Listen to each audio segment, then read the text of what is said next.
ไม่ว่าจะรักใคร่เป็นพิเศษแต่อย่างใดอยากรู้ไหมล่ะถ้าอยากรู้ก็ลองถามท่านดูกล้าไหมไม่กล้าหรอกเองอยากรู้ก็ถามเองสิข้ากลัวท่านดุน้องชายปฏิเสธถ้าอยากรู้จริงๆมันก็ต้องเสี่ยงแหละเอาอย่างนี้ไหมล่ะเรามาเป่ายิงฉุบกันใครแพ้คนนั้นต้องเป็นคนถามพี่ชายเสนอเงื่อนไขข้าก็ไม่กล้าอีกนั่นแหละช่างมันเถอะวะจะเป็นลูกเต้าเหล่าใครก็ช่างขอให้กินอิ่มนอนหลับไปวันๆก็พอไม่รู้ก็ไม่เห็นจะเดือดร้อนการสนทนาของเด็กชายทั้งสองแม้ไม่ดังหากท่านพระครูก็ได้ยินเพียงท่านกำหนดฟังหนอก็ได้ยินเรื่องราวทั้งหมดดังนั้นเมื่อเด็กชายคู่แฝดขึ้นมาจึงถูกถามว่าอยากรู้นักหรือไงเด็กทั้งสองมองหน้ากันแล้วคนพี่ก็พยักหน้าเป็นเชิงให้คนน้องตอบ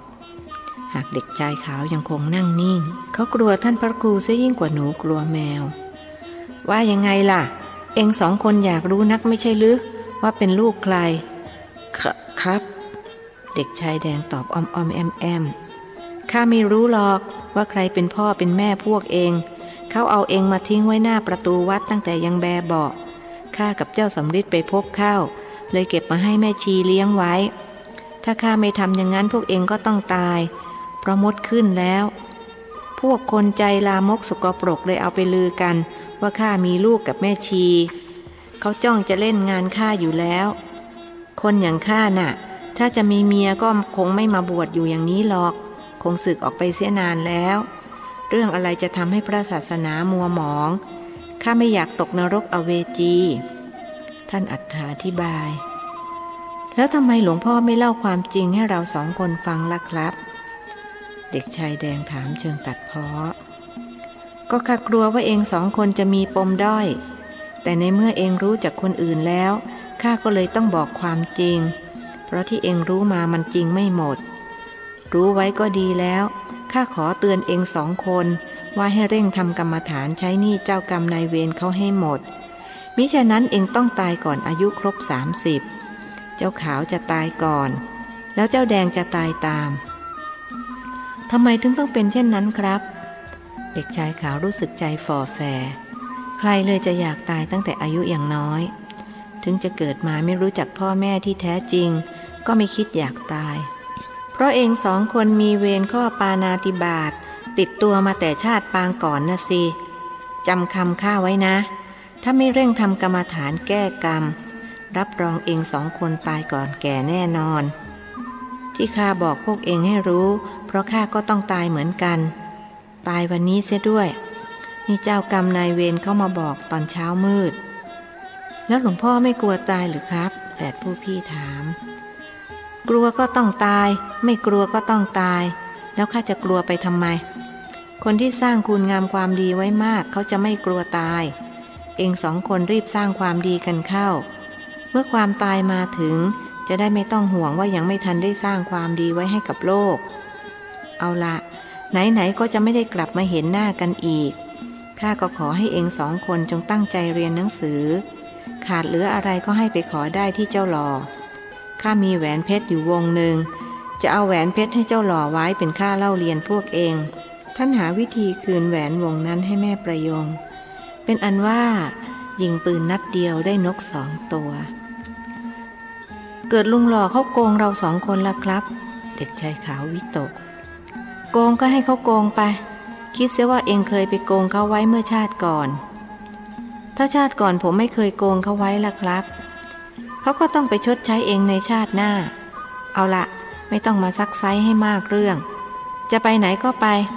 เดี๋ยวข้าจะต้องไปลาโยมพ่อโยมแม่ข้าเด็กชายฝาแฝดพากันลงไปแล้วสมภารวัดป่ามะม่วงจึงสะสางงานต่อกระทั่งเสร็จเรียบร้อยจากวัดป่ามะม่วงถึงตลาดปักบางใช้เวลาเดินประมาณ30 นาทีท่านพระครูไปถึงบ้านโยมบิดาและโยมมารดาเมื่อเวลาบ่ายคล้อยทิดพองและแม่จวนดีใจที่พระลูกชายมาเยี่ยมท่านหายไปเสียนานสงสัยงานคงยุ่งแม่จวนทักทายหลังจากกราบพระลูกชายแล้ว จ้ะโยมแม่อาตมากำลังพัฒนาวัด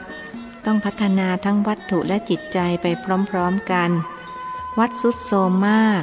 หากไม่ซ่อมแซมก็จะไม่มีที่ที่จะให้พระสงฆ์องค์เจ้าปฏิบัติศาสนกิจและให้ญาติโยมปฏิบัติธรรมตอนนี้มีคนมาเข้ากรรมฐานกันมากอาตมาก็ต้องต้อนรับขับสู้เพราะเราเป็นเจ้าของบ้านอาหารการกินไม่มีก็ต้องหาไม่มาก็ต้องซื้อเกิดเป็นสมภารเจ้าวัดนี่หาความสุขไม่ได้เลยจ้ะโยมท่านถือโอกาสปรับทุกข์นี่ขนาดท่านอุทิศตนให้กับพระศาสนาถึงปานนี้ก็ยังมีพวกที่จิตอกุศลนินทาว่าร้ายเอาโยมได้ยินได้ฟังแล้วไม่สบายใจเลยทิดพองซึ่งนั่งฟังอยู่เอ่ยขึ้นอย่าไปสนใจเลยโยมพ่อคนเราเมื่อทำความดีก็ต้องมีอุปสรรคอาตมาถือคติว่ามารไม่มีบารมีไม่เกิดคนที่กำลังสร้างบารมีต้องผจญมารด้วยกันทั้งนั้นถ้าสร้างความชั่วไม่มีมารคนที่ทำความชั่วจะไม่มีมารมาขัดขวางเพราะเป็นพวกเดียวกับมันท่านพระครูอธิบายให้โยมบิดาฟัง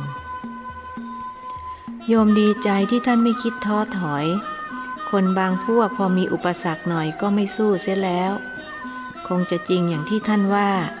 การสร้างความดีต้องมีอุปสรรคเหมือนตอนที่พระพุทธองค์จะตรัสรู้ก็ต้องมีมารมาผจญคนเรานี่ไม่ไหวเลยนะท่านชาริษยาใส่ร้ายป้ายสีกันไม่เว้นแม้กระทั่งพระสงฆ์องค์เจ้าช่างไม่กลัวบาปกลัวกรรมกันเสียเลยอย่าไปสนใจเขาเลยโยมสนใจตัวเราดีกว่าใครจะว่าเราดีหรือว่าเราชั่วตัวของเราเท่านั้นที่รู้ถ้าเราชั่วใครจะมาว่าดีอย่างไรเราก็รู้แก่ใจว่าเราชั่วจริงจ้าท่านไม่มีใครรู้จักเราดีเท่าตัวเราเองแม่จวนสนับสนุนคำพูดของพระลูกชายโลกเรานี่มันวุ่นวายนะท่านนะนี่โยมก็ได้ยินข่าวไม่ดีมาคนให้ข่าวเป็นพระเสียด้วยไม่รู้พูดไปแล้วจะทำให้ท่านสะเทือนใจไหมแต่โยมก็อยากพูดเผื่อท่านไม่รู้จะได้รู้ทิดพองอย่างเสียงพระลูกชายพูดมาเถอะโยมอาตมาฟังได้ทุกเรื่องไม่กลัวอะไรทั้งนั้นคนอย่างอาตมาไม่กลัวแม้กระทั่งความตายพูดอย่างไม่สะทกสะท้านเห็นท่านกล้าหาญเด็ดเดี่ยวอย่างนี้โยมก็เบาใจคนที่ไม่กลัวแม้ความตายนั้นย่อมไม่หวั่นไหวกับคำนินทาว่าร้ายของผู้ใดโยมได้ยินเรื่องที่เขาพูดใส่ร้ายป้ายสีท่านแล้วก็รู้สึกไม่สบายใจเพราะคนที่พูดก็เป็นพระเช่นเดียวกับท่านชาวบ้านพูดยังพอฟังแต่พระพูดนี่มันไม่ไหวนะท่านคนที่ได้ยินได้ฟังเขาก็ต้องนึกว่าจริงเพราะขนาดพระก็ยังพูดโยมพ่อท่านพระครูเรียกบิดาด้วยน้ำเสียงที่แสดงความเคารพรู้สึกซาบซึ้งใจที่โยมบิดาห่วงใยท่านโยมพ่อก็ทราบใช่ไหมว่าในอดีตอาตมาเกลียดพระเกลียดมากๆแต่แล้วอาตมาก็ต้องมาเป็นพระโบราณท่านว่าเกลียดสิ่งไหนมักได้สิ่งนั้นอาตมาเกลียดพระเลยต้องมาเป็นพระท่านย้ำแล้วเดี๋ยวนี้ท่านเลิกเกลียดพระหรือยังแม่จวนถามพระดีอาตมาไม่เกลียดหรอกจ้าโยมแม่ส่วนพระไม่ดีอาตมาก็ไม่เกลียดแต่สงสารที่ท่านจะต้องไปตกนรกหมกไหม้เมื่อก่อนอาตมาเถียงโยมยายว่านรกไม่มีแต่เดี๋ยวนี้อาตมารู้แล้วว่านรกสวรรค์มีอยู่พระไม่ดีต้องตกนรกเพราะการเป็นพระนั้นถ้าดีก็ดีไปเลยคือดีกว่าคฤหัสถ์แต่ถ้าชั่วก็ชั่วไปเลยเหมือนกันสรุปว่าเป็นพระนั้นตกนรกง่ายกว่าเป็นคฤหัสถ์พระทุกวันนี้ตกนรกกันมากเหลือเกินเพราะท่านสักแต่ว่าโกนหัวห่มผ้าเหลืองแต่ไม่ชำระจิตไม่ลดละกิเลสกันเลยโลภเสียยิ่งกว่าคฤหัสถ์อิจฉาริษยากันก็มากอาตมาเองก็ถูกเขาอิจฉาริษยาเขากลัวว่าอาตมาจะได้รับการแต่งตั้งให้เป็นเจ้าคณะอำเภอก็เลยกุเรื่องขึ้นมาให้อาตมาเสียชื่อเสียง โยมพ่อจำเจ้าเด็กฝาแฝดที่อาตมาเก็บมาเลี้ยงไว้ในวัดได้ใช่ไหมจำได้ก็เรื่องนี้แหละที่เขาเอาไปลือกันว่าท่านมีลูกกับแม่ชีลือกันให้แซดทั้งพระทั้งคฤหัสถ์โยมฟังแล้วสงสารท่านเหลือเกินทิดพองบอกความในใจอย่าเก็บมาคิดให้เปลืองสมองเลยโยมใครเขาจะว่ายังไงก็ช่างเขาถ้าเราเก็บมาคิดก็คงไม่ต้องทำอะไรอาตมาไม่สนใจใครจะนินทาว่าร้ายก็ช่างที่อยู่มาได้ทุกวันนี้เพราะยึดมั่นในคำสอนขององค์สมเด็จพระสัมมาสัมพุทธเจ้าพหุชนะหิตายะพหุชนะสุขายะโลกานุกรรมปายะต้องยึดประโยชน์และความสุขของมหาชนต้องสงเคราะห์ชาวโลกนี้คือหน้าที่ของพระสงฆ์พระไม่ได้มีหน้าที่มานั่งจับผิดหรือนินทาว่าร้ายผู้อื่นเอาละเรายุติเรื่องนี้กันได้แล้วที่อาตมาในวันนี้ก็เพื่อจะขอลาและขออโหสิกรรมต่อโยมพ่อโยมแม่ท่านจะลาไปไหนแล้วทำไมต้องขออโหสิกรรมพูดยังกับว่าจะไม่กลับมาอีกนั่นแหละแม่จวนรู้สึกใจคอไม่ดีอาตมาคงไม่ได้กลับมาอีกโยมแม่ยังจำได้ใช่ไหมที่อาตมาตอนไก่แล้วมันก็พากันตายยกเล้าอาตมาถูกโยมแม่อวยชัยให้พรอยู่หลายวันจำได้สิก็ท่านซนโยมก็เลยต้องสั่งสอนนั่นแหละไก่พวกนั้นเขาตามมาทวงหนี้แล้วเขาบอกว่าวันนี้อาตมาต้องตายในรถไฟอาตมากำลังจะเดินทางไปส่งสารวัตรชนที่อำเภอชะอวดก็ถ้าอย่างนั้นท่านก็ไม่ต้องไปสิไม่ไปไม่ได้หรอกโยมอาตมารับปากเขาแล้วก็ต้องไปไม่ว่าจะเกิดอะไรขึ้น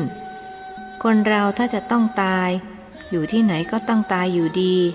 ไม่มีใครหนีพญามัจจุราชไปได้แต่โยมยังไม่อยากให้ท่านตายท่านอายุยังน้อยแล้วก็เป็นคนดีทำคุณประโยชน์ให้กับชาติและพระศาสนาทำไมท่านถึงไม่เอาอย่างโยมยายอายุตั้งเกือบ100ถึงตายโยมก็พูดเป็นลิเกไปได้คนเราทำกรรมมาไม่เหมือนกันโยมยาย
ที่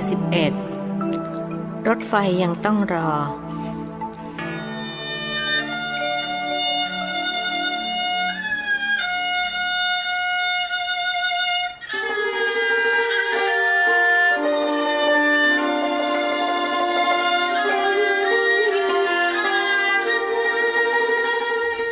มื่อท่านพระครูกลับถึงวัดก็พบนายหล่อรออยู่แล้วมีเด็กชายฝาแฝดนั่งคุยอยู่ด้วยนับเป็นเรื่องแปลกประหลาดสำหรับท่านเพราะปกติแล้วเด็กทั้งสองจะห่วงเล่นและไม่นำพาต่อผู้ใดคงจะฝากเนื้อฝากตัวกับเจ้าหล่อมั้งรู้แล้วนี่ว่าเราเป็นที่พึ่งให้ไม่ได้อีกต่อไปทันทีที่ท่านก้าวเข้ามาในกุฏิสามีแม่ประยงก็วิ่งเข้ามากราบแทบเท้าพูดละล่ำละลักว่าหลวงพี่อย่าไปเลยนะครับเป็นตายยังไงผมก็ไม่ยอมให้หลวงพี่ไปใครบอกเองล่ะว่าข้าจะไปเลยข้าจะไปนครศรีธรรมราชต่างหากพานวัย40ยังมีแก่ใจพูดยั่วเย้าทั้งที่เวลาและโอกาสไม่อำนวยท่านรู้ว่านายหล่อจะมาหาเพียงท่านนึกอยากให้เขามาเขาก็ต้องมาจะไปไหนผมก็ไม่ให้ไปทั้งนั้นผมไม่อยากให้หลวงพี่มรณภาพไม่มีหลวงพี่เสียแล้วผมจะหันหน้าไปพึ่งใครหนุ่มใหญ่บอกกล่าวอ้อนี่เองห่วงตัวเองหรอกหรือนึกว่าห่วงข้าห่วงทั้งตัวเองทั้งหลวงพี่นั่นแหละแล้วก็ห่วงญาติโยมด้วยไม่มีหลวงพี่พวกเขาจะไปพึ่งใครพึ่งตัวเองสิพระพุทธองค์ทรงสอนให้พึ่งตัวเองอัตตาหิอัตโนนาโถโกหินาโถปโรสิยาตนแลเป็นที่พึ่งของตนบุคคลอื่นใครเล่าจะเป็นที่พึ่งเราได้จำไว้ครับผมจะจำไว้จนกว่าจะลืมแต่เป็นตายยังไงผมก็ไม่ยอมให้หลวงพี่ไปนครศรีธรรมราชพูดเสียงหนักแน่นงั้นหรือข้าก็จะพูดอย่างเองพูดนั่นแหละว่าเป็นตายยังไงข้าก็ต้องไปนครศรีธรรมราชมาลองดูซิว่าระหว่างเองกับข้าใครจะแน่กว่ากันคนเป็นพระท้าทายผมไม่บังอาจแข่งบารมีกับหลวงพี่หรอกครับเอาเถอะในเมื่อหลวงพี่จะไปก็ช่างแต่ผมไม่ไปส่งหรอกนะเพราะผมไม่อยากให้หลวงพี่ไป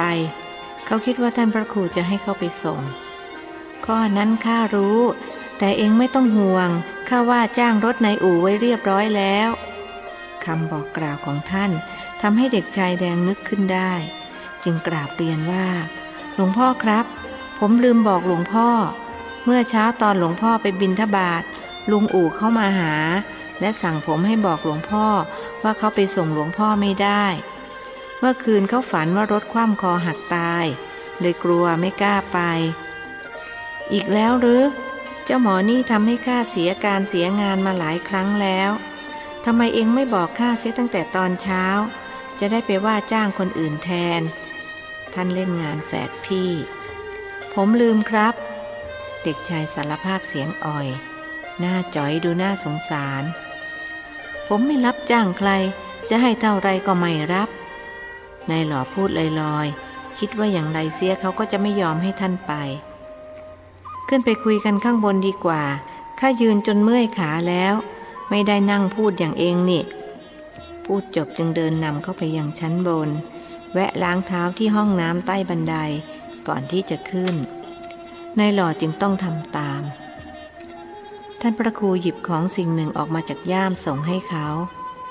ช่วยเอาสิ่งนี้ไปขายนำเงินมาส่งเสียเจ้าคู่แฝดเรียนหนังสือด้วยจะขายให้คนอื่นหรือจะซื้อไว้เองก็ตามใจนายหล่อรับไถ่จากมือท่านแล้วแก้ออกเพื่อดูสิ่งที่อยู่ในนั้นนี่มันแหวนเพชรนี่นาโอ้โหสวยเสียด้วยของจริงหรือของปลอมครับหลวงพี่จริงหรือปลอมก็ลองไปถามร้านเพชรเขาดูข้าไม่ใช่เสียร้านขายเพชรจะได้รู้แล้วหลวงพี่เอามาจากไหนครับมีคนเขาให้ไว้นานแล้วเองไม่ต้องมาซักไซไล่เลียงเอาละข้าฝากดูแลเจ้าขาวกับเจ้าแดงด้วยมันมาดูมันบ้างนี่ข้าก็บอกให้มันขยันทำกรรมฐานเพราะดูหน้าแล้วอายุไม่ยืนทั้งคู่นั่นแหละคนที่ชอบฆ่าสัตว์ตัดชีวิตจะอายุสั้นอย่างข้านี่ไงวันนี้ต้องตายแล้วถ้าเองอยากอายุยืน ก็ต้องงดเว้นการทำชีวิตให้ตกล่วงภาษาพระเขาเรียกว่าละปาณาติบาตคราวนี้ท่านพูดเป็นการเป็นงานอย่างหลวงพี่ผมพอจะเข้าใจเพราะหลวงพี่เคยเล่าให้ผมฟังแล้วว่าได้สร้างวีรกรรมไว้มากสมัยเด็กๆกรรมก็เลยตามมาทันตอนโตแต่เจ้าสองคนผมไม่เห็นว่ามันจะสร้างกรรมทำเวรให้กับใครทำไมถึงจะต้องมารับกรรมไม่ยุติธรรมเลยนะครับนายหล่อพูดเป็นการเป็นงานเช่นกันยุติธรรมสิถ้ากรรมไม่ยุติธรรมเสียแล้วในโลกจะมีอะไรยุติธรรมล่ะที่เจ้าแดงกับเจ้าขาวจะต้องตายก่อนถึงวัยอันสมควรก็เพราะมีกรรมข้อปาณาติบาตติดตัวมาแต่ชาติปางก่อนเหมือนคนที่มีหนี้สินติดตัวมาจากชาติที่แล้วถึงชาตินี้ยังไม่เคยยืมเงินใครแต่ก็มีหนี้เก่าติดตัวมาให้ต้องชดใช้ชาติก่อนผมมองไม่เห็นแต่ชาตินี้ก็เลยไม่อาจจะเชื่อเรื่องกรรมเก่าเพราะมันพิสูจน์ไม่ได้ที่เองพูดมานั้นจัดเข้ามิจฉาทิฐิเลยนะอันตรายมากรู้ไหมพระพุทธองค์ตรัสไว้ว่าผู้ที่มีความเห็นผิดนั้นมีนรกเป็นที่ไปแค่เห็นผิดก็ต้องตกนรกด้วยหรือครับผมยังไม่ทันได้ทำความชั่วนี่ครับสามีแม่ประยงรู้สึกกังขาแต่พระพุทธองค์ตรัสไว้ว่าผู้เป็นมิจฉาทิฐิแล้วไม่ทำชั่วนั้นไม่มีก็แปลว่าคนที่เห็นผิดต้องทำชั่วทุกคนเมื่อเขาทำชั่วจึงมีนรกเป็นที่ไปเอาละเองไม่ต้องมาเถียงข้าไม่มีเวลาเถียงกับใครอีกแล้วต้องเตรียมตัวเข้ากรุงเทพแล้วหลวงพี่จะไปยังไงถามอย่างอดเป็นห่วงเสียมิได้ไปยังไงก็เรื่องของข้าในเมื่อเองแล้งน้ำใจไม่ยอมไปส่งข้าก็จะหาทางไปจนได้นั่นแหละหลวงพี่จะเหาะไปหรือครับผมรู้ว่าหลวงพี่น่ะทำอะไรได้ทุกอย่างนึกอยากจะเหาะก็สามารถเหาะได้เขาพูดอย่างเชื่อมั่นว่าท่านทำได้จริงข้าไม่ต้องการอวดอุตริมนุสธรรมตั้งแต่บวชมายังไม่เคยประพฤติผิดพระวินัยเรื่องอะไรจะมาคิดเอาตอนตายท่านนึกถึงประหลอดก้อนนั้นอันเป็นสมบัติตกทอดมาจากโยมยาย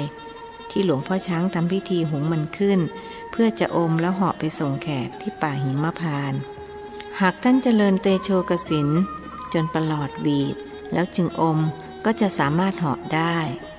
แต่ท่านจะไม่ทำเพราะพระพุทธองค์ทรงสอนสาวกมีให้ยึดติดในเรื่องอิทธิปาฏิหาริย์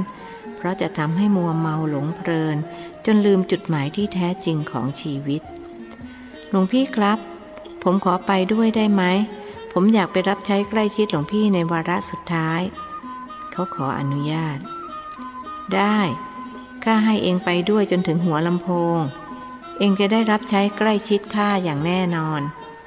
ท่านถือโอกาสไหว้วานผมหมายถึงไปนครศรีธรรมราชครับไม่ได้หรอกเพราะเองยังมีภาระที่ต้องรับผิดชอบเอาละถ้าเองนับถือข้าจริงก็ไปส่งที่สถานีหัวลำโพงถ้าไม่นับถือก็ไม่ว่ากันข้าจะต้องรีบแล้วไม่มีเวลามาต่อล้อต่อเถียงกับเองอีกต่อไปถ้าเช่นนั้นผมจะไปส่งที่หัวลำโพงให้เจ้าขาวกับเจ้าแดงนั่งไปด้วยจะได้เป็นเพื่อนกันตอนขากลับงั้นก็ตามใจเองไปตกลงกันเอาเองก็แล้วกันครับผมจะลงไปบอกมันแล้วรออยู่ข้างล่างหลวงพี่จะได้สงน้ำและแต่งองค์ทรงเครื่องเขากราบ3 ครั้งแล้วจึงลงไปข้างล่างเพื่อบอกกล่าวเจ้าคู่แฝดเจ้าขาวกับเจ้าแดงดีใจจนเนื้อเต้น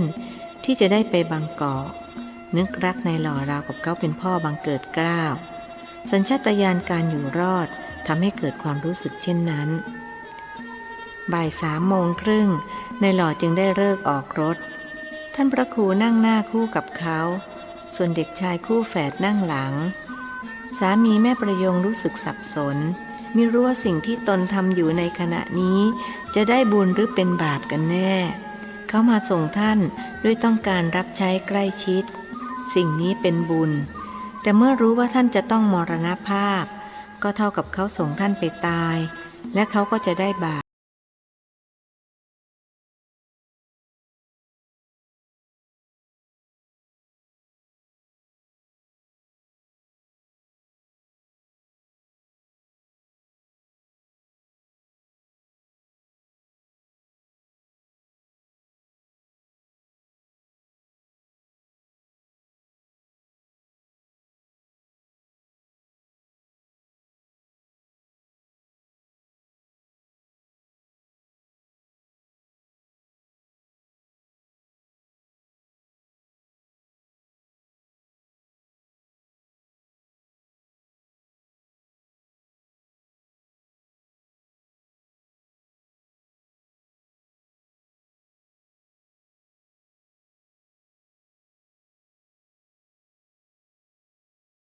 ทำไมถึงนั่งนิ่งอย่างนั้น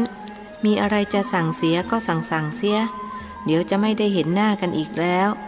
ถ้าคิดว่าจะไปคุยกันต่อในชาติหน้าข้าก็เสียใจด้วยเพราะข้าจะไม่ขอเกิดมาเป็นมนุษย์อีกแล้วท่านพระครูเริ่มต้นยั่วเย้านายหล่อมิใส่ใจหากพูดเป็นการเป็นงานว่าหลวงพี่เป็นพยานนะครับผมนายหล่อขอตั้งจิตอธิษฐาน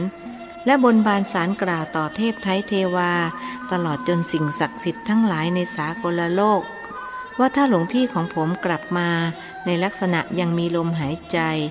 ผมจะบวช1 พรรษาเป็นการแก้บนแต่ถ้าหลวงพี่เป็นศพกลับมานอกจากจะไม่บวชแล้วผมก็จะไม่นับถือพระอีกเลยจนตลอดชีวิต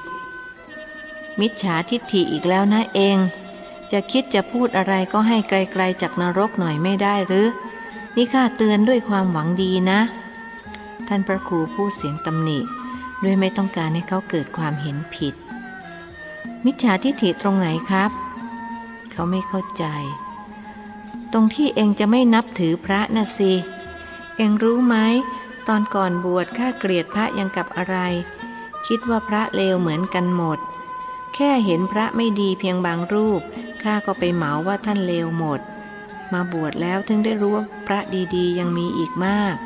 เพราะฉะนั้นเองต้องรู้จักแยกแยะถอนคำพูดเสียครับถอนก็ถอนคนอย่างผมกลัวเป็นเหมือนกันใช่ว่าไม่กลัวงั้นหรือข้านึกว่าคนอย่างเองกลัวไม่เป็นเสียอีกท่านเริ่มยั่วแหมหลวงพี่แล้วก็เห็นผมเป็นคนโง่เขลาเบาปัญญาไปได้หนุ่มใหญ่ตัดพ้อแล้วจึงพูดต่ออีกว่าจริงๆนะครับหลวงพี่ถ้าหลวงพี่กลับมาวัดป่ามะม่วงอย่างปลอดภัยผมจะยอมโกนหัวบวช1 พรรษา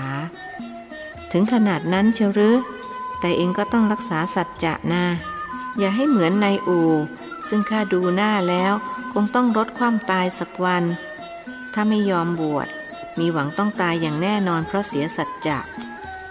แกเสียสัจจะเรื่องอะไรหรือครับก็เรื่องบวชนี่แหละเขาเคยประสบอุบัติเหตุทางเรือกำลังจะจมน้ำตายก็ตั้งจิตอธิษฐานว่าเขาเป็นห่วงแม่และเมียตอนนั้นเมียกำลังตั้งท้องลูกคนแรกเลยบนว่าถ้ารอดตายจะบวช1 พรรษา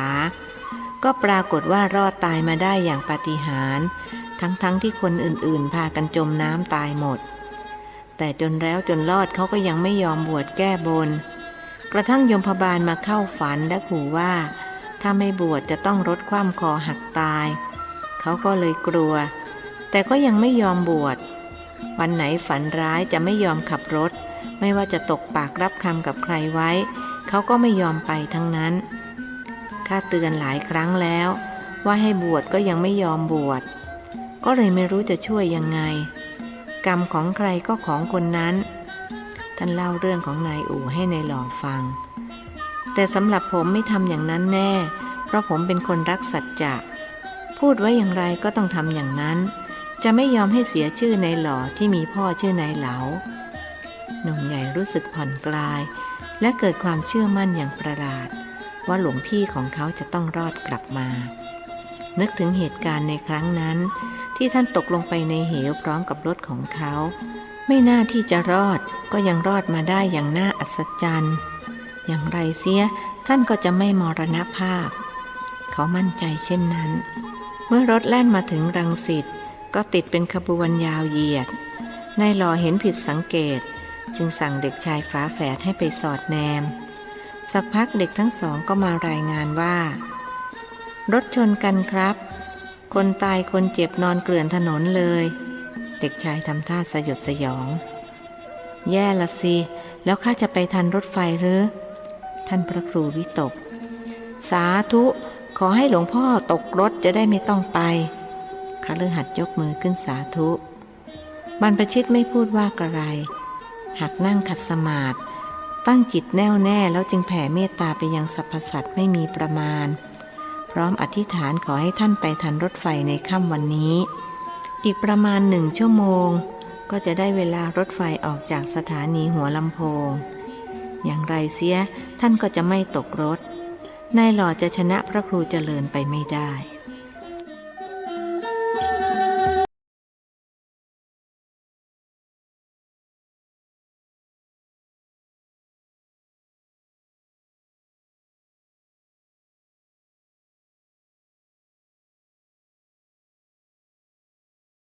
จากสถานีก็เกิดเครื่องขัดข้องกระทันหันทำให้รถไฟวิ่งไม่ได้พนักงานขับรถและช่างเครื่องต่างช่วยกันค้นหาสาเหตุแต่หาเท่าไรก็ไม่พบในที่สุดจึงพากันนั่งกอดเข่าเจ้าจุกเพราะไม่รู้จะทำประการใดพันตำรวจโทชนอินทนารู้สึกกังวลที่ไม่เห็นท่านพระครูมาเขาไม่คิดว่าท่านจะเปลี่ยนใจเพราะท่านเป็นคนรักษาสัจจะเมื่อได้เวลารถออกเขาก็ยิ่งกังวลมากขึ้นครั้นได้ยินเสียงประกาศว่ารถไฟเสียเวลาก็รู้สึกใจชื้นและมีความหวังที่จะรอต่อไปป่านนี้ทำไมหลวงพ่อถึงยังไม่มาหรือว่าท่านเกิดอาพาธหนักจนมาไม่ไหวคุณนายเฉลารัตน์ปรารภกับสามีด้วยท่าทางกังวลไม่แพ้กันนั่นสิพ่อก็เป็นห่วงท่านแต่ก็มั่นใจว่าท่านต้องมานายตำรวจบอกภรรยาซึ่งอายุอ่อนกว่าเขา1 รอบหนูก็มั่นใจว่าท่านต้องมานอกจากจะอาพาธจนมาไม่ไหวเท่านั้นนี่ก็เลยเวลาไปตั้ง10 นาทีแล้วเป็นไปได้ไหมว่าที่รถไฟเสียเวลาเพราะหลวงพ่อท่านดลบันดาลให้เป็นไปหนูก็คิดอยู่เหมือนกันหลวงพ่อท่านมีบุญญาธิการนึกคิดในสิ่งใดก็สมความปรารถนาในสิ่งนั้นนี่ถ้าพ่อไม่ได้ประสบมากับตัวเองก็คงไม่เชื่อนั่นไงท่านเดินมานั่นแล้วเขาพูดอย่างยินดีพลางชวนภรรยาออกไปรับขณะนั้นเลยเวลารถออกไป20 นาทีพอดีเกิดอุบัติเหตุรถชนกันนึกว่าจะมาไม่ทันเสียแล้วท่านบอกศิษย์ไว้ใกล้50นายหล่อกับเด็กชายคู่แฝดทำความเคารพในตำรวจบังเอิญรถไฟเสียเวลาผมกับคุณเฉลารัตน์กำลังสงสัยว่าเป็นการดลบันดาลของหลวงพ่อเห็นอาตมาเป็นเทพไปแล้วหรือยังไงท่านถามยิ้มดิฉันเห็นหลวงพ่อเป็นยิ่งกว่าเทพอีกค่ะคุณนายเฉลารัตน์ว่าหลวงพ่อครับผมถามจริงๆเถอะที่รถไฟเสียเวลานี่เพราะหลวงพ่อใช่ไหมครับนายตำรวจถามตรงไปตรงมาไม่รู้สิอาตมาแค่แผ่เมตตาแล้วก็อธิษฐานขอให้ทันรถไฟท่านพระครูตอบเลี่ยงๆเพราะถ้ายอมรับก็จะเป็นการอวดอุตริมนุสธรรมแต่ถ้าปฏิเสธก็จะเข้าข่ายมุสาวาทแสดงว่าที่เราสงสัยนั้นไม่ผิดภรรยานายตำรวจพูดยิ้มนิมนต์ขึ้นรถเถอะครับผมจองตั๋วรถนอนชั้น1ให้ท่านส่วนผมไปรถนอนชั้น2ซึ่งอยู่คนละโบกี้แต่ผมจะให้จ่าบำรุงกับคุณเฉลารัตน์อยู่โบกี้เดียวกับท่านเพื่อจะได้คอยรับใช้เอาละเอ็งพากันกลับได้แล้วขอบใจนะที่มาส่งข้าท่านพูดกับนายหล่อและเด็กชายฝาแฝดท่านครับผมฝากดูแลหลวงพี่ด้วยนายหล่อฝากฝังหลวงพี่รู้สึกใจคอหายจนอยากร้องไห้เด็กฝาแฝดตาแดงๆด้วยรู้ว่าจะไม่ได้พบหลวงพ่ออีกต่อไปคนทั้ง3จึงจากท่านมาด้วยหัวใจหดหู่ครั้นเดินมาถึงรถนายหล่อจึงถามขึ้นว่าเอ็ง2 คนอยากเที่ยวบางกอกไหมคืนนี้เราค้างที่นี่ก็แล้วกันเดี๋ยวข้าจะพา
ทที่42ไส้ติ่งแตกเ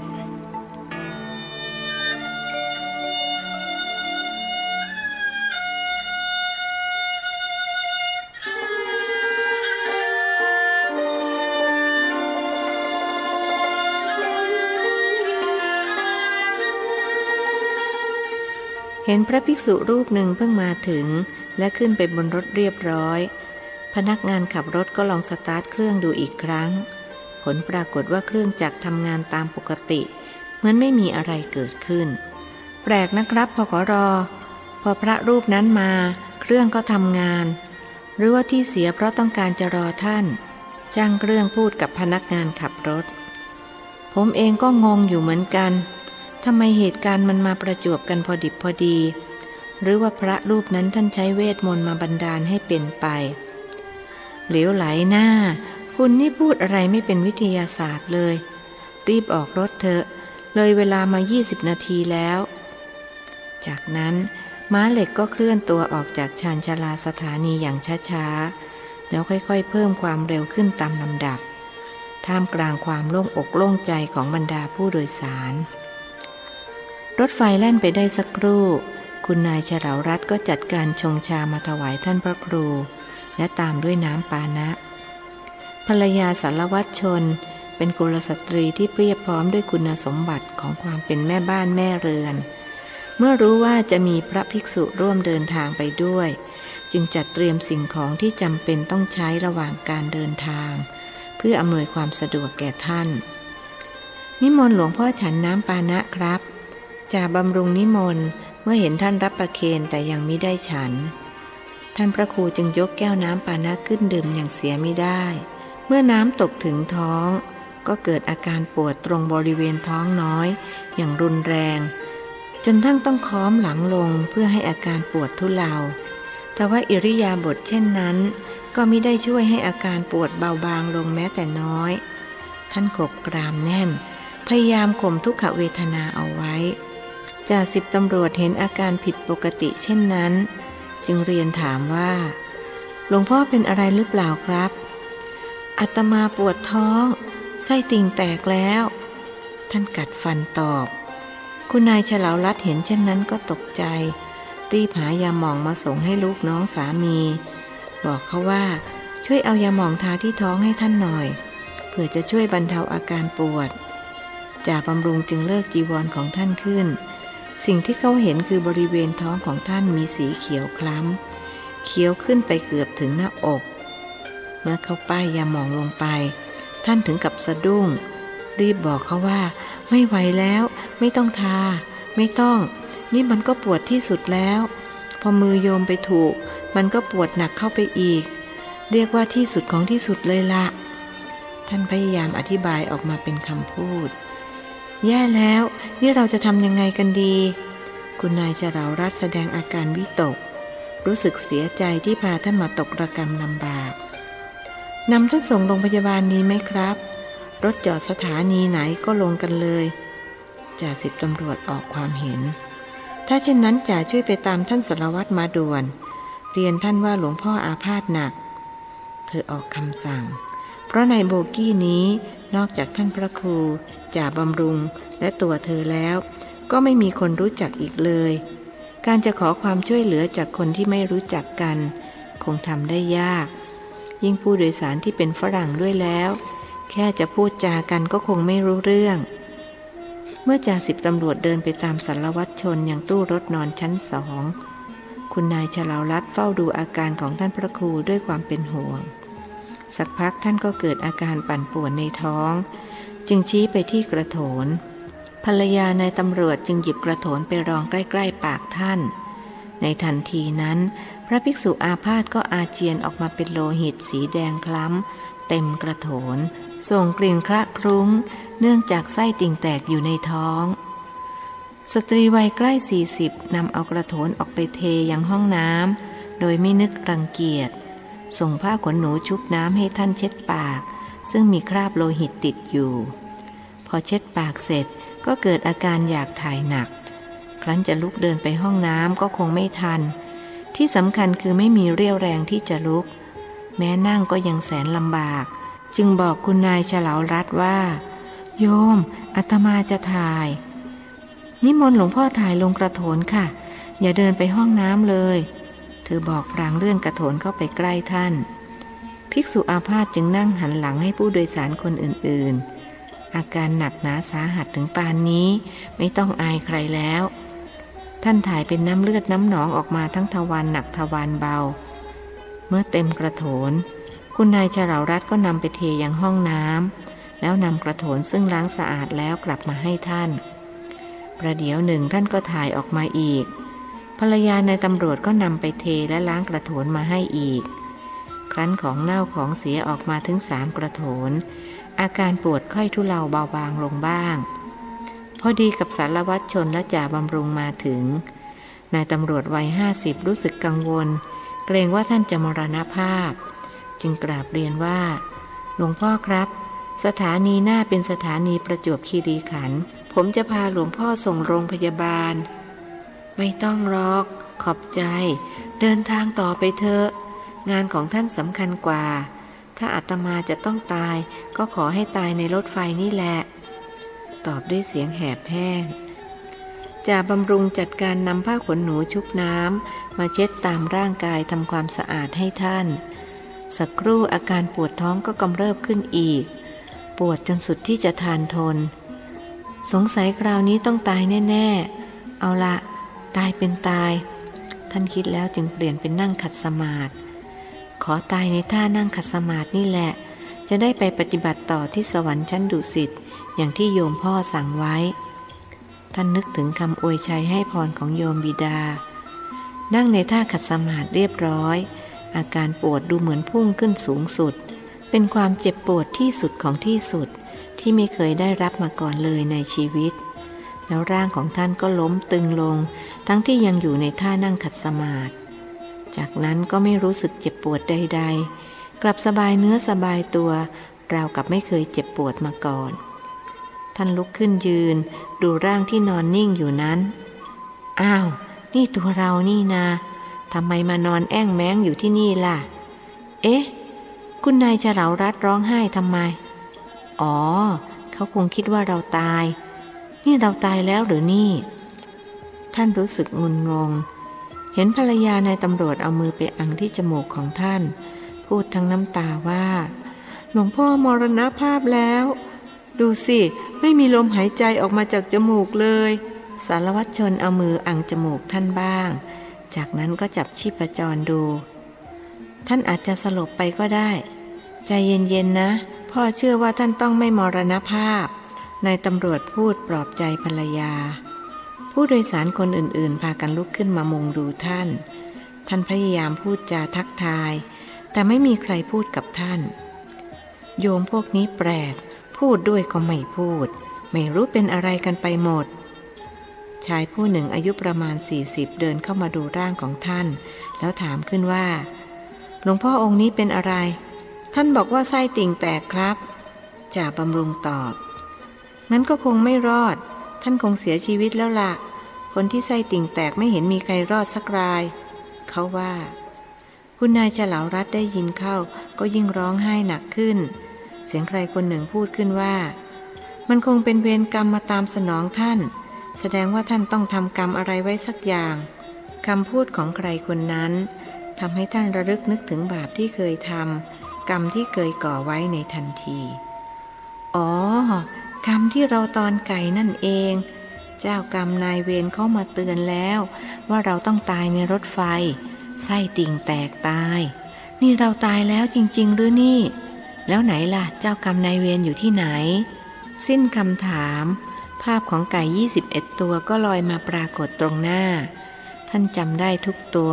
ไม่ว่าจะเป็นไอ้โต้งไอ้เตี้ยหรือไอ้ดอกหมากแล้วยังไก่ตัวเมียอีกทั้งฝูงพวกมันพากันส่งเสียงหัวเราะเยาะเย้ยฮ่าฮ่าฮ่าสมน้ำหน้าอยากฆ่าพวกเราเป็นไงไส้ติ่งแตกแล้วไงสนุกไหม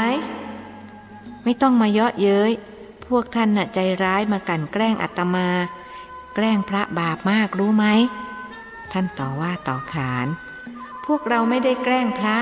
พวกเราต้องการให้เด็กเกเรที่ผ่าท้องพวกเราได้รับกรรมเจ้าทุกข์โต้กลับ อาตมาไม่ได้เจตนาจะฆ่าพวกท่านจริงๆนะสาบานได้อาตมาเพียงแต่จะลองวิชาที่ตอนพวกท่านก็เพราะอยากให้พวกท่านอ้วนท้วนสมบูรณ์เห็นตัวผอมๆกันก็เลยอยากจะให้อ้วนๆไม่ต้องมาแก้ตัวถึงยังไงท่านก็เจตนาฆ่าพวกเราเพราะถ้าพวกเราไม่ตายและเกิดอ้วนท้วนสมบูรณ์ท่านก็จะจับไปชั่งกิโลขายพวกเราก็ต้องถูกฆ่าอยู่ดีเมื่อถูกโต้กลับมาเช่นนี้คนเป็นบรรพชิตก็เถียงไม่ออกสิ่งที่เจ้าทุกข์พูดมานั้นจริงทั้งหมดก็แล้วจะเถียงไปใหญ่ให้ป่วยการ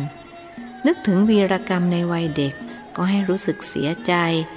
ไม่น่าไปผ่าท้องพวกไก่เหล่านั้นเลย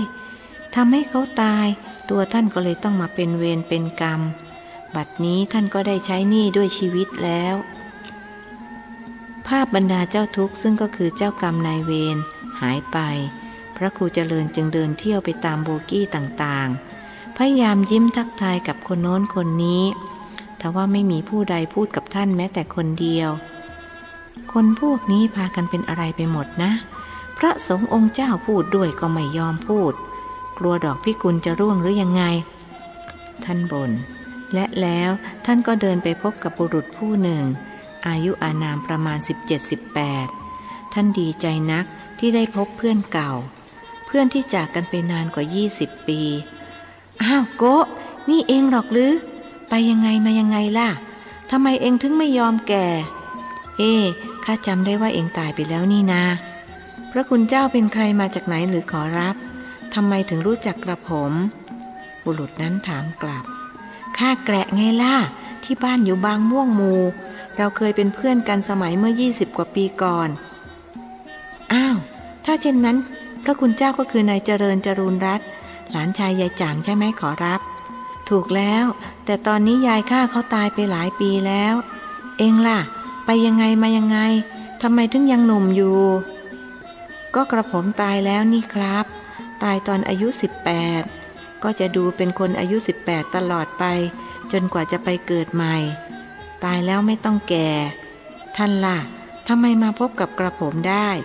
หรือว่าท่านมรณภาพเสียแล้วจริงสินะข้าตายแล้วจริงๆนั่นแหละ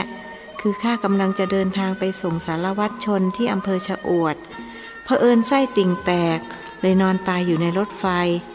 ดูสิร่างข้าอยู่โบกี้ชั้น1นั่นแน่แล้วเองล่ะร้องไห้อยู่ท่านจึงถามออกไปว่า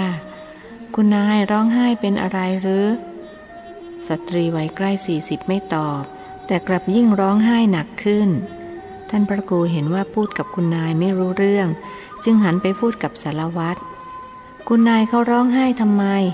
ท่านไปว่าอะไรเขาหรือแทนคำตอบสารวัตรชนกลับถามว่าหลวงพ่อฟื้นแล้วหรือครับเป็นยังไงบ้างยังปวดท้องอยู่หรือเปล่าไม่เห็นปวดนี่นะเกิดอะไรขึ้นหรือนายตำรวจวัย50จึงเล่าเหตุการณ์ที่เกิดขึ้นให้ท่านฟังแล้วสรุปว่าผมดีใจเหลือเกินที่หลวงพ่อยังมีชีวิตอยู่ถ้าหลวงพ่อเป็นอะไรไปผมคงเสียใจจนตลอดชีวิตคุณนายฉลาวรัตน์เขาคิดว่าหลวงพ่อมรณภาพเลยร้องไห้ไม่หยุดผมกลัวเขาจะเป็นลมไปอีกคนหนึ่งหยุดร้องไห้เถอะหลวงพ่อไม่เป็นอะไรแล้วเขาบอกภรรยาคุณนายในตำรวจใช้ผ้าเช็ดหน้าซับน้ำตาจนแห้งกระนั้นก็ยังบอกกับท่านว่าหลวงพ่อไม่เป็นอะไรแน่นะคะคงไม่แล้วมั้ง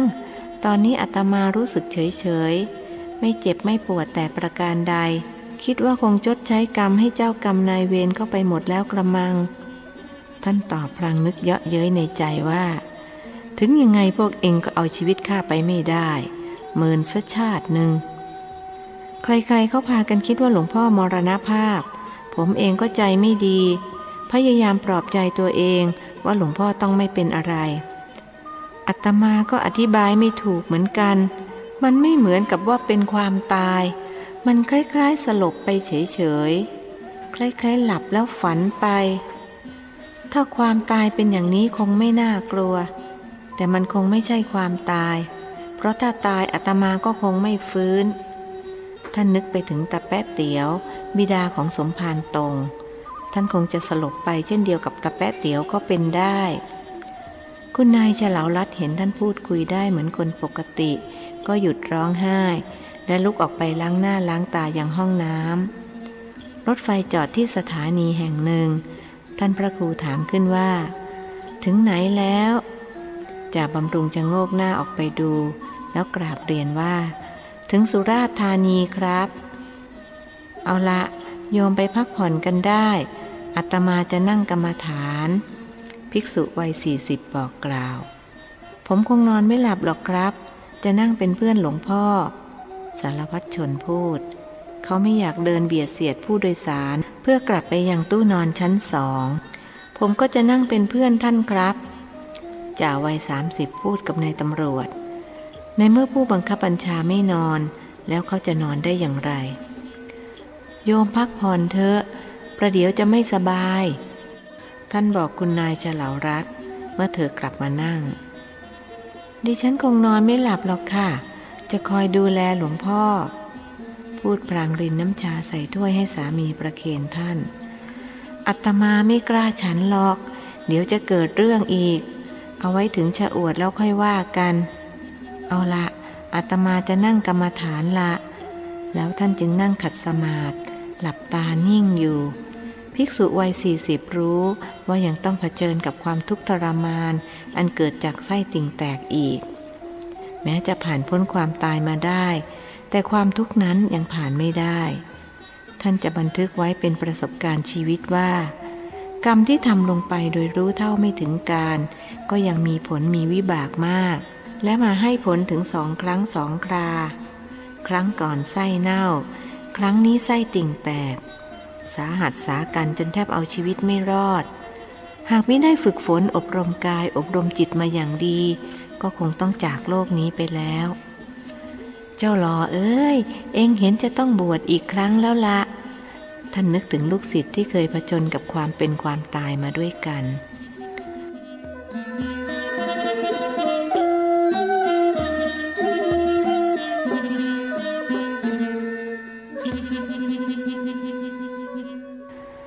รถไฟถึงสถานีชะอวดเวลา8 นาฬิกาของวันใหม่มีผู้คนมารับเนืองแน่นสารวัตรชนให้หาแคร่มาเพื่อที่ท่านจะได้ไม่ต้องเดินได้แคร่มาแล้วจึงนิมนต์ให้ท่านนั่งทว่าท่านปฏิเสธแม้จะปวดท้องมากจนหลังแข็งไปหมดท่านก็จะไม่ยอมนั่งให้พวกเขาหามด้วยต้องการจะชดใช้กรรมโยมจากสถานีไปบ้านสารวัตรไกลไหมท่านถามตำรวจชั้นผู้น้อยที่มารอรับเจ้านายประมาณ500 เมตรครับตำรวจตอบพลางชี้ไปยังทิศที่ตั้งของบ้านนิมนต์หลวงพ่อนั่งแคร่เถอะค่ะคุณนายเฉลารัตน์ขยันขยอไม่เป็นไรหรอกโยมอาตมาเดินไหวไปกันเถอะแล้วท่านจึงเดินนำหน้าคนอื่นจึงต้องเดินตามภิกษุอาพาธต้องทนทุกขเวทนาอย่างที่สุดขณะเดินตัวแข็งทื่อไปตามถนนโรยกรวดนี่ข้าใช้หนี้พวกเองทั้งต้นทั้งดอกเลยนะตั้งแต่นี้ต่อไปอย่าได้มาทวงกันอีกท่านนึกถึงไก่ฝูงนั้นที่ถูกตอนจนพากันตายยกเล้าต่อหน้าพวกมันท่านจะใช้คำว่าอาตมาและพวกท่านแต่รับหลังท่านใช้ข้าและพวกเองก็ข้าพูดดีๆพวกเองยังไม่อโหสิกรรมให้หมดหนี้หมดสินกันแล้วก็ไม่มีความจำเป็นที่จะพูดดีๆกับพวกเองท่านเดินคิดไปเรื่อยๆเพื่อจะได้ลืมความเจ็บปวดที่กำลังได้รับเมื่อถึงบ้านพักสารวัตรชนรีบโทรศัพท์ไปตามหมอที่สุขศาลาให้มาดูอาการของท่านพระครู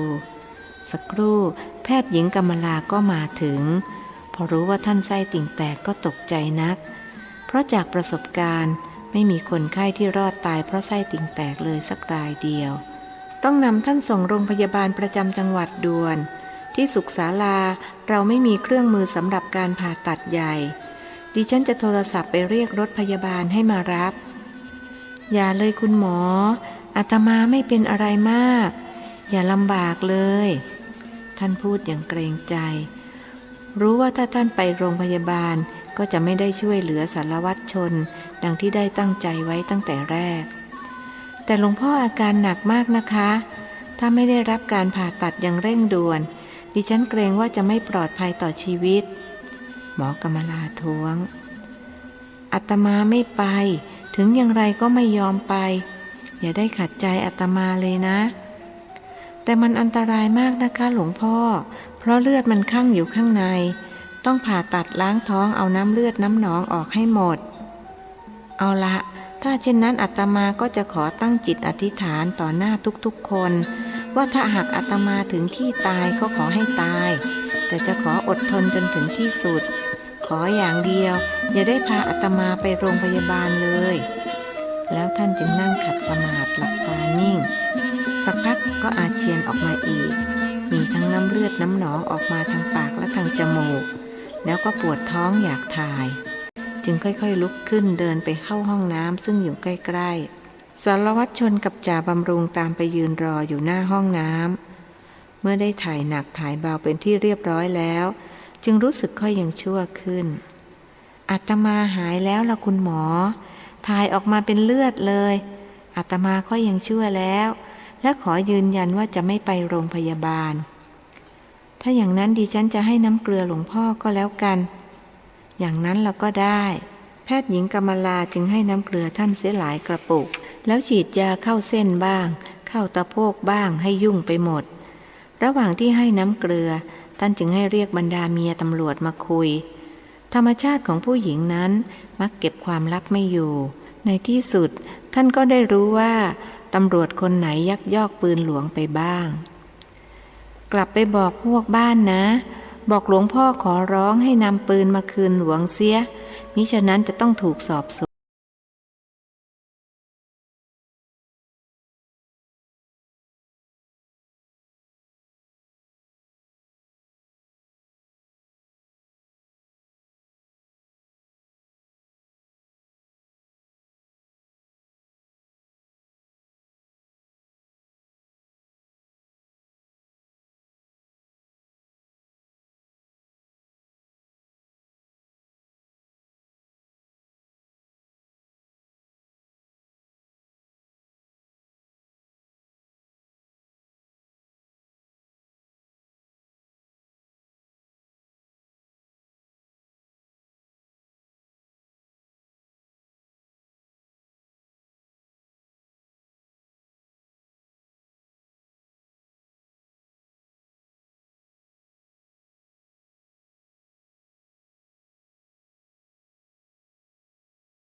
โปรดติดตามในตอนต่อไปสวัสดีครับ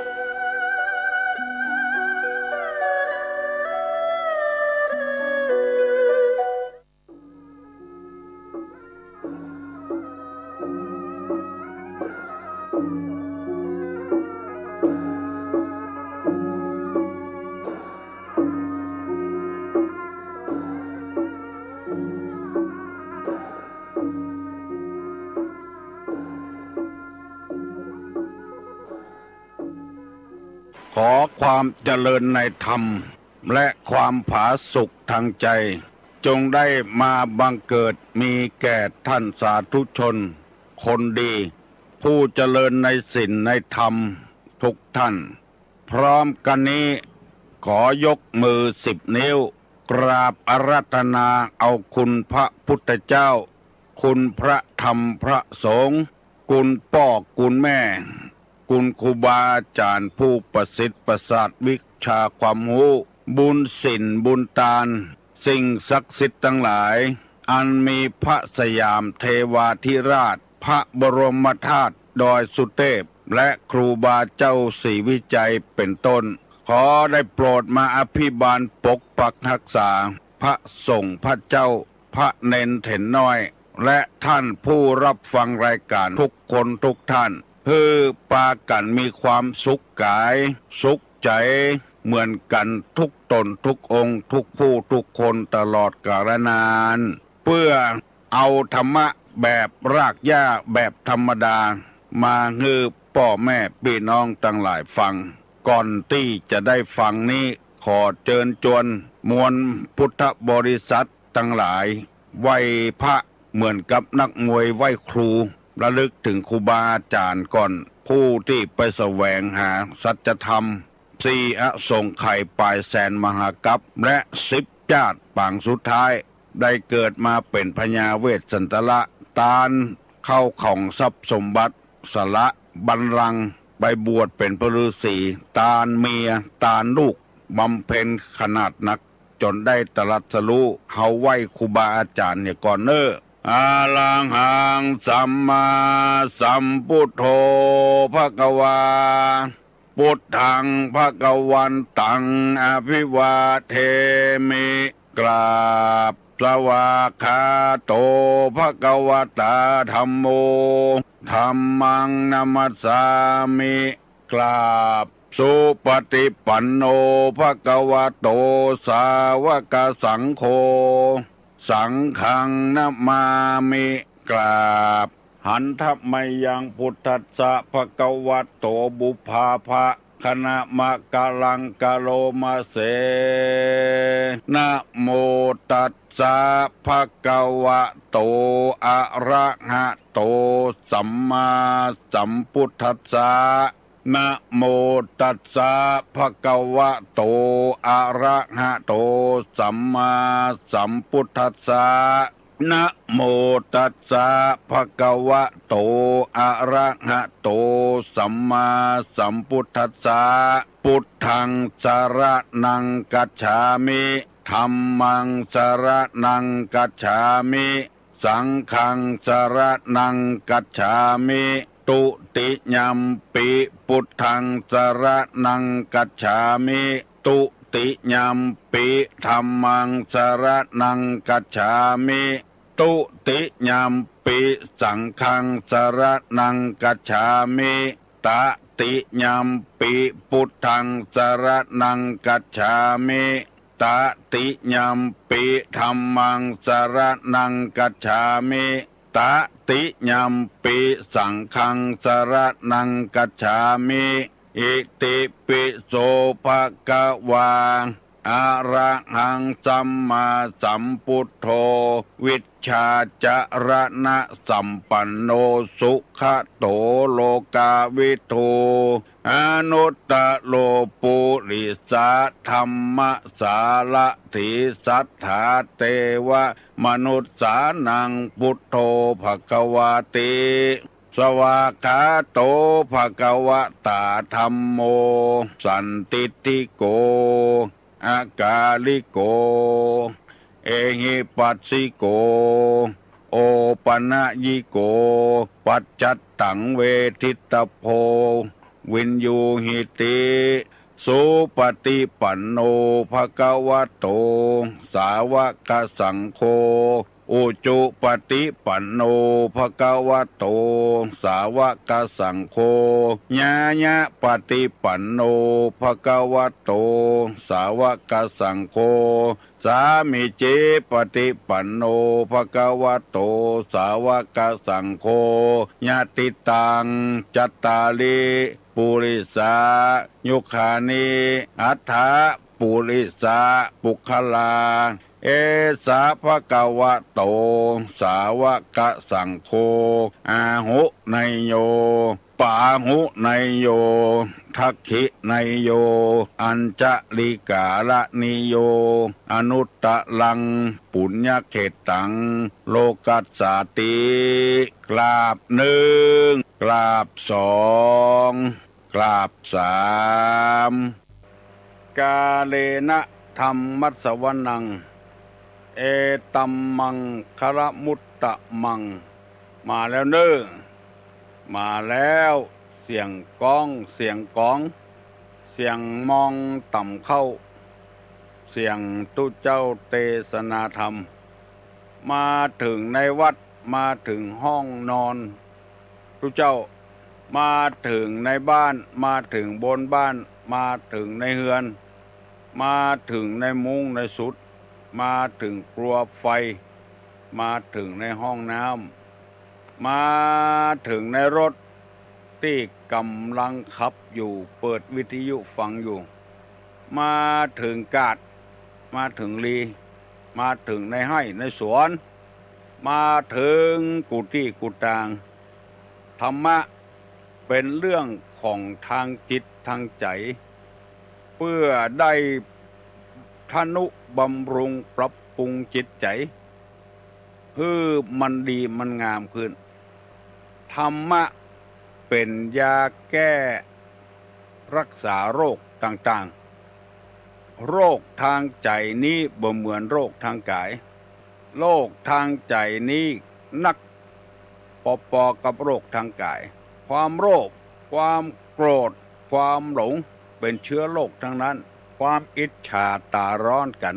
ความชิงดีชิงเด่นกันความอาฆาตความพยาบาทกันความบ่เข้าใจเรื่องธรรมะธรรมโมแล้วไปติไปเตียนกันความตึงเครียดความหั่นแก่ตัวแบ่งสันปันส่วนเข้าของเงินคำบ่เต้ากันหมู่นี้เป็นเชื้อโรคทางใจทั้งนั้นโรคทางกายเป็นแล้วบ่ได้นำไปตกมรณะบ่ได้ไปตกอบายแต่โรคทางใจนี้ถ้าเป็นไปแล้วบ่แก้บ่ไขจะนำจิตใจวิญญาณของตัวเองเนี่ยไปมรณะไปทางอบายห่วงทรัพย์สมบัติเข้าของเงินคำก็เป็นเชื้อโรคเป็นหนี้เป็นสินเปิ้นบ่ซ้ายก็เป็นเชื้อโรคชอบวิพากษ์วิจารณ์คนอื่นก็เป็นเชื้อโรคชอบเล่าหน้าจากขวัญคนอื่นบ่เล่าตัวเก่าก็เป็นเชื้อโรคทั้งนั้นโรคเหล่านี้เฮาบ่หันเป็นตัวเป็นตินเหมือนกับแขนหักแข้งหักขาหักจะมีอันใดมาแก้เชื้อโรคเหล่านี้ยิ่งนานวันไปก็ยิ่งกำเริบนักขึ้นเพื่อช่วยกันเผยแพร่ศีลธรรมในทางพระพุทธศาสนาเพื่อไปแก้เชื้อโรคคนเหล่านี้คือแก่หมู่แก่คณะแก่คนอื่นคนใดเป็นเชื้อโรคทางร่างกายอย่างวัณโรคนี่มันยังบ่ไปเผยแพร่คนอื่นนักหนาปาป้านเต้าโรคทางใจโรคไล่ตีไล่ฆ่าไล่บุบไล่แตงไล่บุบฟืนไฟต่ำหัวบ้านหิมบ้านเปิ้นที่เปิ้นตามไว้มันงามมันสวยอันนี้เดือดร้อนมากเดือดร้อนคนอื่นตัวแต่โรคหวัดในกาโรควัณโรคโรคไอหกไอขากไอคอบวมปอดอักเสบเจ็บหน้าอกโรคเส้นประสาทหมู่นี้มันเดือดร้อนเฉพาะตัวภัยตัวมันเท่านั้นอย่างโรคเอดส์นี่คนใดไปทำคนนั้นได้มันบ่สามารถไปติดคนอื่นบ่สามารถทำมือคนอื่นเดือดร้อนนักหนาปาป้านเต้าโรคทางใจขอให้ท่านผู้ฟังทั้งหลายได้เข้าใจตัวว่าบ่ได้มารบกวนเวลาของท่านกำลังหลับกำลังนอนกำลังจะเอายาแก้โรคต่างๆโรคขี้ค้านโรคขี้ค้านนี่ก็เดือดร้อนถึงครอบครัวถึงผัวถึงเมียถึงลูกถึงเต้าโรคปากนักปากมากแน่ก็จะวิพากษ์วิจารณ์คนอื่นใครก็บ่ดีสักคนอันนี้เป็นเชื้อโรคอันร้ายแรงเปิ้นลงทุนประกาศธรรมะลงทุนเท่าใดพ่องบ่ได้คำนึงลงทุนเสียสละเวลามาออกอากาศเพื่อเอาธรรมะมาให้คนทั้งหลายลงทุนเกี่ยวกับสถานีวิทยุติดต่อกันตั้งโทรศัพท์ตั้งอย่างวุ่นวายไปหมดบ่ได้เข้าใจอย่างสักอย่าง ฟังแล้วบ่ได้นำไปกึดไปใจให้เป็นประโยชน์ฟังแล้วเอาไปอู้ไปจ่าไปทำลายเปิ้นว่าพระตนนั้นตุตนนั้นคนคนนั้นอู้อย่างนั้นอย่างนี้บ่สร้างสรรค์อู้การบ้านการเมืองการอย่างผีเบาบุหุแล้วจะไปฟังเปิ้นเนี่ยหยังสถานีวิทยุมีเปเลอะเปะเตอยังบ่เลื่อนเข็มไปหาสถานีอื่นที่มันม่วนปูนอันนี้เป็นเชื้อโรคอย่างหนึ่งของคนปากพร่อยปากนักวิชอบวิจารณ์คนอื่นโอ้มีนักหนาป้าป้านเชื้อโรคหมู่นี้อยู่ที่ไหนระบาดที่หั่นเดือดร้อนที่หั่นอิจฉาริษยาเอาคนอื่นเดือดร้อนว่าแล้วบ่ได้ว่าทำไมเพราะกรรมว่านี้บ่มีรักมีฐานหลายอย่างหลายประการต่างๆเจิญปี่เจิญน้องช่วยกันฟังแต่เนิ่นตู้ลุงดีใจสบายใจที่มีคนหลายคนบอกว่าตู้ลุงฟังตู้ลุงแล้วบ่ได้ไปแปลบ่ได้ไปกึดอย่างสักอย่างฟังแล้วจำได้สบายใจเอาไปปรับปรุงแล้วตู้ลุงก็เคยบอกว่าตู้ลุงนี้บ่ได้อู้เป็นสำนวนโวหารในอย่างที่มันสูงเอาอันที่มันฟังกันง่ายภาษาเจ้าบ้านฉบับรากหญ้าเนี่ยฟังแล้วมาเข้าใจง่ายแล้วก็คนพื้นเพรากหญ้านี่มันก็นักตัวกันเอากันรากหญ้าเอากันใกล้ๆนี่ก่อน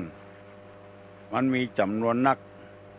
บางคนสารภาพว่าครอบครัวมีความสุขบ้านหวานใจรู้สึกเป็นหนี้บุญคุณของตู้หลวงเพราะว่าแต่ก่อนเฮาบ่เข้าใจการที่จะไปข่มเมียค่ำเมียคืออยู่ในอำนาจของตัวเก่าเนี่ยคิดว่ามันเหมาะมันสมมันดีแล้วค่ำมากินเหล้าเมายาลูกก็อยู่บ่ได้เมียก็อยู่บ่ได้นึกว่ามันเป็นของดีโอ้พอได้ยินตุลุงประกาศตั้งสถานีวิทยุว่ามันเป็นของบดีนกหนูปูป่าอยู่บ่ได้เอาเปิ้นมาเป็นลูกเป็นเมียแล้วหน้าที่จะให้ความอบอุ่นให้เปิ้นกลับไปสร้างความเดือดร้อนให้เปิ้นถึงวันจนบ่ฮู้ว่าจะเนี่ยเจือใดพอได้ยินธรรมะธรรมโมจากตุลุงพ่องจากท่านมหาพ่องจากคนอื่นพ่องก็ดีใจขึ้นมาฮู้เรื่องฮู้ราวขึ้นมาม่วนอกม่วนใจขึ้นมาก็ปรับปรุงแก้ไขเพราะมันเป็นเชื้อโรคเฮาฮู้มันบ่ดีก็ปรับปรุงแก้ไขเป็นต้นบางคนก็อู้ซื่อๆนะไปเสาะหาเรื่องหาราวกับผู้เจ้าเปิ้นก็ทำหน้าที่ของเปิ้นอยู่หั่นแล้วตัวไปสู้กับเปิ้นเมื่อบ่พออกบ่พอใจอย่างใดอย่างหนึ่งก็ไปโคตรไปเกลียดคือเปิ้นอันนี้ก็เป็นเชื้อโรคอย่างหนึ่งเปิ้นบอกว่าสอนไอ้หยังบ่ต้องสอนตัวเก่ามองไอ้หยังบ่ต้องมองตัวเก่าติไอ้หยังบ่ต้องติตัวเก่ามองตัวเก่าเห็นดีมันเป็นตาไผเบื้องต้นมาตลอดถึงปลายฟังไปเถอะพอออกไม่ออกเลยสนใจธรรมะธรรมโมนี่ยังแฟนน้อยมันเป็นเกราะป้องกันตัวธรรมะนี่เป็นเพื่อนฝูงอย่างที่กล่าวมาเมื่อตะวาแล้วธรรมะนี่เป็นพ่อเป็นแม่ของเฮาเป็นมิตรแก้วสหายของเฮาเป็นยารักษาโรคเป็นอาหารเป็นเครื่องประดับประดาผู้ใดมีคุณธรรมเต็มเปี่ยมไปด้วยคุณธรรมเนี่ยอิ่มตลอดเวลาม่วนอกม่วนใจตลอดเวลาขาดศีลขาดธรรมนี่มันกั้นมันอยากมันอดเตื้อเป็นดีอินดูตัวเก่าคนขาดธรรมเนี่ยบ่ดีบ่ดักขายหน้าขายตาเสียงถึงบ้านถึงเมืองยังบ่พอไปถูกคอกถูกขังตลอดชีวิตก็มีถูกประหารชีวิตก็มี ชีวิตนี่เป็นของหาไม่ใช่ได้ง่ายๆหาในยากถ้าชีวิตดับมันดับไปทั้งหมดเลยเข้าของเงินคำจ้างมางัวควายอย่างดับไปตัวกันหมดเพราะฉะนั้นจะต้องรักษาดวงจิตนี้ไว้ดีๆนั่นก็คือเอาธรรมะมาเป็นเพื่อนเป็นฝูงตุลุงได้เอา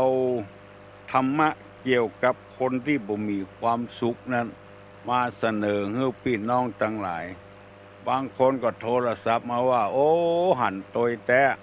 เพราะว่าคนที่บ่มีความสุขนั้นหนึ่งคนมีจิตบ่ตั้งมั่นอันนี้ก็บ่มีความสุขสองคนหูเบาคนใจเบาเชื่อง่ายก็บ่มีความสุขบ่มีรักบ่มีแรงละเวเหหนไปเลยบ้านฝ่ายชีวิตก็ตกละกรรมลำบากลุกอวยนั่งอวยบ่มีไผปกลุกปกนั่งบ่มีไผพ่อไผกอยเพราะว่าหูเบาเอาง่ายเปิ้นจุไปที่ไหนเปิ้นจอบไปที่ไหนไปที่หั่นบ่มีรักมีฐานมั่นคงถาวรไปอยู่กับบ้านสงเคราะห์คนชราบ่มีคนนำไปบ่มีคนจักจุงไปก็ไปบ่ได้บ่มีหลักฐานคนหูเบาข้อที่สามว่าคนประทุษร้ายมิตรได้นำเอาเรื่องต่างๆที่มีคนโทรศัพท์มาบอกว่ามันเป็นเจออี้เนอะถึงวันนี้อันนี้สำคัญหน่อยพอหลังไม่มามีคนโทรศัพท์มาบอกว่าโอ้จับใจจับคอแตะตุลุงมันเป็นอย่างอี้แต่มาได้คำหนึ่งถึงคนอื่นคำหนึ่งก็ตัวอย่างเดียวถ้าตัวโดนอย่างอั้นพ่องตัวจะกึดอย่างไรมีการมีงานอย่างไปลุ่มนาตี้จะลุ่มจ้อยเงี้ยกินเงี้ยว่าเฮ้เปิ้นอันนี้ไปลุ่มเอากินเอาป่าเปิ้นคนถุงยกออกบ้านเปิ้นแล้วเอาไปบ้านตัวถ้า10 คนก็10 ถุง20 คนก็20 ถุงไปแล้วเปิ้นกะไว้จะให้มันปอแล้วบ่ปอสักกำวิทย์กินวิทย์ว่าไปเหี่ยอันนี้ก็ขอฝากฝังไว้เป็นเชื้อโรคอย่างหนึ่งคนจำพวกนี้บ่ใจมันบ่เป็นบาปนะเป็นบาปนู่นนั่นจิตคิดจะลักจิตคิดจะเอาของเปิ้นจะว่าวิสาสะก็บ่ใจวิสาสะก็บ่ใจอุปกรรมโมทำความเพียรที่จะลักได้ของนั่นไปกินไปใจด้วยความพยายามแมทของเปิ้นเป็นอันวันจะหันอกหันใจเปิ้นพ้องเวลามีการกลับบ้านกลับจองเปิ้นก็หวังเปิ้งพี่น้อง10 สาวชาวบ้านนะหวังเปื้อนหวังฝูงนั่นนะอันนี้ไปประทุษร้ายเปิ้นโดยแถมซ้ำหนึ่งซ้ำสองพ่อก็ตายแม่ก็ตายไปแล้วยังบ่พอคนก็มาซ้ำมาเติมโดยแถมจะกินเหล้าโดยเปิ้นกินจิ้นกินปลาโดยเปิ้นบ่อู้บ่ฮู้ก็เน็บแนมเปิ้นโศกเปิ้นเศร้าอยู่หั่นแล้วยังไปซ้ำไปเติมเปิ้นแถมมันตายไปตามกันบางรายก็เป็นหัวหน้าแม่ครัวเปิ้นขอมอบความไว้วางใจเน้อของกินของว่าเข้าป่าอาหารมันจะกุ้มก็บ่กุ้มกาเท่าใดเป็นเท่าใดเจ้าภาพเปิ้นจะไปซื้อมาก็บ่ซื้อตัวเองเนี่ยจะเอาเงินเปิ้นไปซื้อตาอันแล้วก็บ่จดไว้เป็นหลักเป็นฐานเอาเงินไปแล้วเหลือเท่าใดกาวิทย์เท่าใดกาบ่บอกให้เจ้าภาพก็เลยพลอยเสียอกเสียใจไปโดยอันนี้ประทุษร้ายมิตรทั้งนั้นประทุษร้ายเพื่อนบ้านเฮือนเดียวกันบอกให้เปิ้นให้ฮู้เหี่ยให้เปิ้นได้สบายใจซื้อไอ้หยังเท่าใดเพราะว่าคนบัดเดี๋ยวนี้มันมีความฮู้กันนักซื้อผัก10 กิโลตะอัน10 กิโล10 บาทจะต้องจ่าย100ถ้าเฮาไปเอานักเนี่ยอันมันมีส่วนลดโดยแถมลูกเปิ้นฮู้กันลูกกิน20 กิโลกา100 กิโลกามีส่วนลดโดยแถมบางทีได้ส่วนลดบ่ได้ส่วนลดฮู้เขาก็ว่าได้ส่วนลดโดย หน้าที่จะลงตามความจริงมาบอกความจริงให้เปิ้นสักอย่างแล้วงานก็แล้วหั่นละเอาเงินไปเท่าใดก็ตาอันละจะเหลือหูจะวิทย์หูบ่บอกให้เจ้าภาพเปิ้นเจ้าภาพเพิ่นก็ค้ำใจอยู่หั่นจะถามก็จะเอ็กจะแพ้เขาใส่กันจะมีเรื่องมีราวบ่ถามก็ค้ำใจไว้อันนี้ก็ขอฝากไว้ตัวเนอะในข้อที่3นี่นะใครเป็นพ่อครัวก็ดีแม่ครัวก็ดีเปิ้นจะจ่ายมาฮื้อเอาก็มีหน้าที่ทำก็ทำเปิ้นไว้วางใจเอาแล้วเงินตาอันมันบ่นักบ่หนาเท่าใดบ่เป็นหมื่นเป็นแสนมันบ่พอเป็นดีเท่าใดเหลือ4-500ก็3-4พันแต่อันน่ะเอาไปกินอย่างน่าซื้อมันบ่เหมาะบางทีเจ้าภาพนี่เปิ้นก็บ่ใช่ใจบ่ได้หรอกเจ้าภาพบางคนนี่ใจบุญเอาสตางค์ใส่ซองเอาไว้ล้างตีนล้างมือเน้อแม่ครัวเน้อยังได้ตัวแถมอยู่น้ำจิตน้ำใจก็ได้สตางค์ก็ได้ตัวแถมอาหารการกินก็กินได้สบายหันอกหันใจกันพ้องเน้อวิทยุนี่เป็นวิทยุชุมชนวิทยุชุมชนฮื้อชุมชนในเข้มแข็งคำว่าเข้มแข็งนี่ฮื้อหมู่ฮื้อคณะฮื้อชุมชนนั้นได้เข้มแข็งขึ้นบ่ฮื้อได้อ่อนแอลงเอาจ้อยปลุกระดมกันฟังเทศน์ฟังธรรมเนี่ยมันเป็นเครื่องแก้ไขความบดีบดักภายในบ้านภายในหอในเฮือนถ้าปราศจากคุณธรรมเห็นแล้วมนุษยธรรมเห็นแล้วมันไปไกลบ่ได้หวบหาบโรงกลางครันกลางที่กลางจาง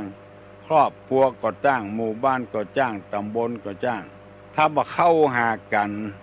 บ่ติดต่อกันในทางธรรมแล้วเพราะฉะนั้นญาตินี่จึงมีหลายอย่างญาติสายโลหิตสายเลือดนี่ก็ไปทำอย่างญาติที่ธรรมก็ไปทำอย่างเป็นพี่เป็นน้องกันในทางธรรมบ่เอาอย่างมาฮื้อกันแต่ว่าจิตใจมันพัวพันกันปะกันที่ไหนได้ตักได้ตอกันมันม่วนอกม่วนใจโดยเฉพาะอย่างยิ่งตุเจ้ากับชาวบ้านนี่มันขาดกันบ่ได้ตุเจ้าก็ต้องอาศัยชาวบ้านเรื่องเข้าป่าอาหารเรื่องที่อยู่ที่อาศัยเรื่องผ้านุ่งผ้าใบเรื่องการเจ็บกันเป็นต้องอาศัยสถานาบุญสถานาบุญได้เปิ้งตุเจ้าทางใดพ้องมันก็ต้องหาเปิ้งด้วยกันเป็นอย่างเปิ้งทางจิตทางใจเปิ้งใบบุญเปิ้งความรู้เปิ้งกันไปเปิ้งกันมาตุเจ้าบางตนนี้พัฒนาบ้านจองห่อเงินมันดีมันงามขึ้นมีความสามัคคีพร้อมเพรียงเอียงหน้ากันเป็นผู้นำของหมู่ของคณะชาวบ้านเจ้าจองสักคนก็บ่ค่อยพอใจคิดว่าเป็นจะเรื่องของตุเจ้าพนายทั้งที่จะนำความเจริญมาสู่แม่นก็จ้างบ่แม่นก็จ้างเอาก็จำเป็นที่จะต้องช่วยเหลือเฟื่อฟายซึ่งกันและกันช่วยเหลือไปแล้วผลประโยชน์ที่จะได้รับมันก็ตกอยู่ส่วนกลางบ่ได้ตกไปในองค์มือของใครคนใดคนหนึ่งพอจะแปลงจิตแปลงใจอนุโลมไปได้ก็อนุโลมกันไปก่อนมันขาดกันบ่ได้เพิ่งปะอาศัยกันบ่ต้องอย่างนักแม้แต่ตายเป็นเม็นเน่าในถ้าตุเจ้าบ่ไปทอดไปถอนก็ยังเอาไปบ่ได้อันนี้อู้ถึงหมู่บ้านกลัวคึดกลัวจากลัวอย่างมื้อเนี้ยต้องเพิ่งปะอาศัยพระสงฆ์พระเจ้าตัดสินใจลูกเจ้าลูกนื้ออันกรรมหมดเนี่ยที่ตุลุงว่าเนี่ยบางคนว่าไอ้ยุ่งอย่างกับเจ้าบ้านเจ้าจองมีหลายคนบอกว่าดีเน้อตุลุงมันเหมือนกรรมเก่ากรรมแก่เจ้นพ่อแจ้งแม่เบิ้นบัดตายเตื้อเปิ้นห้องอย่างเงี้ยลูกเฮ้ยไปเมารับเมานอนอยู่ดูนอนก็ขึ้นหุ่งแล้วไปยินดียินบานอย่างเรื่องเล็กๆน้อยๆจะพลาดโอกาสพลาดเวลาบางทีไปรถไฟจะไปกรุงเทพถูกได้ไปเกิดเอาปุ่นลำปางปุ่นเพราะลูกควายไปบัดตานเปิ้น ลูกเห็นยินดี เอาละเนาะก็ออกไม่ออกพี่ป้านาอาศรัทธาทั้งหลายเวลาก็จะหมดแล้วคือคนอื่นได้ออกอากาศโอกาสต่อไปสำหรับตุลุงวันนี้ยุติย่างเต้าอี้ก่อนวันหน้าวันตาก้อยมาพบกันใหม่ปนมมือขึ้นจะฮื้อปอนแล้วอายุวัฏโกธนวัฏโกสิริวัฏโกยัสสะวัฏโกปละวัฏโกวันนะวัฏโกสุขวัฏโกโหตุสัพพตาทุกขโลกาพญาเวลาโสกาจันตุจุปตวาอเนกาอันตระญาปิวินัสสันตุจเตจสาใจยะสิทธิทานังลาพังโสติปักขัญญังสุขังพลังสิริอายุจวันโนจะโพคังวุติจยะสวาสตาวาสาจะอายุจจีวสีทิภวันตุเตสัพปีติโยวิวัจจันตุสัพพะโรโควินัสสตุมาเตภวะตวนตะลาโยสุขีติคายุโกภวะอภิวาตนะสีลิสนิจังบุทธาปัจจายิโนจัตตาโลธัมมาวัฏันติอายุวันโนสุขังพลัง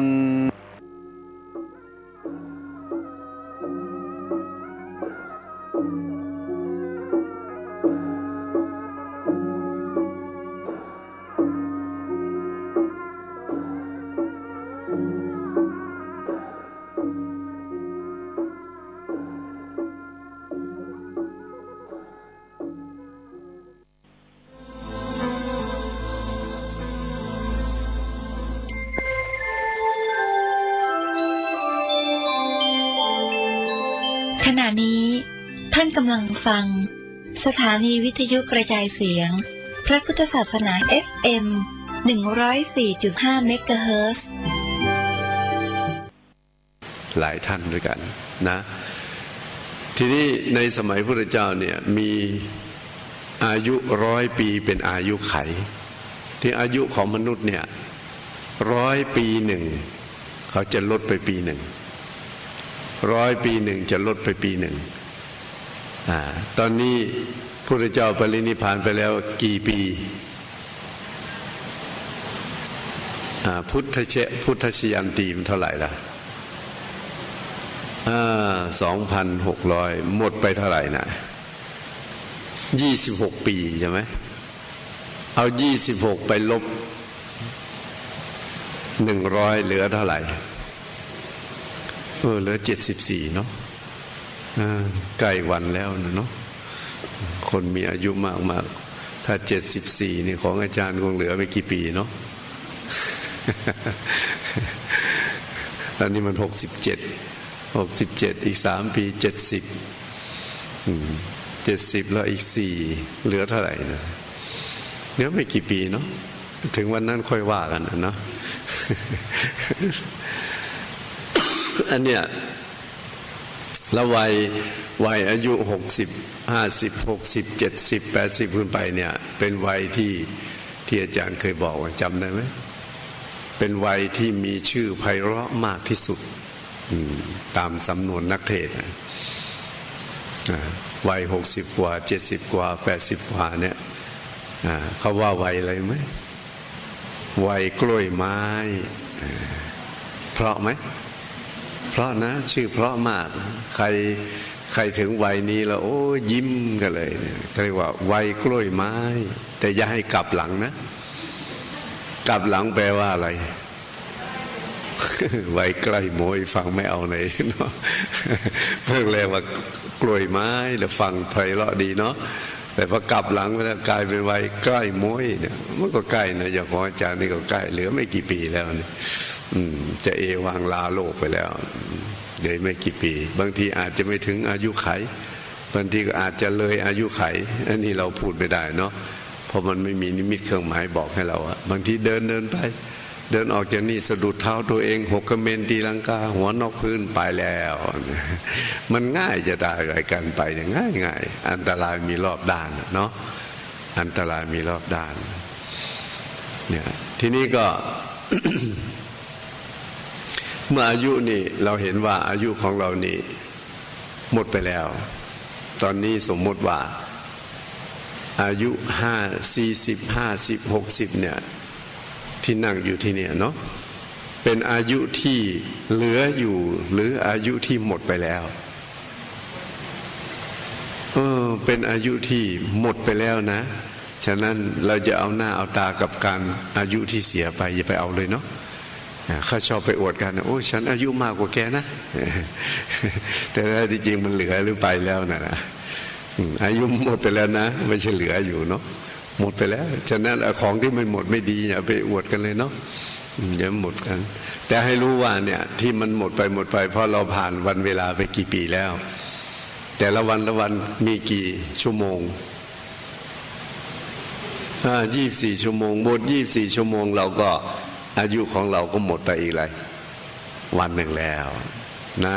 จากวันมาเป็นอะไรสัปดาห์จากสัปดาห์เป็นอะไรเป็นเดือนจากเดือนเป็นจากปีก็2 3 4 5 6ว่ากันไปไล่นะเนาะอันนี้เราก็จะเห็นว่าอายุของเราหมดไปนะเนี่ยวันเวลาเนี่ยเขาไม่ใช่กินเฉพาะเขาไม่ใช่ตัวเองเขาไม่ใช่หมดไปอย่างธรรมดานะเขาก็ยังทำให้อายุของเราเนี่ยสั้นลงเห็นไหมน้อยลงเนี่ยเดี๋ยวก็ว่าวันเวลาเคี้ยวกินสรรพสัตว์ทั้งหลายพร้อมกับตัวของมันเองเนาะแล้วก็มันทำอะไรอายุวันนะตอนที่เราเป็นหนุ่มเป็นสาวนี่ผิวพรรณเป็นไงผุดพองดีไหมผุดพองดีเนาะแต่เท่าแก่มาเป็นไรเราตกกระไหมของอาจารย์เนี่ยขึ้นเยอะเลยนะมันเนี่ยขึ้นเยอะมาอวดเมื่อก่อนไปเห็นคนเฒ่าคนแก่ชอบไล่จับว่าคนเฒ่าคนแก่มันอะไรปานดำปานแดงแล้วเนื้อคนแก่มันนิ่มเลยเนาะมันเหี่ยวไปจับตรงไหนมันก็เหี่ยวนี่เราจะเห็นว่าผิวพรรณของเราเป็นเด็กไล่มาจนถึงอายุเนี่ยมันก็จะหมดไปเนาะอันไหนที่มันเต่งๆอันไหนที่มันจะหย่อนอันผิวพรรณที่สดใสเนี่ยมันก็จะเศร้าหมองไปเนี่ยเราก็จะเห็นง่ายๆนะเนี่ยรอบๆตัวเรานี่ก็ไม่ต้องไปดูที่อื่นเนาะไม่ต้องไปดูที่อื่นเนี่ยมันจะเป็นของมันไปอย่างนี้แหละแล้วทีนี้ถ้าเราไปฝืนเขาได้ไหมไปทวงหนี้บุญคุณเขาได้ไหมทวงได้ไหมวันเนี่ยตัวเนี่ยฉันอุตส่าห์ทนุถนอมแกนะเรียนได้ปริญญาเอกมีหน้ามีตาให้แกนะถ้าหาบ้านหาช่องให้แกอย่างดีหาเครื่องอุปกรณ์ให้อย่างดีเลยอะไรที่รถก็ยี่ห้อดีๆยี่ห้อดังๆเคยยี่ห้ออะไรที่ดังกว่าเพื่อนน่ะยี่ห้ออะไรเบนใช่ไหมสมมติว่าเบนเนาะที่มันดีๆหน่อยว่างั้นเนาะเนี่ยหาของที่ดีๆมาให้แกทุกอย่างเลยไปสู่ในสังคมก็มีหน้ามีตาแกต้องเห็นใจฉันนะแกอย่าแก่นะแกอย่าเจ็บนะอย่าเป็นโน่นเป็นนี่นะได้ไหมได้หรือไม่ได้ไม่ได้แล้วเราไปฟ้องตำรวจเอาเรื่องมันได้ไหมฟ้องได้ไหมไปเอาเรื่องมันแหมนี่ดูสิฉันอุตส่าห์ทนุถนอมมันอย่างดีนะมันทรยศแต่ฉันเนี่ยฉันจะเอาเรื่องมันซะหน่อยนี่ตำรวจรับเรื่องไหมรับหรือไม่รับไม่รับเลยรับนะตำรวจรับอย่างดีเลยพาไปไหนอะไปคลองสารมั่งศรีธัญญามั่งแล้วแต่ส่งไปเลยแหละสงสัยไม่เข้าท่าเลยไม่รู้จะเอาคดีไหนเนาะต้องเอาคดีคนอะไรสติไม่สมประกอบต้องส่งลงไปที่โรงพยาบาลบ้านเนาะนะอันเนี้ยเราจะไปอุทธรณ์อะไรก็ไม่ได้จะไปทวงหนี้บุญคุณอะไรเขาก็ไม่ได้เขาจะเปลี่ยนไปทุกวันแล้วการเปลี่ยนของเขาเนี่ยเรารู้สึกตัวไหมไม่รู้นะดูที่เราเปลี่ยนจากเด็กแบเบาะ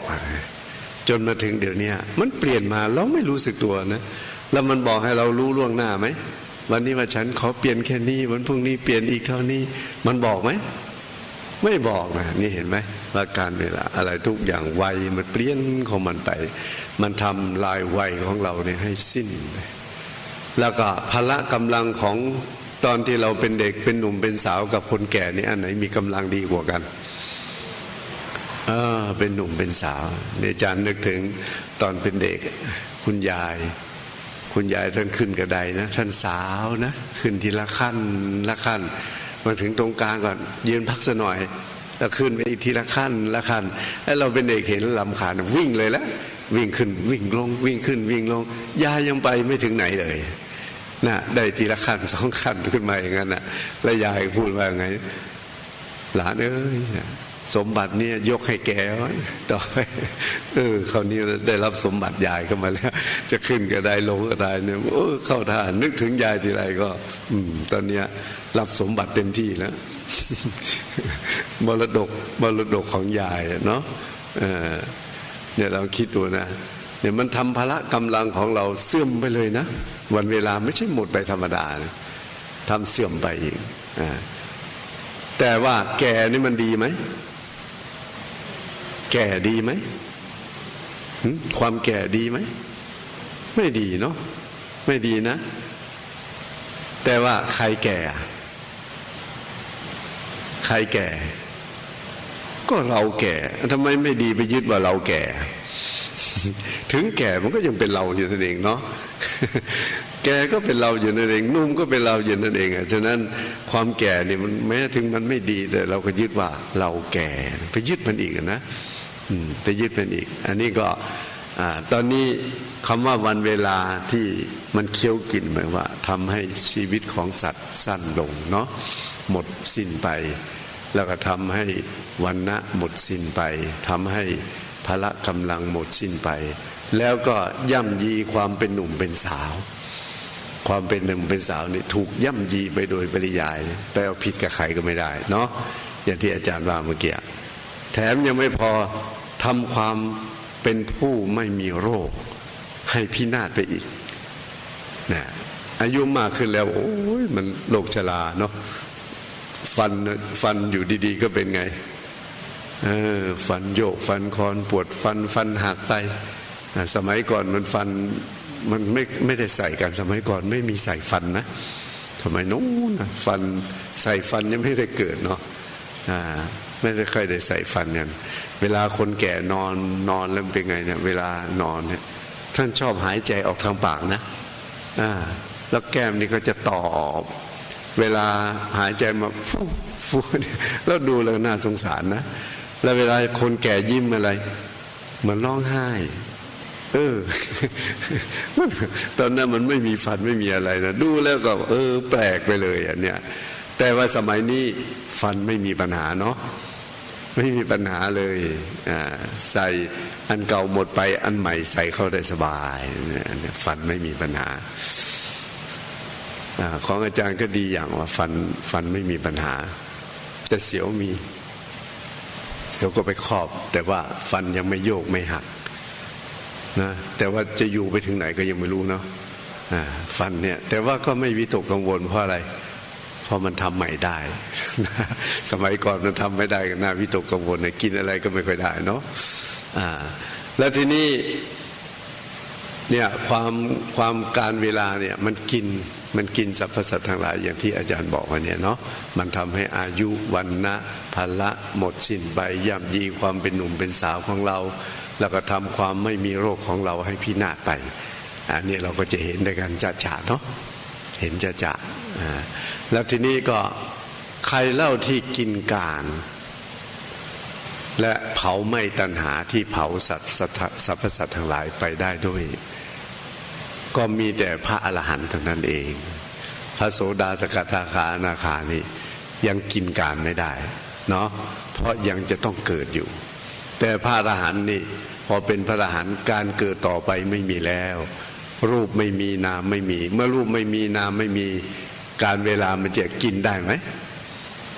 ก็ไม่มีอะไรที่จะหมดสิ้นไปอีกแต่เมื่อมีรูปมีนาม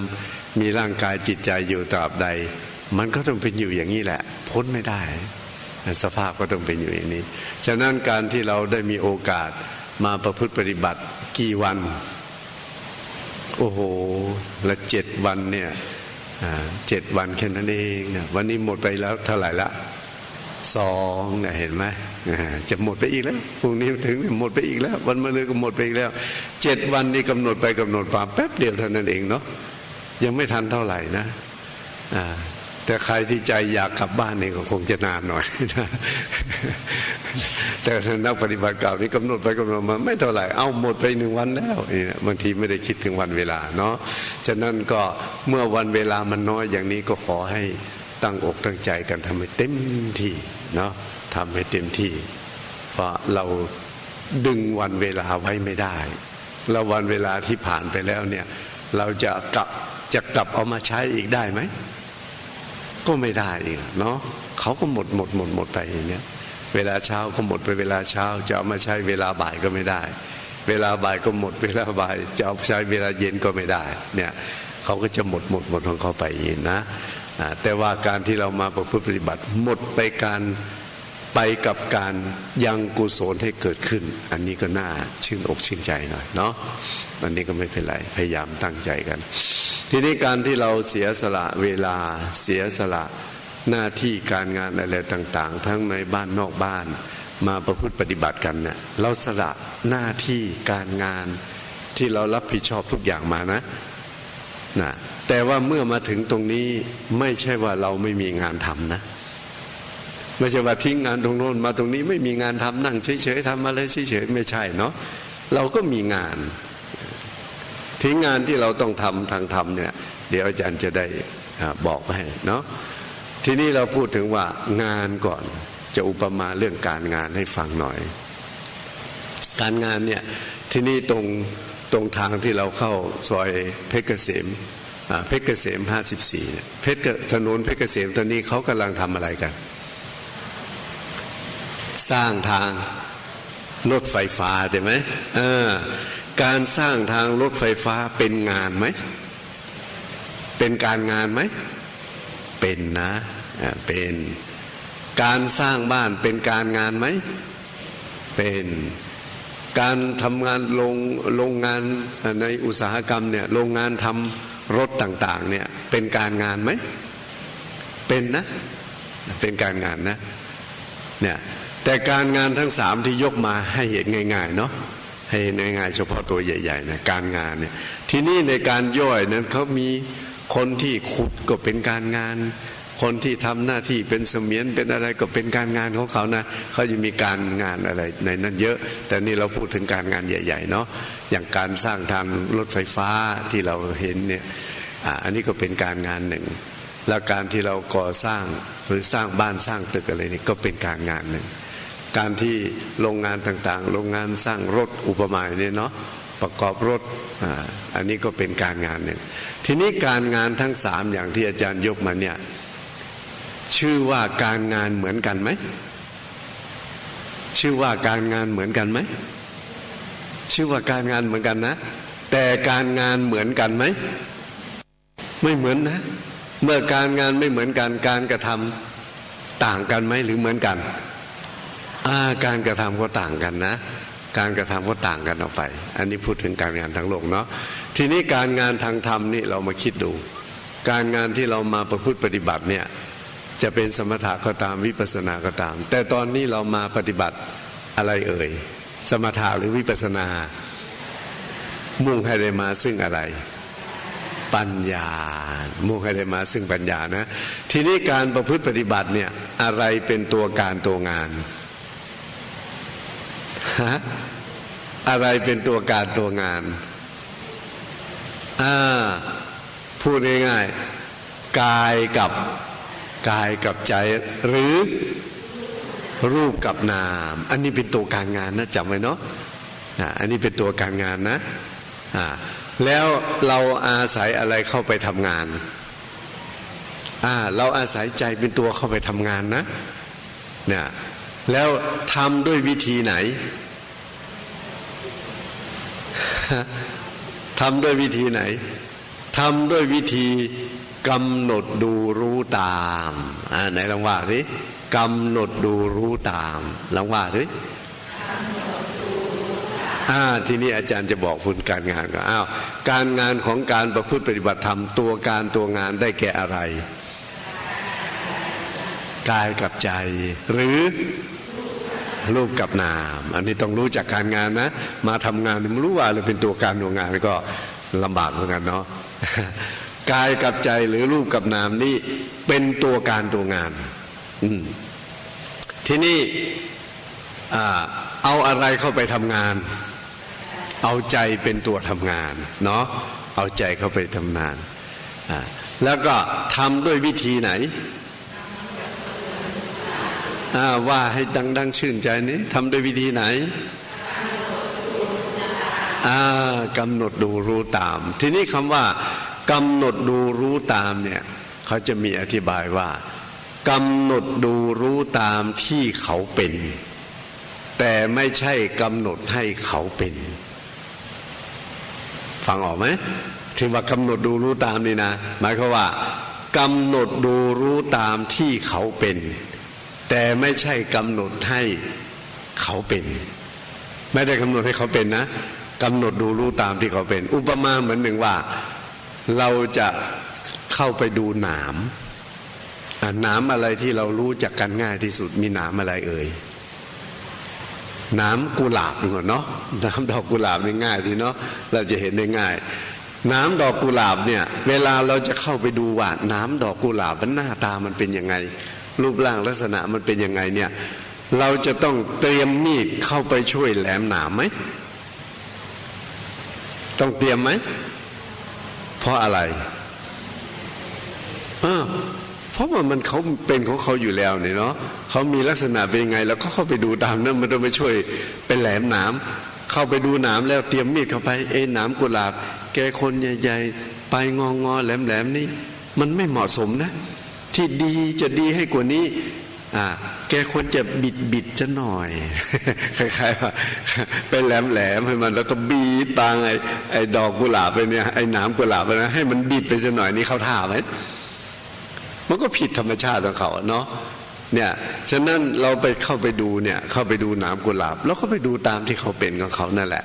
เราไม่ต้องไปช่วยตกแต่งไม่ต้องไปช่วยเราไม่ต้องไปช่วยแหลมอะไรเขานะเขาอยู่ยังไงก็ดูอย่างนั้นนะอันนี้ร่างกายกับจิตใจของเราก็เช่นเดียวกันนะ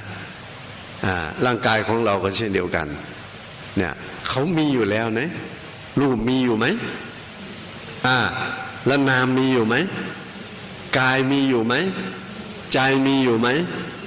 แล้วของดีไม่ดีมีอยู่ไหมแล้วเรามีหน้าที่อะไรเขาไปดูตามที่เขาเป็นนั่นแหละไม่ต้องไปตกแต่งเขานะไปดูตามที่เขาเป็นเนี่ยตามดูเขายกขึ้นมาก็ว่าไงยกหนอเขาย่างไปว่าไงย่างหนอเขาเหยียบลงไปไงว่าไงเหยียบหนอเนี่ยเราดูตามที่เขาเป็นนี่แหละเราไปยกขึ้นมามีอาการหนักมีอาการเบามีอาการตึงมีอาการหย่อนมีอาการเหนียวมีอาการแฉะไงเวลายกขึ้นมาเหนียวหนึบหนับเป็นยังไงเราก็รู้ตามอาการเขานั่นแหละนะแล้วล่ะรู้ได้อย่างนี้แล้วมันเป็นยังไงอันนี้ค่อยว่ากันทีหลังนะเนี่ยหมายความว่าเราไปรู้ตามที่เขาเป็นนะไปรู้ตามที่เขาเป็นแล้วก็น้อมใจอย่างที่อาจารย์บอกวันก่อนเนี่ยการน้อมใจมาว่าน้อมใจเข้าไปหาในสิ่งที่เราจะดูนะน้อมใจสมมติว่าอุปมาเหมือนเราจะดูคิ้วเราอย่างเงี้ยน้อมนึกเราน้อมนึกไปที่ไหนก็น้อมนึกไปที่คิ้วใต้คิ้วเขามีอะไรเหนือคิ้วมีอะไรหน้าผากระหว่างคิ้วมีอะไรข้างคิ้วมีอะไรขมับที่หูมันอยู่ไกลกว่านี่ตรงนี้ ใช่ไหมขมับเนี่ยช่วงที่เราตั้งใจไปดูคิ้วถึงแม้สิ่งเหล่านี้มีอยู่เราสนใจไหมเราจะไม่ให้ความสนใจนะเราจะดิ่งเน็บไปที่คิ้วนี่เหมือนกันอันเนี้ยฉะนั้นนักปฏิบัติเวลาส่งใจไปดูน้อมใจไปดูสิ่งไหนในร่างกายเนี่ยต้องดิ่งใจให้ไปถึงนะน้อมใจเข้าไปเต็มที่เขาเรียกว่าจดจ่อกับอาการอันนี้ไม่เป็นการบังคับนะเราน้อมใจไปหาคิ้วนี่ชื่อว่าเป็นการบังคับไหมบังคับไหมเราน้อมนึกไปถึงคิ้วเนี่ยชื่อว่าเป็นการบังคับไหมไม่ได้บังคับนะน้อมนึกไปถึงแต่การบังคับทำยังไงพอไปถึงแล้วอยากจะให้ใจอยู่กับคิ้วตรงนี้ ไม่อยากให้ใจเนี่ยออกไปคิดเรื่องนู้นเรื่องนู้นเรื่องนู้นอะไรข้างนอกเนี่ยอย่างนี้ห้ามทำเด็ดขาดนะทำแล้วเป็นไงเล่นงานทันทีแหละจะเล่นงานเราทันทีนะเล่นงานทำให้มึนตึงเวียนหัวอาเจียนเลยนะไม่ได้เนาะฉะนั้นห้ามบังคับการบังคับอย่างที่อาจารย์ว่าเนี่ยขวาย่างหนอซ้ายย่างหนอเหมือนกันนะน้อมใจเข้าไปถึงอาการเขาแล้วก็การที่เราน้อมไปถึงอาการของเขาที่รู้ตามอาการยกย่างเหยียบเนี่ยอันนั้นไม่ใช่เป็นการบังคับส่งใจจดจ่อกับอาการจริงๆอย่างที่หลวงพ่ออุบันดิตท่านอุปมาเหมือนว่าในจานหนึ่งนี่มีขนมหลายๆชนิดอยู่รวมกันนะในจานใบเดียวเนี่ยมีทองหยิบฝอยทองพวกขนมเค้กขนมอะไรหลายๆอย่างเนาะหลายๆอย่างพวกขนมมากๆก็เดี๋ยวก็น้ำลายจะไหลกันนะไว้ก่อนเนาะ สมมติว่ามันมีขนมหลายๆอย่างอยู่ในจานเดียวกันเนี่ยเวลาเราจะจิ้มสมมติว่าเราจะจิ้มฝอยทองเราต้องส่งใจไปที่ไหนตาเราต้องปักไปที่ฝอยทองนะขืนไปเบี้ยวเอาสายตาทิ้งมาดูข้างนี้เราจะจิ้มฝอยทองถูกไหมไม่ถูกนะฉะนั้นเราต้องดิ้งเข้าไปหาเนี่ยใจเราต้องน้อมเข้าไปหาตัวนี้จริงๆมันถึงจะจิ้มได้ถูกเลยเนาะ อันนี้ก็เหมือนกันใจเราจะดูอันไหนเราก็ต้องจดจ่อกับนั้นเดินก็เลยเหมือนกันอาการทุกอย่างนะน้อมใจให้ถึงเมื่อถึงแล้วห้ามบังคับนะห้ามบังคับยังไงสมมติว่าขวาอย่างหนอซ้ายอย่างหนอเนี่ยพอเดินไปแล้วใจถึงแล้วอยากจะให้ใจอยู่กับอาการตรงนี้กลัวใจว่าระแวงกลัวใจว่าจะออกไปคิดเรื่องที่อื่นถ้าทำอย่างนี้นะเป็นการบังคับทันทีพอบังคับปุ๊บเป็นไงใจมันทำงานสองอย่างใจหนึ่งอยากให้อยู่อีกใจหนึ่งระแวงกลัวจะออกมันก็เกิดอาการเครียดพอเกิดอาการเครียดเป็นไงตีขึ้นเลยนะโอ้ยมึนตึงไปทั้งตัวบางทีปวดร้าวไปทั้งตัวเวียนหัวอาเจียนเลยนะไม่ได้เนาะกำหนดพองหนอยุบหนอก็เช่นเดียวกันอย่างที่อาจารย์บอกเราน้อมใจไปถึงจดจ่อกับอาการไม่ใช่เป็นการบังคับนะแต่ว่าเมื่อใจถึงแล้วอยู่กับอาการพองยุบแล้วมีใจหนึ่งแอบคิดอยากจะให้มันอยู่ตรงนี้กลัวมันจะออกไปคิดข้างนอกเนี่ยไอ้ตัวนี้เป็นการบังคับเนาะฉะนั้นห้ามทำนะใครทำแล้วก็ได้อานิสงส์ทันตาเลยแหละ นะเวียนหัวอาเจียนทันทีเลยไม่ต้องกลัวแล้วเนาะเนี่ยฉะนั้นโยคีต้องเข้าใจนะที่เราชอบเวียนหัวกันเวลามาทำปฏิบัติวันแรก2 วันเนี่ยเสร็จเพราะอะไรเพราะว่าใจเราไปบังคับเขาถ้าเราบังคับได้ไม่จำเป็นต้องมาถ้าบังคับใจได้นะอยู่บ้านเราขีดวงไว้ที่ขานี่แล้วน้อมใจแกคิดอยู่ในวงนี่นะห้ามออกไปคิดอย่างอื่นได้ไหมไม่ได้ไม่มีสิทธิ์เลยเนาะเขาไม่ได้อยู่บนอำนาจการชี้นิ้วของเรานะเราไม่มีอำนาจไปชี้นิ้วเขาได้นะฉะนั้นโยคีของเราต้องระวังนะน้อมใจไปดูอาการเฉยๆนะกำหนดดูรู้ตามที่เขาเป็นแต่ไม่ใช่กำหนดให้เขาเป็นไหนลองว่าดิแต่เนี่ยฉะนั้นเวลาเรากำหนดเนี่ยเราไปดูอาการต่างๆเนี่ยเราจะต้องทำใจให้กว้างอันนี้อีกอย่างอาจารย์จะมอบให้อีกอย่างเนาะต้องทำใจให้กว้างว่าไงทำใจให้กว้างเขาบอกว่าต้องขึ้นป้ายใหญ่เลยนะไม่ว่านักปฏิบัติเก่านักปฏิบัติใหม่ขึ้นป้ายใหญ่ตัวเริ่มใหม่ขึ้นป้ายว่าไงยินดีต้อนรับเสมอไหนละว่านี่ขึ้นป้ายว่าไงยินดีต้อนรับเสมอเนี่ยดีมาเราก็ยินดีต้อนรับของไม่ดีมาปรากฏเราก็ต้องทำไงยินดีต้อนรับเราจะไม่เป็นปฏิปักษ์เขาว่ายินดีต้อนรับนี่เรามีการเกลี่ยงไหมไม่เกลี่ยงนะดีมาเราก็ยินดีต้อนรับพร้อมเสมอที่จะเอาสติเข้าไปเพาะปลูกไม่ดีมาเราก็ยินดีต้อนรับพร้อมเสมอที่จะเอาอะไรเอาสติเข้าไปเพาะปลูกเหมือนว่าฟุ้งขึ้นมาเราก็กำหนดว่าไงฟุ้งหนอเนี่ยฟุ้งมันดีไหมไม่ดีนะแต่เราเป็นปฏิปักษ์กับเขาไหมไม่ปฏิปักษ์นะยินดีต้อนรับยินดีต้อนรับไม่ใช่ให้มันเกิดนะ พร้อมเสมอที่จะเอาสติเข้าไปเพาะปลูกการเอาสติเข้าไปเพาะปลูกก็คืออะไรกำหนดดูรู้ตามนั่นเองเนี่ยหน้าที่ของเราเป็นไล่เขาไม่ได้นะเราต้องพยายามทำใจให้กว้างทำใจให้กว้างไม่เกลี่ยงงอนและไม่เป็นปฏิปักษ์เพราะยินดีต้อนรับเสมอเราวางใจเสมออย่างเงี้ยเราจะดิ้นรนกับมันไหมจะเป็นปฏิปักษ์ต่อมันไหมไม่เลยดีขึ้นมาเราก็ยินดีต้อนรับไม่ดีขึ้นมาเราก็ยินดีต้อนรับเนี่ยที่อุปมาเหมือนเราแผ่เมตตาการที่เราแผ่เมตตานี่ศัพท์ข้างต้นว่าไงแผ่เมตตาสัพเพสัตตาแปลว่าอะไรสัตว์ทั้งหลายทั้งปวงนี่สมมติเนาะสัตว์ทั้งหลายทั้งปวงอย่างเงี้ยคำว่าสัตว์ทั้งหลายทั้งปวงมีจำกัดชาติชั้นวรรณะอายุวัยอะไรต่างๆมีจำกัดไหมว่าสัตว์ทั้งหลายทั้งปวงเนี่ยเอาเฉพาะมนุษย์หรือสัตว์ดิรัจฉานหรือเฉพาะพรหมเฉพาะอนุนหรือเฉพาะคนที่คนตระกูลสูงเป็นกษัตริย์เป็นมหากษัตริย์เป็นจักรพรรดิอย่างเงี้ยเราจำกัดไหมไม่จำกัดนะคำว่าสัพเพสัตตานี่เสมอภาคหมดเลยจะเป็นอบายสัตว์จะเป็นมนุษย์เป็นอบายเป็นอบายสัตว์คือเป็นนรกเปรตอสุรกายสัตว์เดรัจฉานก็ตามเนาะจะเป็นมนุษย์ก็ตามจะเป็นเทวดาก็ตามจะเป็นอินเป็นพรหมก็ตามหรือจะเป็นคนตระกูลต่ำตระกูลสูงเป็นคนจนคนมีก็ตามหรือว่าบุคคลนั้นจะเป็นมิตรเราก็ตามเป็นศัตรูก็ตามมีคำว่ายกเว้นไหมสัพเพสัตตานี่ไม่มีนะเราจะเสมอภาคหมดเลยเนี่ยเมื่อเราเสมอภาคอย่างนี้ใจเราดิ้นรนไหมไม่ดิ้นรนนะใจเราจะสบายเนี่ยไม่ดิ้นรนไม่กระวนกระวายเนี่ยเรายินดีต้อนรับเสมอนะทีนี้สมมติว่าเวลาเราแผ่เมตตาเราไม่ถูกกับนายก่อเวลาแผ่เมตตาว่าไงสัพเพสัตตาสัตว์ทั้งหลายทั้งปวงเว้นนายก่อเข้าท่าไหมเนี่ยเข้าท่าไหมมันก็ไม่เข้าท่านะอุตส่าห์ว่าสัพเพสัตตาสัตว์ทั้งหลายทั้งปวงนี่มีเว้นวงเล็บแบบว่าเว้นนายก่อเองก็หมดท่ามันไม่ใช่สัพเพสัตตาแล้วเนาะอันนี้ก็เหมือนกันยินดีต้อนรับเสมอเว้นทุกขเวทนาเข้าท่าไหมอย่างนี้นะหรือว่ายินดีต้อนรับเสมอเว้นอุทธัจจะความฟุ้งซ่านเพราะอะไร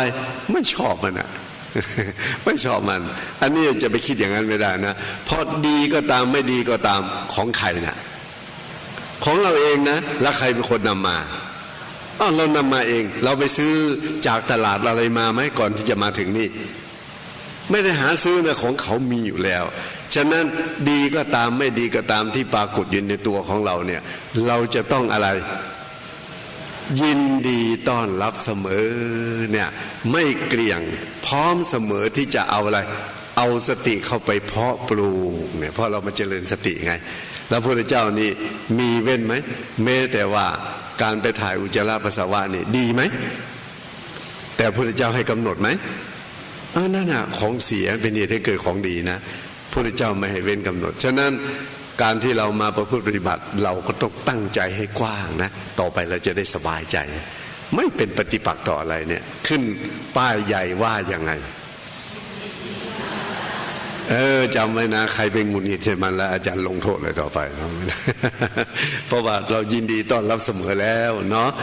ไม่ต้องไปห่วงไม่ต้องอะไรไม่ต้องไปกลัวอะไรทั้งนั้นอันนี้เป็นวิธีการเนาะอันนี้ให้ฝากให้แก่โยคีของเราเพื่อจะได้สบายใจมีอะไรเกิดขึ้นมากำหนดอย่างเดียวไม่ต้องไปหวั่นวิตกอะไรทั้งนั้นดีมากำหนดไม่ดีมาก็กำหนดเนี่ย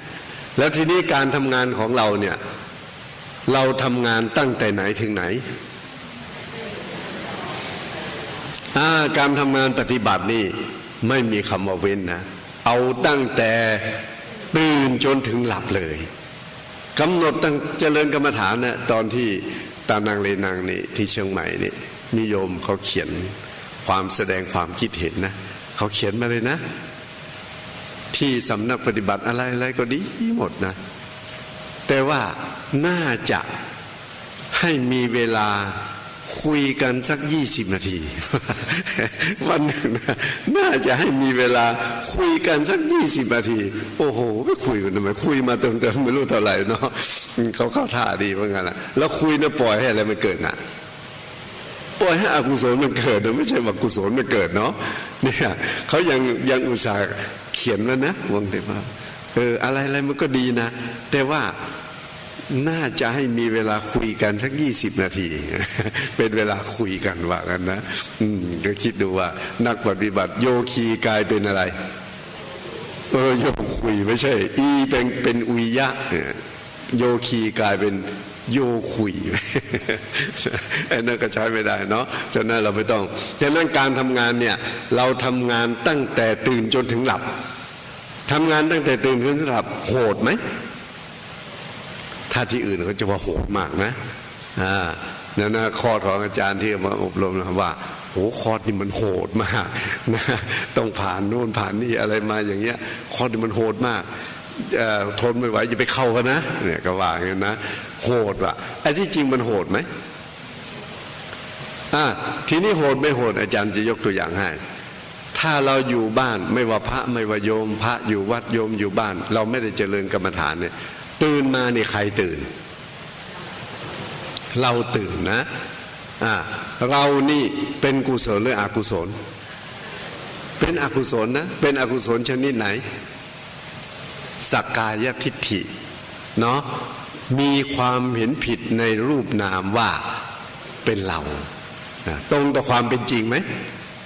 ไม่ตรงต่อความเป็นจริงนะไปเห็นรูปนามซึ่งเขาเป็นแต่รูปกับนามแต่เราไปเห็นรูปนามว่าเป็นอะไรเป็นเราตื่นเนาะแล้วก็ลุกขึ้นมาใครลุกเข้าห้องน้ำใครเข้าไปทำครัวใครทำทานอาหารใครทานไปทำงานใครไปทำงานแล้วเสร็จกลับบ้านใครกลับแล้วใครกินข้าวแล้วใครเข้านอนแล้วใครฝันแล้วใครตื่นอีก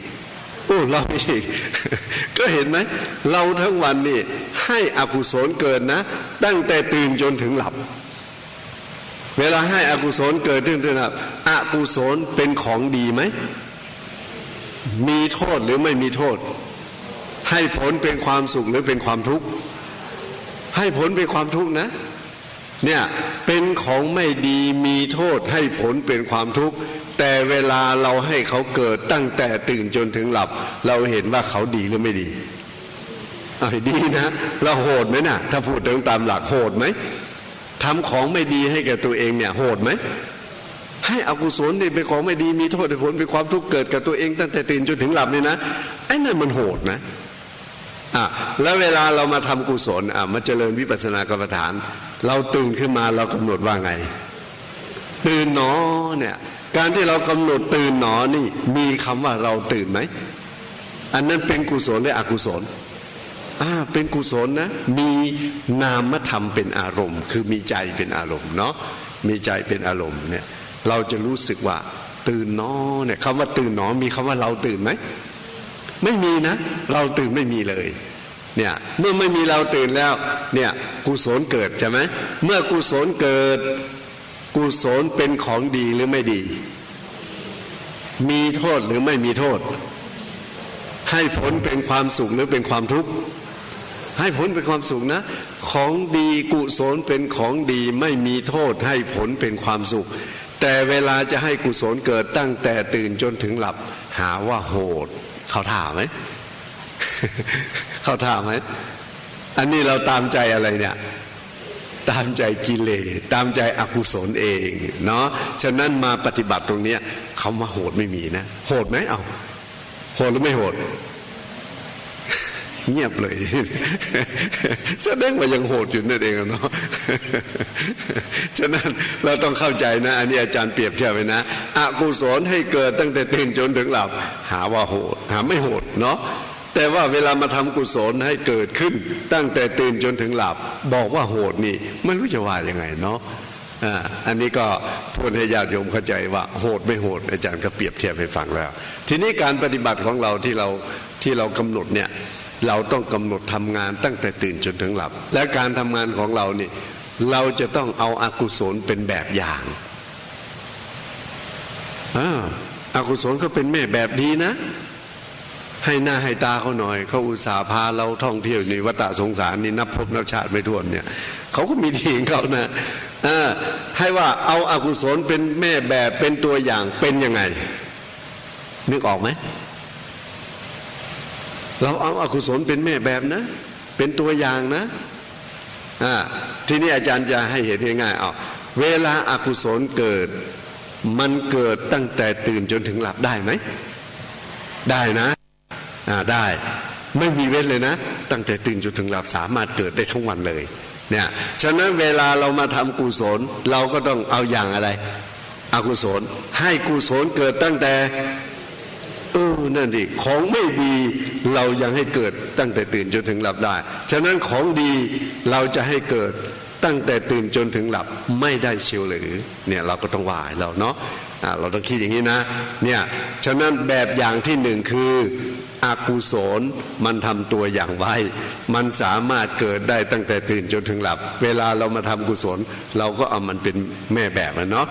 หมายก็ว่าทำตั้งแต่ตื่นจนถึงอันนี้เป็นประการที่หนึ่งนะประการที่สองอกุศลเกิด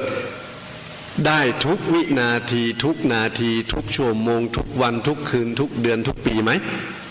ได้ไหมได้นะฉะนั้นเวลามาทำกุศลให้เกิดนี่เราก็เอาได้อะไรตั้งแต่ทุกวินาทีทุกนาทีทุกชั่วโมงทุกวันทุกคืนทุกเดือนทุกปีเลยแต่นี่เรามาได้สักกี่วันจะมาทำให้กุศลเกิด7 วันเนาะคุณ7 วันนะหลัง7 วันไปอะไรอนุญาตให้อะไรเกิดเอากุศลเกิดอีกอันนี้เหมือนคนอะไรอดเหล้าเข้าพรรษาเนาะแหมในพรรษานี่อดเหล้าแต่ออกพรรษาแล้วเป็นไงกินเหล้าหัวลาน้ำเลยแล้วมันจะมีประโยชน์อะไรเนาะน่าจะอดแล้วมันจนหมดนั่นแหละชีวิตนั่นแหละนี่มาทำกุศลแค่ในพรรษาเท่านั้นเองอย่างเงี้ยเนาะอันที่จริงชวนให้เลิกเหล้าก็ต้องเลิกตลอดปีดีกว่าเนาะเลิกตลอดปีดีกว่าไม่ใช่ว่าอดเหล้าเข้าพรรษานี่ไม่ค่อยจะเข้าทางนะแต่มันก็ดีนะได้3 เดือนก็ยังดีเนาะไม่เสียสตางค์ตัวเองก็หมดความมึนเมาไปนะอันนั้นเป็นอีกเรื่องหนึ่งเนาะอันเนี้ยเราจะเห็นว่าแม่แบบที่2ก็คืออกุศลมันเกิดได้ทุกวินาทีทุกนาทีจนถึงทั้งปีทั้งเดือนนะทั้งเดือนทั้งปีเนี่ยเราก็ให้กุศลเกิดอย่างนั้นมั่งอันนี้เข้าใจเนาะอันที่3ก็คืออย่างที่3ก็คืออะไรอกุศลเวลาเกิดมันจำกัดสถานที่ไหมตรงนี้อกุศลไม่ควรเกิดตรงนี้อกุศลไม่ควรเกิดมีไหมไม่มีนะมันเกิดได้ทุกแห่งเลยฉะนั้นเวลาเราจะให้กุศลเกิดเราก็ต้องยังไงให้มันเกิดทุกที่เลยแม้แต่ในที่นอนองค์สมเด็จพระสัมมาสัมพุทธเจ้าแม้แต่เราไปถ่ายหนักถ่ายเบาเห็นไหมอุจจาระปัสสาวะกเมสัมปชานากาลิโหติเราเข้าไปในห้องน้ำคนเดียวนะอยู่ในห้องคนเดียวพระพุทธเจ้ายังท่านไปดูของไม่ดีแต่พระพุทธเจ้าให้ในสถานที่นั้นให้เว้นการกำหนดไหมเราจะไปคิดว่าโอ้สถานที่มันไม่ดีกรรมฐานเป็นของประเสริฐฉะนั้นไปทำกรรมฐานในห้องส้วมไม่ดีไม่ควรทำเข้าท่าไหมพระพุทธเจ้าสอนไว้ไหมว่าในห้องน้ำไม่ควรทำกรรมฐานมีไหมไม่มีแต่บอกให้ทำนะเพราะอะไรเพราะเราไปทำสัญญากับอกุศลก็ไม่ได้เนาะทำสนธิสัญญากับอกุศลได้ไหมว่านี่ฉันจะเข้าห้องน้ำนะแกอย่าตามเข้าไปนะอยู่ตรงประตูนี้ออกมาค่อยว่ากันใหม่ เข้าท่าไหมจะได้ไหมอย่างนี้ได้ไหมไม่ได้นะฉะนั้นตอนนี้ก็ให้ว่าตอนนี้ให้โยมขี่ของเรานะว่าเราทำงานตรงนี้เราต้องทำตั้งแต่ตื่นจนถึงหลับต้องพยายามเนาะและการตื่นจนถึงหลับไม่เป็นการโหดอย่างที่อาจารย์บอกนี่แล้วก็ต้องขึ้นป้ายใหญ่ทำใหญ่ๆว่ายินดีต้อนรับเสมออันนี้อย่าไปลืมเนาะขึ้นป้ายใหญ่เลยยินดีต้อนรับเสมอเนี่ยอะไรเกิดมาจะเป็นหงุดหงิดกับมันนะอย่าไปตามมาพร้อมเสมอที่เอาสติเข้าไปเพาะปลูกแล้วประการหนึ่งก็คือเอาอกุศลเป็นตัวอย่างอกุศลเป็นตัวอย่างก็คืออะไร อกุศลมันเกิดได้ตั้งแต่ตื่นจนถึงหลับเราก็ให้กุศลเกิดตั้งแต่ตื่นจนถึงหลับอกุศลเกิดได้ทุกวินาทีทุกนาทีเราก็ให้มันเกิดเนี่ยกุศลก็เกิดเป็นนั่นแหละและอกุศลเกิดขึ้นโดยไม่จำกัดสถานที่เราก็ให้กุศลเกิดโดยไม่มีการจำกัดสถานที่เนาะอันนี้ก็ทุกหนทุกแห่งเมื่อเรามาปฏิบัติอยู่ตรงไหนได้หมดเลยกำหนดให้หมดเลยเนาะเรามีโอกาสมาสร้างกุศลให้เกิดนะมันไม่ใช่ว่าหาเวลาได้ง่ายๆนะหาเวลายากเนี่ยอยู่บ้านเราจะได้ทั้งวันทั้งคืนอย่างนี้ได้ไหมไม่ได้บางคนเป็นไงมาโอ้ยมาปฏิบัติตรงนี้เราทำอะไรก็ไม่ค่อยได้เดี๋ยวกลับไปบ้านค่อยว่ากันใหม่ขนาดนี้ให้ทั้งวันทั้งคืนนะไม่ต้องไปทำอะไรเลยแต่ว่าไปอยู่บ้านนะงานมันต้องเยอะแต่แยะมันจะทำไหวไหมไปอ้างเอาบ้านนะเนี่ยมาคราวนี้กำหนดเวทนาไม่ดับไม่เป็นไรนะเดี๋ยวไปนั่งที่บ้านไปให้มันไปดับที่บ้านโน่น บางคนเอาอย่างนั้นก็มีนะฉะนั้นต้องไม่ต้องรอที่บ้านเนาะเอาตรงนี้แหละอะไรมันเอาตรงนี้ให้ได้นะอันนี้ก็ฝากให้โยคีของเราเนาะและการที่เราประพฤติปฏิบัติธรรมเนี่ยภายในที่เรามาประพฤติปฏิบัติวันที่หนึ่งวันที่สองอย่างที่อาจารย์เคยบอกนั่นแหละวันที่หนึ่งวันที่สองนี่เป็นไงจิตใจของโยคีตั้งมั่นดีไหมโอ้โหจิตใจมันดิ้นรนกระวนกระวายกระสับกระส่ายเนาะอย่างที่บอกวันก่อนนี่ขวายังไม่ทันย่างย่างขวาย่างยังไม่ทันหนอพวกไปเสียแล้วนะบางทีงูหนีดงูนงานอะไรมันสารพัดอย่างอะเนาะสารพัดอย่างเพราะมันไม่ได้อิสระนี่นะไม่ได้อิสระการที่ใจของเราเป็นอย่างนี้นะมันไม่ใช่เรื่องพิเศษอะไรแม้แต่องค์สมเด็จพระสัมมาสัมพุทธเจ้าท่านก็ทรงตรัสไว้ในมหาสติปัฏฐานท่านว่าไงอิมัสสหิภิกขุโนทีฆรตังรูปาทีสุอารัมมเนสุอนุวิสตังจิตตังกัมมัฏฐานวิทิงโอตริตุงนะอิชติท่านบอกว่าตามปกติจิตของภิกษุนี้นะอนุวิสตังจิตตังว่าเป็นจิตที่ซ่านท่านใช้ศัพท์ว่าซ่านเลยนะซ่านอยู่ในอารมณ์ต่างๆมีรูปารมณ์เป็นต้นมาช้านานแล้วเนี่ยองค์สมเด็จพระท่านว่างั้นทีนี้เราคิดดูสิวันหนึ่งที่เราเห็นเนี่ยมีใครนับได้ไหมว่าเราเห็นอะไรได้มั่งนับได้ไหมแค่ในตัวเราเนี่ยก็นับไปได้นะใช่ไหมนับไปได้เลยเห็นมือเห็นนิ้วเห็นเอ็นเห็นแขนเห็นขนอะไรเนี่ยนี่มีเยอะแยะไปเนาะเห็นผ้าที่เรานุ่งเห็นอะไรโอ้โหมันเยอะแยะไปหมดเลยแล้วของที่เราเอามาใช้เป็นย่ามเป็นสมุดเป็นดินสอเป็นอะไรเนี่ยเยอะแยะสิ่งที่เราเห็นเนี่ยฉะนั้นใจของเรานี่มันไม่ใช่อยู่เฉพาะรูปารมณ์อย่างใดอย่างหนึ่งนะโอ้ยมันซ่านไปหมดเลยเฉพาะสิ่งที่เราเห็นอย่างเดียวเนี่ยมันไม่ใช่น้อยนะเลือกไปดูต้นไม้เนี่ยมันเห็นอะไรได้มั่งเห็นต้นมันเห็นกิ่งมันเห็นดอกมันใช่ไหมเห็นใบมันและยังเห็นนกเอ่ยอะไรเอ่ยกิ่งกาเอ่ยอะไรอยู่ต้นไม้เนี่ยมีเยอะแยะไปหมดเลยเนาะมีเยอะแยะไปหมดเลยเนี่ยสิ่งที่เราเห็นเฉพาะต้นไม้มันก็โอ้โหเยอะแยะไปหมดเลยฉะนั้นใจของเราเนี่ยจะซ่านไปในรูปารมณ์ต่างๆมาช้านานแล้วฉะนั้นเวลาเราจะให้มาท่านบอกว่าเวลายกขึ้นสู่หนทางของกรรมฐานแล้วมันจะแฉลบทันทีพระพุทธเจ้าท่านตรัสไว้เนาะแฉลบเลยแหละเราจะบอกว่าขวาย่างหนอมไปโน่นแล้วซ้ายย่างหนอมไปโน่นแล้วเนาะมันไปถึงไหนมันแฉลบไปหมดเลยอ่ะมันไม่ไปตามทางอ่ะที่เราต้องการจะให้มันดำเนินไปมันไม่ไปนะมันแฉลบไปหมดเลยเนี่ยฉะนั้นพระพุทธเจ้าตรัสไว้โดยตรงนะทีนี้อีกประการหนึ่งที่ให้เข้าใจง่ายๆว่าทำไมใจเราไม่ยอมอยู่กับตัวเรา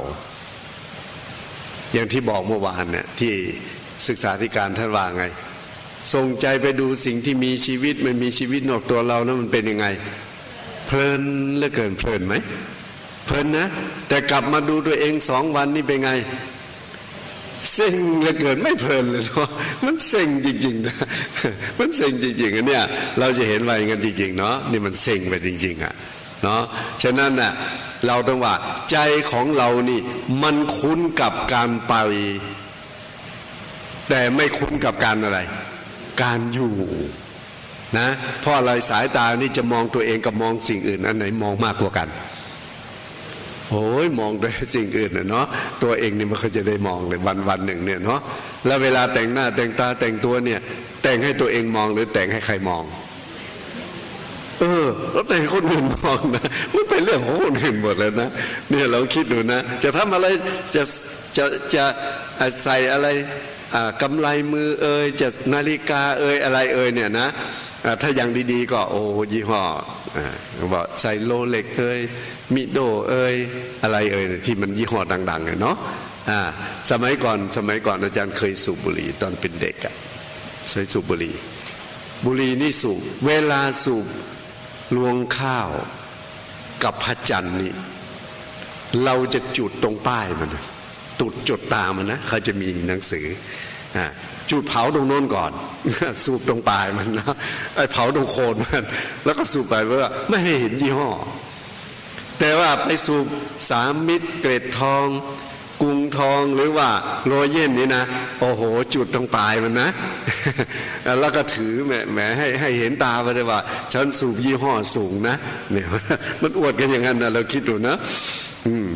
อันนี้เข้าท่าไหมไม่เข้าทางนะอันนี้มันเป็นอย่างนี้นะฉะนั้นการที่เราประดับประดาทำอะไรทุกอย่างเนี่ยมันไม่ใช่เพื่อตัวเองดูนะเพื่อให้ใครดูเพื่อคนอื่นดูนะเพื่อคนอื่นดูนะอุตส่าห์ทำหันซ้ายหันขวาดูหน้ากระจกนะหันไปหันมาเพื่อใครเนี่ยเพื่อตัวเองหรือเพื่อใครเพื่อคนอื่นกันนะเขาจะได้มองว่าเราดีอย่างนั้นสวยอย่างนี้อะไรเนี่ยมันก็ไปในเรื่องของมันเองเนี่ยฉะนั้นใจเนี่ยที่อยู่กับตัวเองกับไปที่อื่นเนี่ยอันไหนมันมากกว่ากันออกเนี่ยมันคุ้นกับการไปไม่คุ้นกับการอยู่เนาะที่อาจารย์อุปมาเหมือนอะไรเหมือนคนที่เคยเที่ยวกลางคืนน่ะเนาะไปทำงานมาทำงานเสร็จแล้วกลับมาถึงบ้านอาบน้ำมาท่าข้าวในบ้านไม่ยอมกินนะทุกวันมีรถมีอะไรก็ตะล่อนไปกินข้างนอกนั่นดึกเดินเสร็จแล้วก็ใกล้จะสว่างก็มานอนที่บ้านกลับมาเสร็จแล้วตื่นขึ้นมาอาบน้ำมาท่าไปทำงานทำอย่างนี้เป็นประจำนะช่วงที่เขาออกไปทุกวันเนี่ยเขาเดือดร้อนไหมใจเขาเดือดร้อนไหมสบายหรือไม่สบายเขาสบายใจนะได้ออกไปอย่างเงี้ยมันสนุกสนานมันมีความสุขความสบายแต่ถ้าวันหนึ่งเนี่ยเรามีธุระออกไปข้างนอกเราขอให้เขาเฝ้าบ้านสักวันหนึ่งเนี่ยเป็นไงมั่งเขาสบายใจไหมโอ้โหอึดอัดนะเหมือนเสือติดจันเนี่ยทั้งในบ้านก็มีวิทยุก็มีโทรทัศน์ก็มีอาหารการกินก็มีที่นอนเดี๋ยวแล้วก็มีพร้อมทุกอย่างแต่มันทำไมอยู่ไม่ได้เพราะอะไรเพราะเขาคุ้นกับการออกนอกบ้านไม่คุ้นกับการอยู่บ้านนะจริงไหมแสดงว่าเคยแล้วเนาะ ไม่เคยก็เดาออกเนาะ ไม่เป็นไรนะไม่เป็นไรเนาะอันนี้เราจะเห็นว่าคนในใจพูดถึงใจของเราที่มันตลอนออกไปข้างนอกเนี่ยเพราะว่ามันที่เรามาปฏิบัติเนี่ยมันคุ้นกับการไปไม่คุ้นกับการอยู่เนาะมันคุ้นกับตลอนออกไปข้างนอกนะฉะนั้นเวลาจะให้มันอยู่แล้วมันเป็นไงโอ้โหดิ้นเลยฮะนี่เราจะเห็นนะเมื่อก่อนเราอยู่บ้านใครมาบอกว่าคุณนี่ฟุ้งนะเราว่าไงยอมรับไหมเราไม่ยอมรับนะไม่ยอมรับทั้งที่ฟุ้งอยู่ทั้งวันนะแต่ใครบอกว่าเราฟุ้งเนี่ยเราโมโหเลยไม่ยอมรับนะเวลาคนอยู่ดีๆมาหาว่าฉันฟุ้งซ่านอย่างเงี้ยไม่ยอมรับอ่ะแต่ว่าเวลามาปฏิบัติแล้วเป็นไงยอมรับไหมยอมรับเลยจะให้มันอยู่มันไม่ยอมอยู่นะขวาอย่างหนอใจหนอคู่หนอเหยียดหนอเห็นหนอยินนั้นมันจะไม่อยู่อ่ะมันจะไปของมันแฉลบเพราะมันไปเรื่อยๆอันนี้ก็ฉะนั้นเมื่อเราวันที่หนึ่งวันที่สองเราเจอเหตุการณ์อย่างนี้เราไม่ต้องไปหงุดหงิดนะเพราะว่าเราปล่อยให้เขาฟุ้งมานานฟุ้งจนติดลมบนไปแล้วเนาะฉะนั้นเวลาเขาไปเราก็ไม่ต้องไปหงุดหงิดอะไรกับเขาเรากำหนดไปเรื่อยๆแล้วก็วันที่หนึ่งวันที่สองจะเป็นอย่างเงี้ยถ้าวันที่สามเขาจะดีขึ้นแล้วนะอย่างวันพวกนี้ยังไงเขาก็จะดีขึ้นนะแต่ทั้งนี้ทั้งนั้นอย่าไปปล่อยนะอาจารย์เคยบอกว่าวันที่หนึ่งวันที่สองใจมันก็จะดิ้นรนอย่างเงี้ย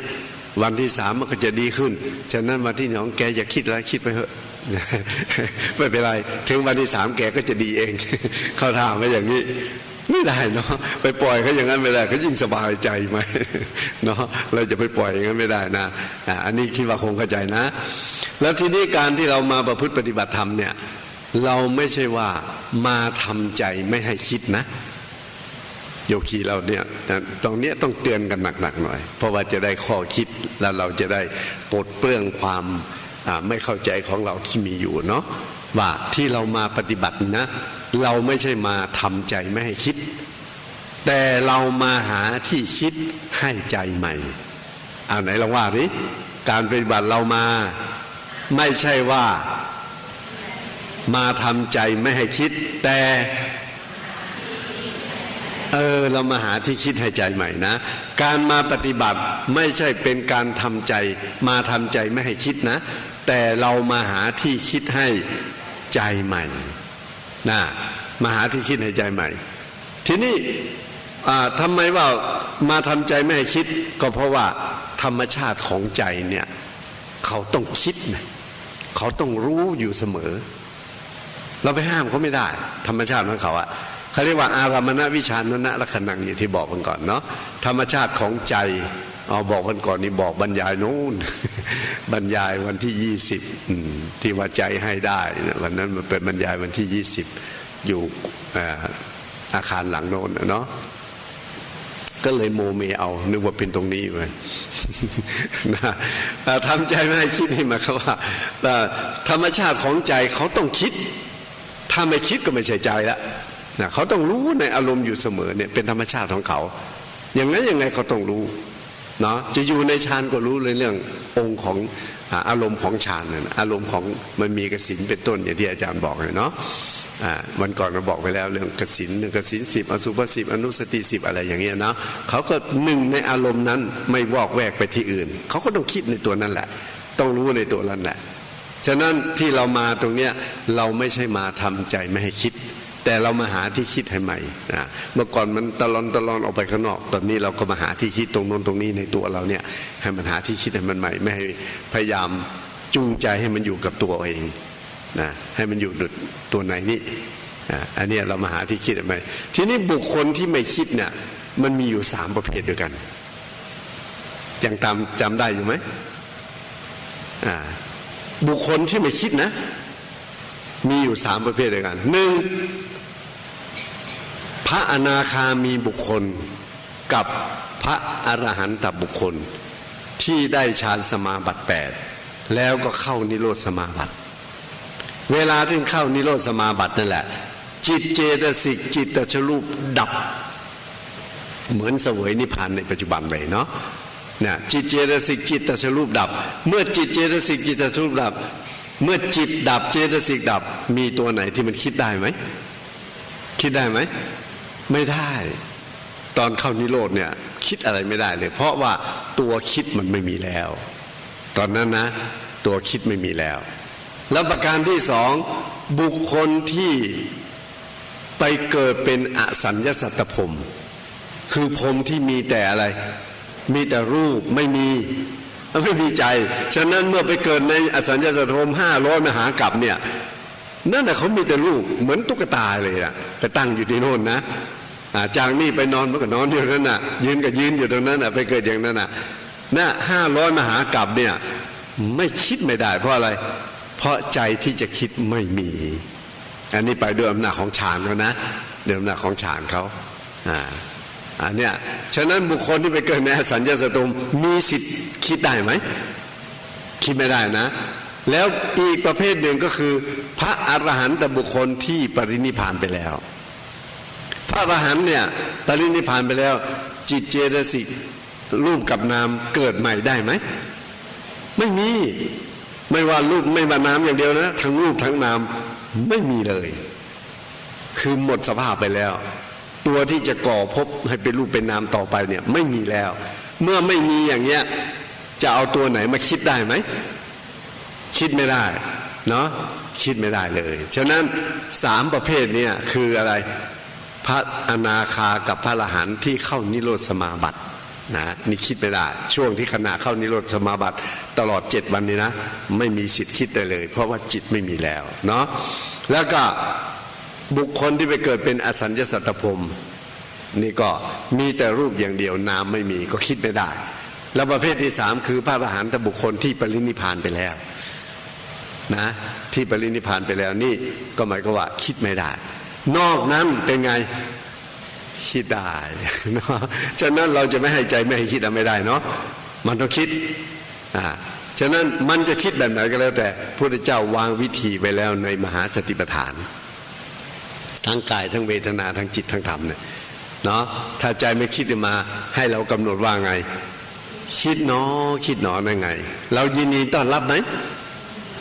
พร้อมเสมอที่จะเอาอะไรไปเพาะปลูกเอาสติเข้าไปเพาะปลูกไงคิดขึ้นมาหรือก็เอาสติเข้าไปเพาะเป็นอะไรจิตานุปัสสนาสติปัฏฐานไงเราเจริญจิตานุปัสสนาสติปัฏฐานโดยกำหนดว่าคิดหนอคิดหนอคิดหนอนั่นแหละกุศลเกิดขึ้นแล้วนี่อันนี้เข้าใจเนาะถ้าคิดว่าคงเข้าใจกันทีนี้ประการต่อไปเนี่ยการกำหนดอันนี้วันนี้อาจารย์ต้องทำความเข้าใจเกี่ยวกับเรื่องเหล่านี้ก่อนเนาะเรื่องอื่นวันต่อไปนี่ครูบาอาจารย์ก็จะมาเปลี่ยนมาผัดกันเทศแสดงให้ญาติโยมทั้งหลายได้รู้ได้เข้าใจกัน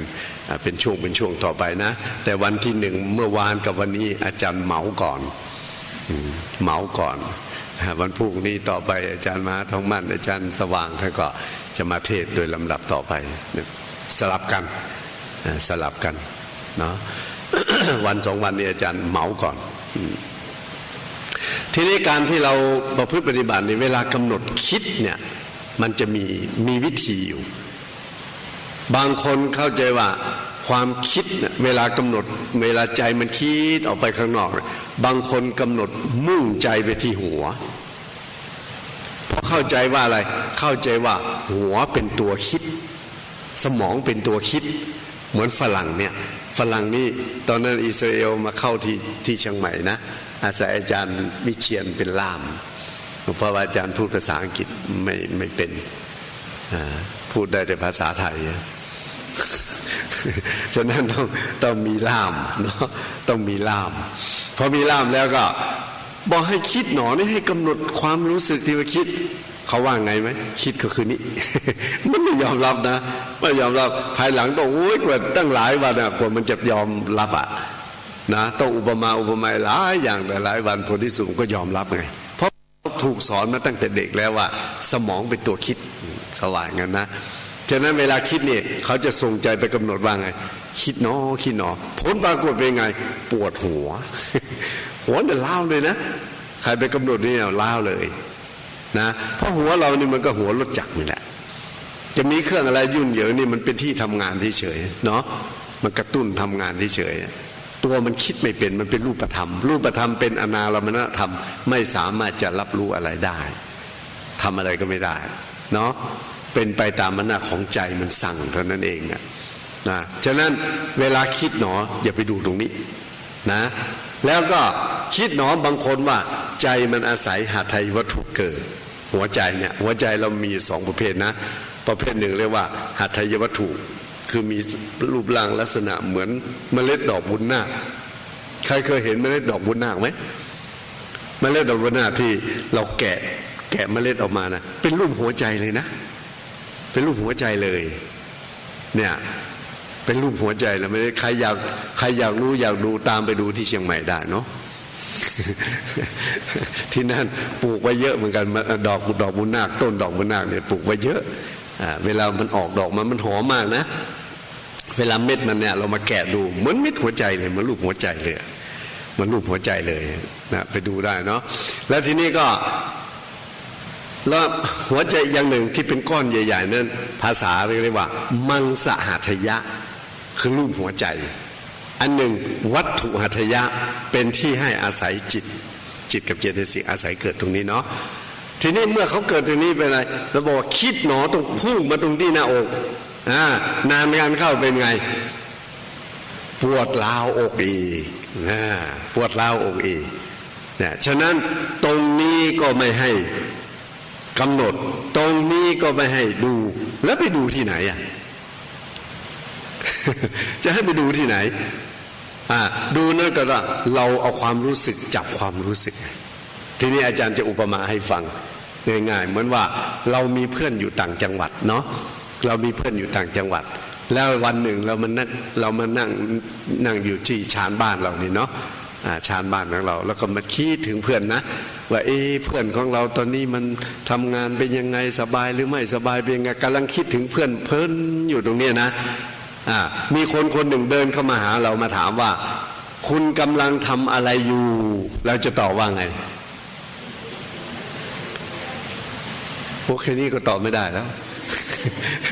เรากำลังคิดถึงเพื่อนอยู่นะว่าเพื่อนมันเป็นยังไงทำยังไงสบายหรือไม่สบายเรากำลังคิดถึงเพื่อนอยู่เนี่ยแล้วมีคนเข้ามาถามว่าคุณกำลังทำอะไรอยู่เราจะตอบว่าไงล่ะกำลังคิดถึงเพื่อนอยู่ตอบถูกแล้วนะแล้วคำถามต่อไปเขาว่าคุณรู้ไหมว่าคุณกำลังคิดถึงเพื่อนอยู่ตอบว่าไงรู้หรือไม่รู้รู้นะถ้าไม่รู้เลยจะไปตอบได้ยังไงเนาะเรารู้นะทีนี้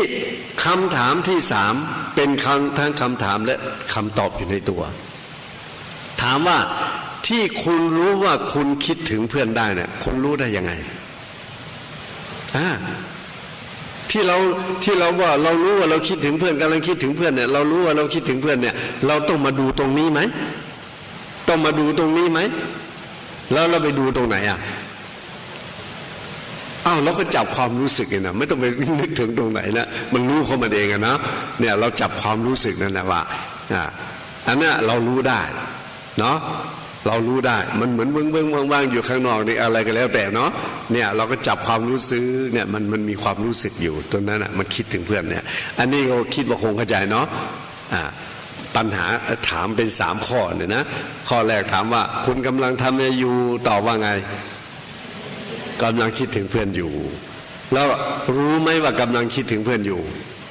รู้แล้วรู้ได้ยังไง นะอันนั้นก็จับว่าความรู้สึกนี่อาจารย์ให้เวลาไปคิดกันสัก3 ปีก็แล้วกันเนาะ คิดว่าคงไม่ยากหรอกแป๊บเดียวก็แค่นี้เราก็เข้าใจแล้วเนาะแค่นี้ก็เข้าใจแล้วไม่ต้องไปคิดอะไรมากเนาะเราจับความรู้สึกความรู้สึกอยู่ตรงไหนไม่ต้องว่ากันมันจะรู้ขึ้นมาเราโกรธเรายังรู้ว่าเราโกรธเลยใช่ไหมเราก็กำหนดความรู้สึกตรงนั้นแหละว่าโกรธเนาะโกรธเนาะแค่นั้นเองไม่ต้องไปคิดอะไรมากเนาะไม่ต้องไปที่โน่นไปที่นี่นะอันนี้เป็นอีกประการหนึ่งนะอีกประการหนึ่งที่จะต้องทำความเข้าใจแก่โยคีก็คือ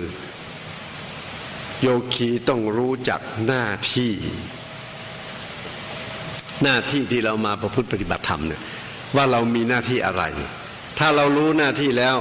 เรารักษาหน้าที่ของเราได้แล้วก็อย่างอื่นไม่มีปัญหาอะไรเลยครูบาอาจารย์ไม่ต้องพูดอะไรนะไม่ต้องพูดอะไรทีนี้จะถามว่าหน้าที่ของโยคีที่มาประพฤติปฏิบัติธรรมเนี่ยมีกี่อย่างเราปฏิบัติมา2 วันแล้วนะหน้าที่เรามีกี่อย่างโอ้หายหมดแล้ว จริงหน้าที่ของโยคีมีเพียงแค่1 เดียวเท่านั้นเอง1 เดียวที่อาจารย์บอกวันก่อนว่าไงการปฏิบัติที่แท้จริงไม่ใช่อื่นไกลได้แก่การที่เรามาพูดสั้นๆง่ายๆตัวเรามาดูตัวเราฉะนั้นการหน้าที่ของโยคีมีเพียงแค่1 เดียวคืออะไรเอาใจใส่ดูแลตัวเราเองคือดูตัวเองนั่นเองเนาะดูเฉพาะตัวนะทีนี้การที่เอาใจใส่ดูแลตัวเราเองเนี่ยนี่เป็นหน้าที่1 เดียวเท่านั้นเองไม่มากนะมากไหมแล้วรักษากันได้ไหม2 วันนี่ตายังดูคนโน้นคนนี้นะแสดงว่าไม่ได้ดูฉะนั้นการเอาใจใส่ดูแลตัวเราเองเนี่ยจะมีเนื้อความออกมาอีก2มีความหมายออกมาอีก2 อย่างนะความหมายที่1หมายความว่ารับความหมายได้อาจได้ความหมายว่ารับความหมายที่2ก็ปฏิเสธนะเขามาดูแลตัวเองเนี่ยจะมีความหมายออก2 อย่างนะคือ รับและก็ปฏิเสธรับว่ายังไงรับว่าจะมาดูตัวเราเองปฏิเสธอะไรปฏิเสธในการที่จะดูคนอื่นเขาฉะนั้นเราจะมาพร้อมกับเพื่อนสนิทกันขนาดไหนซี้กันขนาดไหนพอรับกรรมฐานเสร็จแล้วต้องอะไรทำเป็นไม่รู้จักกันไว้ห้ามส่งซิกเข้าหากันนะท ทำสายตามองตรงนั้นน้อยเดี๋ยวก็ยิ้มหากันเดี๋ยวก็เดินเข้าไปหากันเดี๋ยวก็คุยกันพอดีแล้วนะฉะนั้นห้ามดูจ้องตากันไม่ได้จ้องตามันอดยิ้มแล้วว่าอดยังไงอดเข้าไปหาไม่ได้เข้าไปหาแล้วเป็นไงก็อดคุยไม่ได้มันก็คุยกันไปเลยเนี่ยเสียหมดเลยนะฉะนั้นคำว่าตั้งใจดูแลตัวเราเองเนี่ยรับนะรับว่าจะมาดูตัวเองปฏิเสธอะไรปฏิเสธดูแลคนอื่นเขาจะเป็นเพื่อนก็ตามพ่อแม่มาด้วยกันก็ตามแม่กับลูกพ่อกับลูกอะไรก็แล้วแต่มาด้วยกันก็ตามถึงเวลาปฏิบัติแล้วต้องทำเป็นไม่รู้จักกันถ้าเจ็บไข้ได้ป่วยก็มีพนักงานอยู่ไม่ต้องกลัวเนาะไม่ต้องกลัวไม่ต้องไปห่วงว่าจะเป็นยังไงจะเป็นยังไงไม่ต้องนะถ้าไปห่วงอย่างนั้นน่ะชื่อว่าเราสนใจดูแลตัวเราไหมไม่ได้สนใจเลยนะไปสนใจดูแลคนอื่นเขาเนี่ยเราดูคนอื่นมาหลายสิบปีแล้วมาตรงนี้เราขอไม่ดูคนอื่นตอนนี้แค่7 วันเนี่ยมันจะมุ้ยหมอดมรณาไหม ไม่เป็นเนาะไม่เป็นเลยฉะนั้นอดใจหน่อยนะอย่าไปตามใจมันถ้าเห็นแล้วอยากจะดูต้องทำยังไงหลับตานะพอหลับตาปุ๊บให้กำหนดใจว่าไงอยากดูเนาะอยากดูเนาะอยากดูเนาะนะจนตัวที่อยากดูอยากคุยอยากพูดน่ะมันดับพอมันดับแล้วลืมตาหนอเห็นหนอแค่นี้นะแค่4 ศอกเท่านั้นเองก็พอละต้องเพราะว่างั้นเรารักษาไม่ได้ตามันไวมากนะตามันไวมากอย่างที่อาจารย์อุปมาเหมือนพี่สาวที่นับถือกันตอนนี้อายุเกือบ80แล้วมั้งเรียนหนังสือด้วยกันเมื่อก่อนนะเป็นพี่สาวนะถือว่าเป็นพี่สาวคุ้นเคยกันมากแกหวงตัวจนถึงเดี๋ยวนี้ก็ยังหวงตัวนะผู้ชายแตะไม่ได้แต่ตบเลยแต่ก็ตบเลยได้เรื่องเลยไปที่นี่ไปอยู่ที่โบสถ์พระแก้วไปไหว้พระน่ะคนมันก็เบียดกันใช่ไหมไอ้คนหนึ่งมันเบียดมันเป็นผู้ชายมันก็ไม่ได้ตั้งใจจะเบียดนะเพราะคนมันเยอะน่ะแกพอเบียดปุ๊บแกเหลียวไปเหลียวหนอนะกำหนดดูนะแล้วก็เห็นหนอเห็นหนอว่าไงอยากตบหนอแล้วทำไงตบหนอเลยโยมจะไปหนออย่างนี้ไม่ได้นะแกกลับไปบอกไปหาที่วัดบอกว่าวันนี้พี่แสดงอิทธิฤทธิ์เสร็จแล้วว่าไงแล้วทำไงตบเขาแล้วว่ากำหนดอย่างดีๆนะเห็นหนออยากตบหนอแล้วก็ตบหนอเลยโยคีเราจะไปเอาอย่างนั้นนะรีบหลับตานะหลับตาก็อยากดูหนออยากดูหนออยากดูหนอจนใจที่อยากดูเนี่ยมันดับไปแล้วเราค่อยลืมตาแล้วค่อยเปิดนะต้องเอาใจอย่างนี้เนี่ยอย่าไปตามใจมันเนาะอย่าไปตามใจมันแค่7 วันเนี่ยไม่เป็นไรไม่เป็นอะไรละเนาะอาจารย์รับรองเนาะไม่ปกอีแป้นไม่แตกแน่ไม่ได้เนาะไม่เป็นไรเนี่ยทีนี้ก็อันนี้เป็นประการหนึ่งเราจะต้องรู้จักหน้าที่เราขอให้รักษาหน้าที่ตัวเนี้ยไว้ให้ดีแค่1 เดียวเท่านั้นนะแค่1 เดียวเท่านั้นเองให้เอาใจใส่ดูตัวเองจริงๆคนอื่นจะเป็นยังไงไม่ต้องไปสนใจเขาจะเดินเขาจะนั่งเขาจะ6 คอมเมนต์ตีลังกาเขาจะเหาะอะไรก็แล้วนะเราไม่ต้องไปสนใจเขานะไม่ต้องสนใจทางนั้นอ่ะดูเฉพาะของตัวเองเนี่ยจะไปไหนมาไหนทำอะไรก็ดูตัวเองนั่นแหละให้ทันตลอดตั้งแต่ตื่นจนถึงหลับเนาะอันนี้เป็นหน้าที่นะและอีกประการหนึ่งโยคีเราต้องอะไรต้องปรับเปลี่ยนวิถีชีวิตตนเองใหม่เข้าใจไหมปรับเปลี่ยนวิถีชีวิตตัวเองใหม่เป็นไงเราอยู่บ้านพูดง่ายๆเนาะเราอยู่บ้านอันนี้อะไรเนี่ยผ้าเช็ดหน้าเนาะเห็นกันใช่ไหมถ้าเราอยู่บ้านธรรมดาเนี่ยเราจะจับผ้าเช็ดหน้ามีหนอไหมไม่มีนะจุดประสงค์ต้องการอะไรต้องการจับผ้าเช็ดหน้าให้เสร็จเนาะคือเห็นปุ๊บเป็นไงไม่ต้องหนอความมับเลยเมื่อจุดประสงค์ในที่อยู่บ้านคือว่าไม่ต้องการจะให้การจับเป็นต้นเนาะให้สำเร็จแต่ไม่สนใจที่จะดูอาการจำได้ไหมถ้าเราอยู่บ้านธรรมดานะไม่ได้เจริญกรรมฐานนะต้องการให้การจับเป็นต้นนั้นสำเร็จแต่ไม่สนใจที่จะดูอาการเข้าใจเนาะเวลาเรามาปฏิบัติตรงกันข้ามเลยนะตรงกันข้ามเลยเราเห็นปุ๊บเราจับทีเดียวไหมไม่จำนะต้องกำหนดว่าไง เห็นหนออยากจับหนอและอะไรเป็นอุปกรณ์ในสำเร็จในการจับมืออยากยกหนอแล้วก็ยกหนอยกหนอยกหนอยกหนอยกหนอใช่ไหมแล้วก็อยากเหยียดหนอเหยียดหนอเหยียดหนอเหยียดหนอเหยียดหนอหรือเอื้อมหนอหรือเคลื่อนหนออะไรก็ได้นะอันนี้ยกอุปมาให้ฟังพอถึงแล้วเราก็มือก็หนอจับก็จับหนอถูกก็ถูกหนอนิ่มก็นิ่มหนอยกก็ยกหนอมาก็มาหนอมาหนอมาหนอมาหนอทันใจไหมไม่ทันใจนะแต่ตอนนี้เราอันนี้เป็นงานไหมเป็นงานนะเป็นงานที่เราต้องทำนะเกี่ยวเนื่องกับกายกับใจนะงานเนี่ยนะฉะนั้นเมื่อเป็นงานเราจะเมินต่องานได้ไหมเราต้องเห็นงานเป็นงานแล้วเมื่อเราเห็นงานเป็นงานเราก็จะไม่เมินต่องานเมื่อไม่เงินต่องานเมื่อไม่เมินต่องานเราก็ไม่เบี้ยวงานเมื่อไม่เบี้ยวงานเราก็ได้อะไรก็ได้งานได้งานเนาะแต่ถ้าว่าเราเห็นงานไม่เป็นอะไรไม่เป็นงานแล้วเราเป็นไงเราก็เมินเมื่อเห็นขันไม่เป็นงานแล้วก็เมินแล้วเป็นไงเบี้ยวเลยแหละเบี้ยวเราได้งานไหมก็ไม่ได้งานฉะนั้นจุดประสงค์ในการปฏิบัติเนี่ยไม่มุ่งจะให้การจับเป็นต้นนั้นสำเร็จแต่จะดูอาการทุกขั้นตอนทุกขั้นตอนจนกว่าการจับนั้นจะรอดอันนั้นใช้ไม่ได้การท่าตัวเองที่จะได้ดีการท่าตัวเองที่จะทำได้กลับไม่ให้ทำเนี่ยมันการท่าไปในตัวนะอกุศลมันฉลาดมากให้เข้าใจเนาะมันฉลาดมากอันนี้ให้เข้าใจนะเนี่ยมาตรงนี้ก็ขอให้ปรับเปลี่ยนวิถีชีวิตของตัวเองให้ได้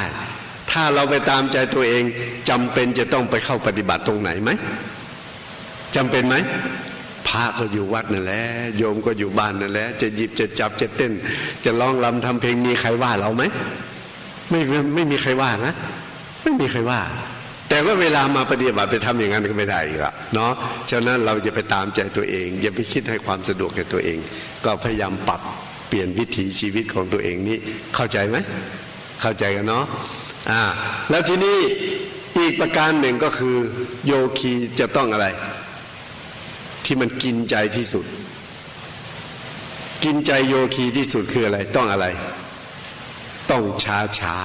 เห็นไหมอาการช้าโอ้โหฟังแล้วมันอยากวิ่งหนีเนาะ มันช้ามันจะขัดใจตัวเองนะช้าภาษาไทยเราว่าไงช้าได้พาเล่มงามนะแต่นี่เราชอบช้าพาเล่มงามไหมเนี่ยเวลาเรามาปฏิบัติช้าได้สติสมาธิปัญญาอย่างงามนะแต่ว่าอย่างนั้นเนาะทางโลกก็บอกว่าช้าได้พระเล่มงามไอ้ตอนนี้เราบอกว่าไงช้าได้สติสมาธิปัญญาอย่างงามนะแต่ว่าอย่างนี้เนาะฉะนั้นช้าเนี่ยไอ้ที่จริงความช้านี่ถามว่าจำเป็นหรือเราต้องช้าทำไมต้องช้าอันนี้อาจารย์จะอุปมาให้ฟังง่ายๆว่าช้าเนี่ยสมมุติว่าเราจะชมวิวเวลาเราจะชมวิวเนี่ยเราใจร้อนขับรถเหยียบ120 130ริ้วชมวิวนี่เราจะเห็นวิวได้ชัดไหมชัดหรือไม่ชัดไม่ชัดนะถามว่าทำไมจึงไม่ชัดเพราะความไวนี่มันก็ทำให้เห็นอยู่ชัดได้แต่ว่าพอเราต้องการจะชมวิวเราทำไงเราก็ต้องขับช้าๆตอนขับช้าๆตุ้มเตี้ยมดูนั่นน่ะเรารำคาญตัวเองไหมรำคาญไหมไม่รำคาญนะมีความสนุกสนานนะแล้วมันเห็นชัดหรือไม่ชัดนะเห็นแล้วชัดอีกแล้วเราก็ไม่รำคาญแล้วการชมวิวเนี่ยเขามีตัวบทกฎหมายเขียนไว้ไหมว่าคนที่จะชมวิวตรงนี้ห้ามขับไวถ้าขับไวแล้วต้องปรับเท่านั้นเท่านี้มีไหมมีบังคับไว้ไหมไม่มีนะแต่ทำไมเราช้าได้เพราะอะไรเพราะเราต้องการเห็นชัดไง ถ้าเราไม่ต้องการเห็นชัดเราก็เป็นไงขับเลี้ยวไปเลยแหละไม่ต้องกลัวหรอกเลื่อไปก็หมดมองอะไรไม่เห็นอันเนี้ยที่ช้าเนี่ยเพราะว่าอะไรเพราะวิวการชมวิวเนี่ยมันเป็นกฎธรรมชาติใครไม่ได้ตั้งตัวบทกฎหมายไว้นะว่าใครชมวิวจะต้องช้าไวไม่ได้เขาไม่มี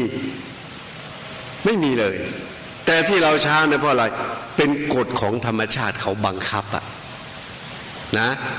บังคับยังไงคือถ้าไวมองไม่เห็นชัดอะแต่ถ้าช้าเป็นไงมองเห็นชัดนะทีนี้การที่เรามาประพฤติปฏิบัติเนี่ยเราต้องการดูอาการไงใช่ไหมต้องการดูอาการแต่ถ้าเราทำไวๆสมมติว่าเราจะยกมือยกหนออย่างเงี้ยยกหนออย่างนี้เรากำหนดได้ไหมกำหนดได้ไหมยกหนอเนี่ยได้นะแต่ว่าอาการชัดไหมอาการไม่ชัดนะฉะนั้นพอเรายกไปเนี่ยยกหนอยกหนอยกหนอเนี่ยอาการชัดเลยเนี่ยจุดประสงค์หมายความว่าที่ต้องช้าเพราะอะไรเพราะต้องการเห็นอาการได้ชัดนะแม้แต่องค์สมเด็จพ่อท่านตรัสไว้ในสังยุตตนิกายท่านบอกว่าไงโยคีต้องทำตัวเหมือนบุรุษที่มีกำลังเข้าสู่ป่าหนามนะคนที่มีกำลังแข็งแรงเนี่ยบอกว่าเวลาจะเข้าสู่ป่าหนามไม่ฉันมีกำลังดีลุยเลยบุกเข้าไปเลยเป็นไงได้ไหมได้หรือไม่ได้เอาไม่ได้นะเพราะว่าถูกน้ำทิ่มน้ำตำโอ้ยรับรองว่าเป็นแผลเวอะหวาไปหมดอะเนาะเข้าไปอย่างนั้นไม่ได้ถึงแม้จะมีกำลังมากขนาดไหนก็แล้วแต่จะต้องทำยังไงต้องค่อยๆย่องนะถือมีดข้างบนหนามหรือเลาะไว้ข้างๆมีหนามก็เลาะไว้ข้างใต้มีหนามเลาะไว้แล้วข้างหน้ามีแล้วก็ใช้มีดเนี่ยเราค่อยๆย่องค่อยๆย่องเข้าไปนะเนี่ยถึงแม้จะไปถือว่าตัวเองมีกำลังดีลุยเข้าไปเลยนะเศษหนามหมดเลยไม่ต้องกลัวหรอกเนี่ยองค์สมเด็จพ่อท่านทรงประทานวิธีไว้นะว่าโยคีจะต้องทำตัวเหมือนบุรุษที่มีกำลังเข้าสู่ป่าหนามคนที่มีกำลังดีนะอันนี้เราก็ต้องทำตัวแบบนั้นนะต้องย่องกันเนี่ยนี่พอเข้าใจใช่ไหมทีนี้คำว่าช้าเนี่ยบางคนบอกโอ้ใจร้อนช้าไม่เป็นเนี่ยเวลาไปปฏิบัตินู่นก็เหมือนกันใช้ใจร้อนช้าไม่เป็นเนี่ยเขาจะพูดอย่างนี้นะทีนี้อาจารย์ก็ถามว่าอ้าวฉะนั้นเวลามาปฏิบัติตรงนี้นะให้เอาของดีจากตานังไปทำยังไงก็เดินช้าไม่เป็นนี่ทำช้าไม่เป็นฉะนั้นถามว่าเดินกับวิ่งอันไหนมันไวกว่ากันนะวิ่งนะฉะนั้นเวลากลับไปบ้านลุกขึ้นได้ห้ามเดินเอ้าต้องทำยังไงอ่ะต้องวิ่งนะถามว่าทำไมต้องวิ่งใจร้อนเดินช้าไม่เป็นบอกว่าได้ตำรามาจากไหนตำรามาจากตามนางเลนางได้บอกวิธีโยมว่าทีนี้คำว่าช้าเนี่ยจริงเด็กทำได้ผู้ใหญ่ทำดีพระเถรเนนชีทำได้ทั้งนั้นนะไม่มีใครทำช้าไม่เป็นไม่มีลองนั่งกันตรงนี้ลองยกมือดูสิวางเอามือวางไว้บนเข่าเนี่ยวางไว้บนเข่าเนาะวางไว้ไม่ลำบากอะไรตั้งๆนะเอามือตั้งๆวางไว้บนเข่าเนี่ยตั้งๆแล้วเราทำไวๆดิทำไวๆพอแล้วชื่นใจกันทำไวได้อันนี้เราทำไวนะลองวางไปใหม่แล้วทีนี้ลองยกช้าๆกันดูเนาะลองทำช้าๆกันดูยกหนอยกหนอยกหนอยกหนอยกหนอยกหนอยกหนอยกหนอยกหนอนะเราลงสิลงหนอลงหนอลงหนอลงหนอลงหนอลงหนอลงหนอถูกหนอเสร็จแล้วอาจารย์จะถามเมื่อกี้ทำไวได้ไหมทำไวกันได้ไหมเมื่อกี้ได้นะได้หรือไม่ได้ได้นะแล้วก็ทำช้ากันได้ไหมเมื่อกี้ได้นะแสดงว่าไวก็ช้าก็แล้วเราบอกว่าทำช้าไม่เป็นเนี่ยมีไหม เมื่อกี้ช้าเราก็ทำได้นะไวแล้วก็ทำได้ทันทีเหมือนกันนะให้ช้าโยมก็ช้าให้ไวเราก็ไวฉะนั้นช้าหรือไวขึ้นอยู่ที่ไหนใจเราต่างหากถ้าใจคิดให้ช้าสักอย่างไวได้ไหม ไม่ได้ใจคิดให้ไวสักอย่างช้าได้ไหมก็ไม่ได้อีกนะเขาวิทย์คิดไวก็ไวคิดช้าก็ช้าเนี่ยฉะนั้นการไวการช้าบอกว่าทำช้าไม่เป็นนี่เขาเข้าใจยังอ่ะจริงเราทำได้ทั้งสองอย่างแต่ในชีวิตของเราส่วนมากมันจะใช้ความไว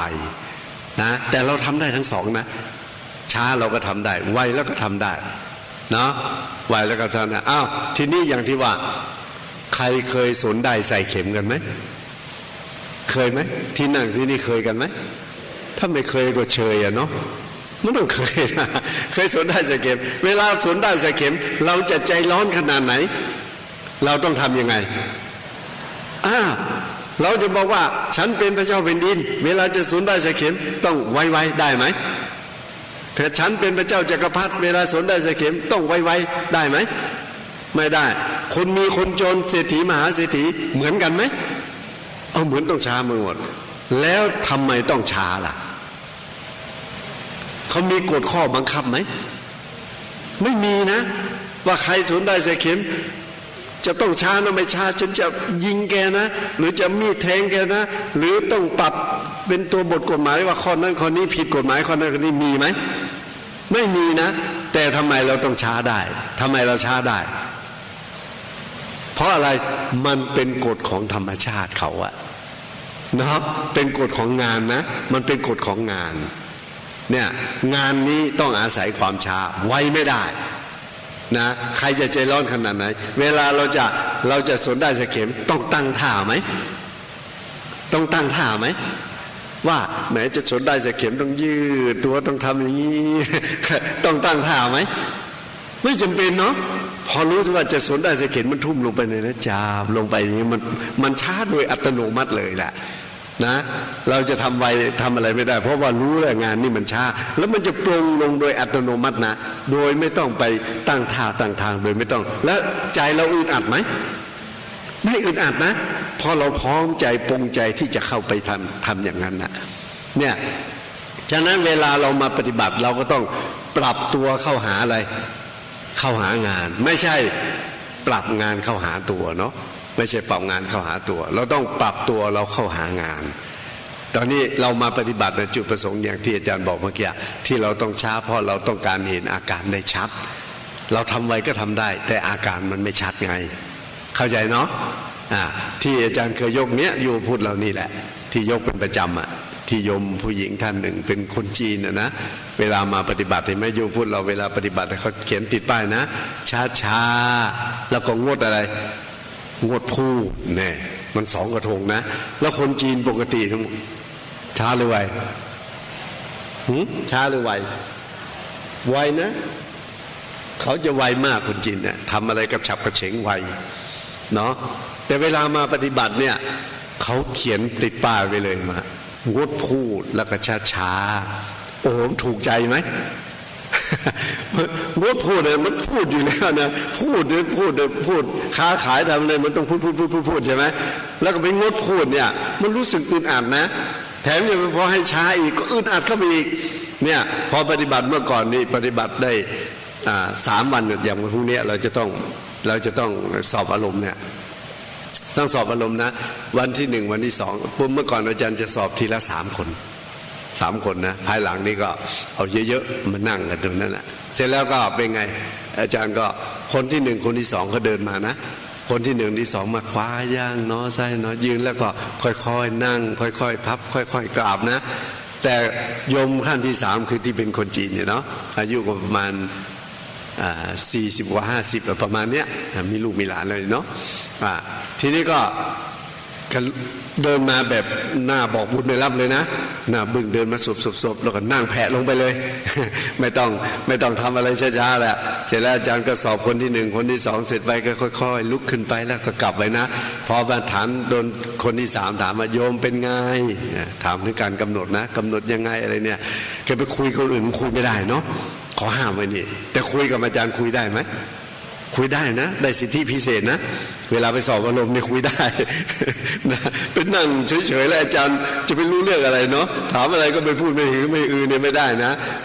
คุยกับอาจารย์คุยได้เพราะอาจารย์ถามเนี่ยโอ้มันอึดนะมาหลายวันเนี่ยโยมเขาว่าไงว่าตั้งแต่เกิดมาว่าไม่เคยทำช้าๆเลยเขาพูดอย่างนี้นะอาจารย์ก็มันอัดแน่นมาในอกหลายวันอกอีแป้นมันจะแตกแล้วว่างั้นนะปล่อยให้โยมระบายไปอาจารย์ก็นั่งฟังพอกันระบายอะไรชื่นใจเสร็จอาจารย์ก็ถามว่าจริงไหมที่โยมบอกว่าทำอะไรช้าๆไม่เป็นโยมเขารับเต็มเลยนะอย่างมั่นใจเลยจริงเจ้าค่ะโยมว่านะจริงเจ้าค่ะนะไม่เคยทำอะไรช้าๆอาจารย์ก็เลยถามว่าโยมเคยมีแฟนไหมเกี่ยวกันไหมเนี่ยลูกเกี่ยวไหมเกี่ยวกันไหมเกี่ยวหรือไม่เกี่ยว เคยมีแฟนไหมโยมผู้ชายเกี่ยวไหมอาจารย์ถามอย่างนี้เกี่ยวไหมฮะ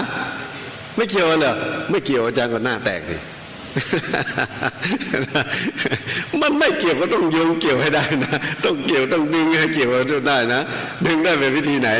อาจารย์ถามว่าโยมเคยมีแฟนไหมเขามีลูกเลยมันก็ต้องมีแฟนนะเนาะมีเจ้าค่ะว่าทีนี้อาจารย์ก็ถามว่าตอนที่โยมผู้ชายกับโยมรู้จักกันใหม่ๆยังไม่แต่งงานเนี่ยนะเป็นแฟนกันยังไม่แต่งงานโยมพากันเดินไปที่สวนลุมเนี่ยไปเที่ยวสวนลุมเนี่ยโยมเดินกันยังไงโยมลองนึกภาพเลยดินึกภาพเวลาแฟนผู้หญิงผู้ชายที่เขารักมีความรักกันเดินไปเนี่ยเขาเดินสุดๆไปไหมเดินนี่มันสุดโน่นแล้วก็กลับมาสุดๆอย่างเงี้ยเดินอย่างนั้นไหมเดินยังไงกันนุ้งกันนิ้งกันเดินช้าๆเกี่ยวก้อยกันไปคุยโน่นคุยนี่ไปเนี่ยมันมีความสุขเนาะอันนี้อาจารย์ที่พูดนี้เพราะว่าเมื่อก่อนเมื่อเข้ามาอยู่กรุงเทพใหม่ๆอาจารย์อยู่วัดวรจันทร์วาสที่เจริญกรุงเลยตอกจันไปหน่อยเนาะเดี๋ยวนี้เขาเป็นถนนจันทร์ไปแล้วมั้งนะ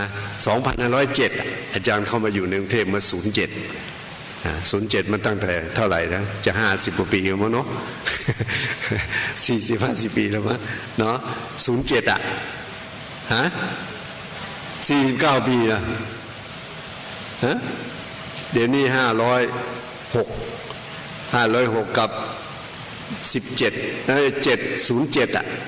07 40 กว่าปีเนาะไม่ต่ำ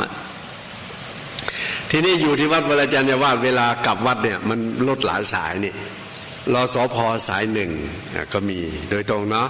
แล้วก็ขึ้นสาย15สาย17สาย47คนนี้ต้องเดินหน่อยเนาะอันเนี้ยเขาจะจอดอาจารย์ก็เวลากลับเรียนหนังสือที่วัดระฆังเวลากลับเนี่ยก็จะกลับรถพวกเนี้ยทีนี้เวลาถ้ากลับวันเนี่ยมันจะต้องผ่านสวนลุมสาย17สายพวกนี้จะผ่านสวนลุมเวลาผ่านไปสวนลุมมันไม่ใช่เหมือนเดี๋ยวนี้นะเมื่อก่อนกรุงเทพมันเป็นป่าเนี่ยคลองก็เป็นคลองนะไม่ใช่ได้สวยงามอย่างสมัยปัจจุบันนี้เนาะแล้วก็รถก็ไม่ค่อยมากถนนลาดดำเนินเนี่ยเมื่อก่อนพอค่ำแล้วรถนั้นจะมีมาคันจะมีมาคันหนึ่งแต่เดี๋ยวนี้ทั้งคืนเลยเนาะจะข้ามถนนต้องระวังเมื่อก่อนเนี่ยรถหายากแต่ทีนี้รถเยอะเนี่ยทีนี้พอผ่านไปทางสวนลุมเนี่ยอาจารย์ก็เห็นนะตอนนั้นเห็นไม่ได้สำรวมสายตาเขาหรอกนะตอนนั้นนะก็เห็นหนุ่มสาวเนี่ยเขาเดินเกี่ยวก้อยกันเดินกระนุ้งกันหนิงกันไปเขาก็มีความสุขอันนี้อาจารย์เลยมาถามโยมคนนี้ไงว่าโยมที่โยมกับโยมผู้ชายที่เป็นแฟนกันใหม่ๆเนี่ยไปที่สวนลุมเนี่ยโยมเดินกันยังไงโยมเขายิ้มอายๆนะเดินยังไงโยมผู้ชายเวลาพาแฟนไปสวนลุมเนี่ยเดินยังไงเดินสบๆไหมนั่นไงเนี่ยเกี่ยวข้องแล้วนะอาจารย์ถามว่าโยมเดินกันยังไงโยมก็ยิ้มอายว่าเดิน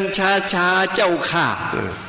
ก็โยมบอกว่าเดินช้าไม่เป็นแล้วทำไมตอนนั้นเชิญเขาได้พูดแค่นี้นะ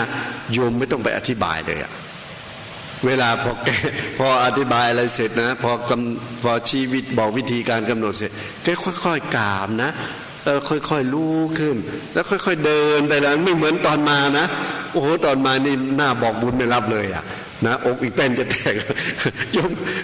ฉันอะไรว่าเกิดมาว่าเขาว่าลือเลยนะว่าเกิดมาว่าไม่เคยทำอะไรช้าๆอย่างนี้เลยว่าโยมเขาก็เอาเต็มที่นะผลที่สุดว่าช้าเลยโดยไม่ต้องพูดอะไรมากนะอุปมาให้เห็นแค่นี้เขาก็เข้าใจอ๋อการไหนต้องเป็นการนั้นเวลาไหนต้องเป็นเวลานั้นเวลานี้เขาต้องการความช้าก็ต้องช้าเวลาที่ต้องการความไวก็ต้องไวเหมือนสุนัขไล่กัดเราอย่างเงี้ยเราจะไปเดินขวาย่างหนอซ้ายย่างหนอเป็นไงมันก็กัดเอาเต็มที่มันต้องทำยังไงอ่ะมันก็ต้องวิ่งไวกว่าสุนัขนะใช่ไหมมันต้องวิ่งไวกว่าสุนัขนะไปช้ากว่าสุนัขไม่ได้ต้องวิ่งไวกว่าอันนั้นต้องไวในสิ่งที่ควรไวอ่ะเนาะไปช้าไม่ได้ไปอื่นอาจไม่ได้อันนี้ฉะนั้นญาติโยมก็ต้องเข้าใจนะโยคีเวลามาปฏิบัติเรามีไม่กี่วันเมื่อก่อนเราเดินช้าเมื่อก่อนเรามีงานนอกตัวแล้วนี่ไปโน่นไปนี่แต่ตอนนี้งานมันอยู่ตรงนี้หมดเมื่องานอยู่ตรงนี้หมดเราไม่ต้องไปที่ไหนอะก้มดูตรงนี้เองเนี่ยเราไม่มีงานอื่นฉะนั้นให้ช้าๆเนาะช้าๆตอนนี้เข้าใจนะอย่าไปพูดว่าช้าไม่เป็นช้าไม่เป็นอันนั้นมันกันความเจริญของตัวเองอะเนาะมันเราไม่ต้องอายใครเวลาเราทำมาสบๆมาตั้งหลายวันแหมวันนี้ไปทำย่องบางคนมันกระแนะกระแหนนะสงสัยจะไปนิพพานไวๆบางคนยังแอบนะตัวเองไม่ทำแล้วก็ยังไม่แอบว่ากับเพื่อนนะสงสัยคนนี้มันจะไปนิพพานไวๆนี่มันก็เขินกันเนาะฉะนั้นไม่ต้องเขินเนาะไม่ต้องเขินเรามาทำความดีคล้าทำความดีเนี่ยที่อาจารย์เคยอุปมาเหมือนนายทหารมาเคยได้ยินกันไหมนายทหารม้านะนายทหารม้านี่เขาต้องฝึกพลทหารใช่ไหมฝึกขึ้นขี่ม้าทำยังไงเขาต้องฝึกนะตอนเช้านี่เขาเอาพลทหารที่เขามาใหม่เนี่ยมายืนเรียงกันเป็นแถวแล้วก็นายทหารคนนี้ที่เป็นนักฝึกเนี่ยนะเขาก็สาธิตวิธีฝึกม้าขึ้นขี่ม้าอย่างเงี้ยจะทำยังไงทั้งใส่เกือกม้าทั้งเอาอานใส่ข้างบนทั้งผูกเชือกทั้งอะไรเนี่ยทุกอย่างเขาต้องสอนหมดนะสอนเสร็จแล้วที่นี่มาถึงวิธีที่จะขึ้นขี่ม้าแกก็ต้องสาธิตว่าขึ้นขี่ม้าต้องเหยียบยังไงต้องเอาขาไปยังไงต้องสาธิตให้หมดไงต้องแสดงท่าทางให้หมดที่นี่วันนั้นน่ะแกลืมไปเวลาจะขึ้นม้าเนี่ยก็ไม่ตบมือม้าให้รู้สึกตัวซะก่อนไงไม่บอกไม่ทำให้ม้ามันรู้สึกตัวซะก่อนนายมันจะขึ้นขี่แล้วนะม้ามันก็คงคิดฟุ้งซ่านไปที่อื่นเนาะ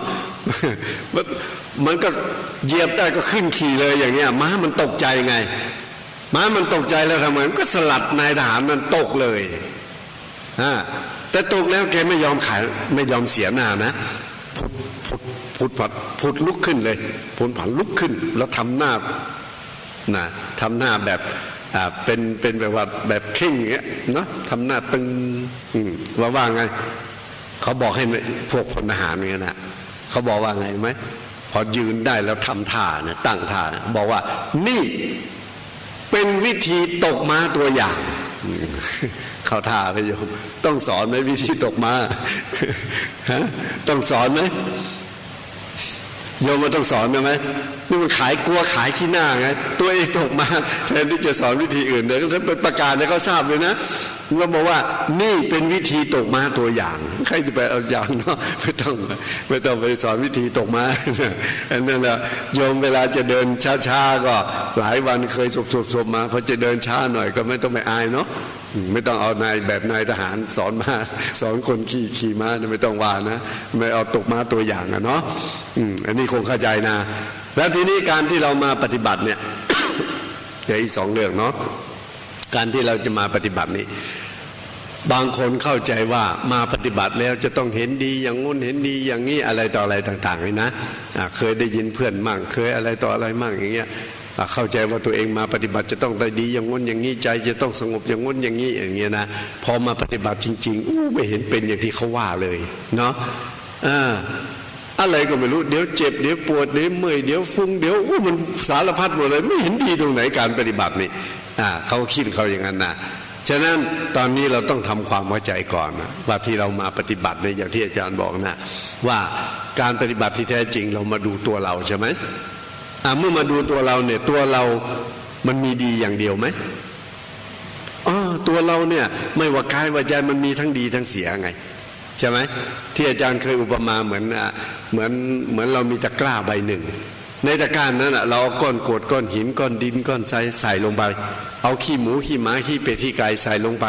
เอาแก้วแหวนเงินทองเพชรนินจินดาใส่ลงไปพอใส่ลงไปในตะกร้าใบเดียวนั่นน่ะเวลาเราจะชะโงกดูในตะกร้าบอกว่าฉันขอเห็นเฉพาะเพชรพลอยแก้วแหวนเงินทองนะแต่ว่าก้อนกรวดก้อนหินขี้หมูขี้หมาขี้เป็ดขี้ไก่อยู่ในนั้นอย่าให้เห็นเลยอย่างเนี้ยเป็นไปได้ไหมเป็นไปได้หรือไม่ได้เป็นไปไม่ได้เพราะอะไรเพราะมันอยู่รวมกันอยู่ใช่ไหมเพราะมันอยู่รวมกันอยู่เมื่อมันอยู่รวมกันอยู่เนี่ยเราจะบอกว่าขอให้เห็นเฉพาะตรงนั้นตรงนี้เป็นไปไม่ได้เพราะสิ่งเหล่านั้นมันอยู่รวมกันอยู่อันนี้ก็เช่นเดียวกันร่างกายของเราเนี่ยเราบอกว่าจะต้องให้เห็นดีอย่างงู้นอย่างนี้มันจะเป็นไปได้ไหมล่ะดูอุปมาอย่างที่อาจารย์เคยบอกประจำเนาะที่นักปฏิบัติเก่าคงเข้าใจเนี่ยว่าร่างกายคนเรานี่โดยที่แท้แล้วเขาเป็นสุภาหรืออสุภะเขาเป็นอสุภะนะเป็นของที่ไม่สวยไม่งามเป็นของสกปรกนะพูดง่ายๆนะเนี่ยพระพุทธเจ้าตรัสไว้แก่พระน้องนางที่เป็นพระน้องนางของท่านรูปนันทาเถรีอันนี้อาจารย์จะไม่เล่าประวัติเนาะรูปนันทาเถรีเนี่ยเป็นพระน้องนางพระพุทธเจ้าเป็นพระราชธิดาของพระนางมหาประชาบดีโคตมีเนาะนะพ่อเดียวกันแต่คนละแม่กับพระพุทธเจ้าเราเนี่ยเป็นพระน้องนางแล้วแม่ก็เป็นพี่น้องกันระหว่างพระยางสิริมหามายาพระนางสิริมหามายาเทวีกับพระนางมหาประชาบดีโคตมีเนี่ยเป็นพี่น้องกันเนี่ยพระเจ้าสุโธทนะก็เอาทั้งสององค์เนี่ยมาเป็นมเหสีทั้งซ้ายทั้งขวาเลยว่างั้นเนาะเนี่ยเหมามาทั้งสององค์เลย เพราะอะไรเพราะว่า โหรก็ทำนายว่าลูกบุตรที่เกิดจากพระนางทั้งสองเนี่ยจะต้องเป็นพระเจ้าจักรพรรดิก็เลยเหมาทั้งสองเลยนะเนาะเอามาเป็นพระมเหสีเนี่ยมเหสีของท่านเนี่ยฉะนั้นพระนางรูปนันทาเถรีกับพระพุทธเจ้าเราเนี่ยก็เป็นพี่น้องกันพ่อเดียวแต่คนละแม่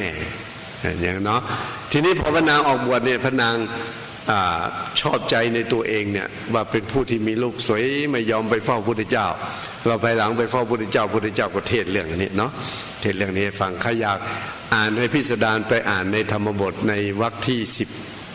11ชลาวรรคเรื่องนะพระนางนันทารูปเถรีทีนี้พระพุทธเจ้าตัดคาถาสอนพระนางว่าไงอาตุรังอาสุจิงปูติงปัสสะนันเทสมุตสยังอุคะรันตังปะคะรันตังพาลนังอภิปติตังถ้าบอกว่าดูก่อนนันทาว่าร่างกายนี้มันเป็นอาตุลานะเป็นของที่เป็นไข่อยู่เป็นประจำเนาะ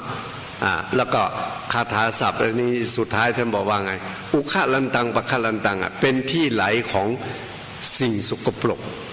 ไหลออกอยู่ข้างบนไหลลงอยู่ข้างล่างเป็นประจำทีนี้เรานึกถึงว่า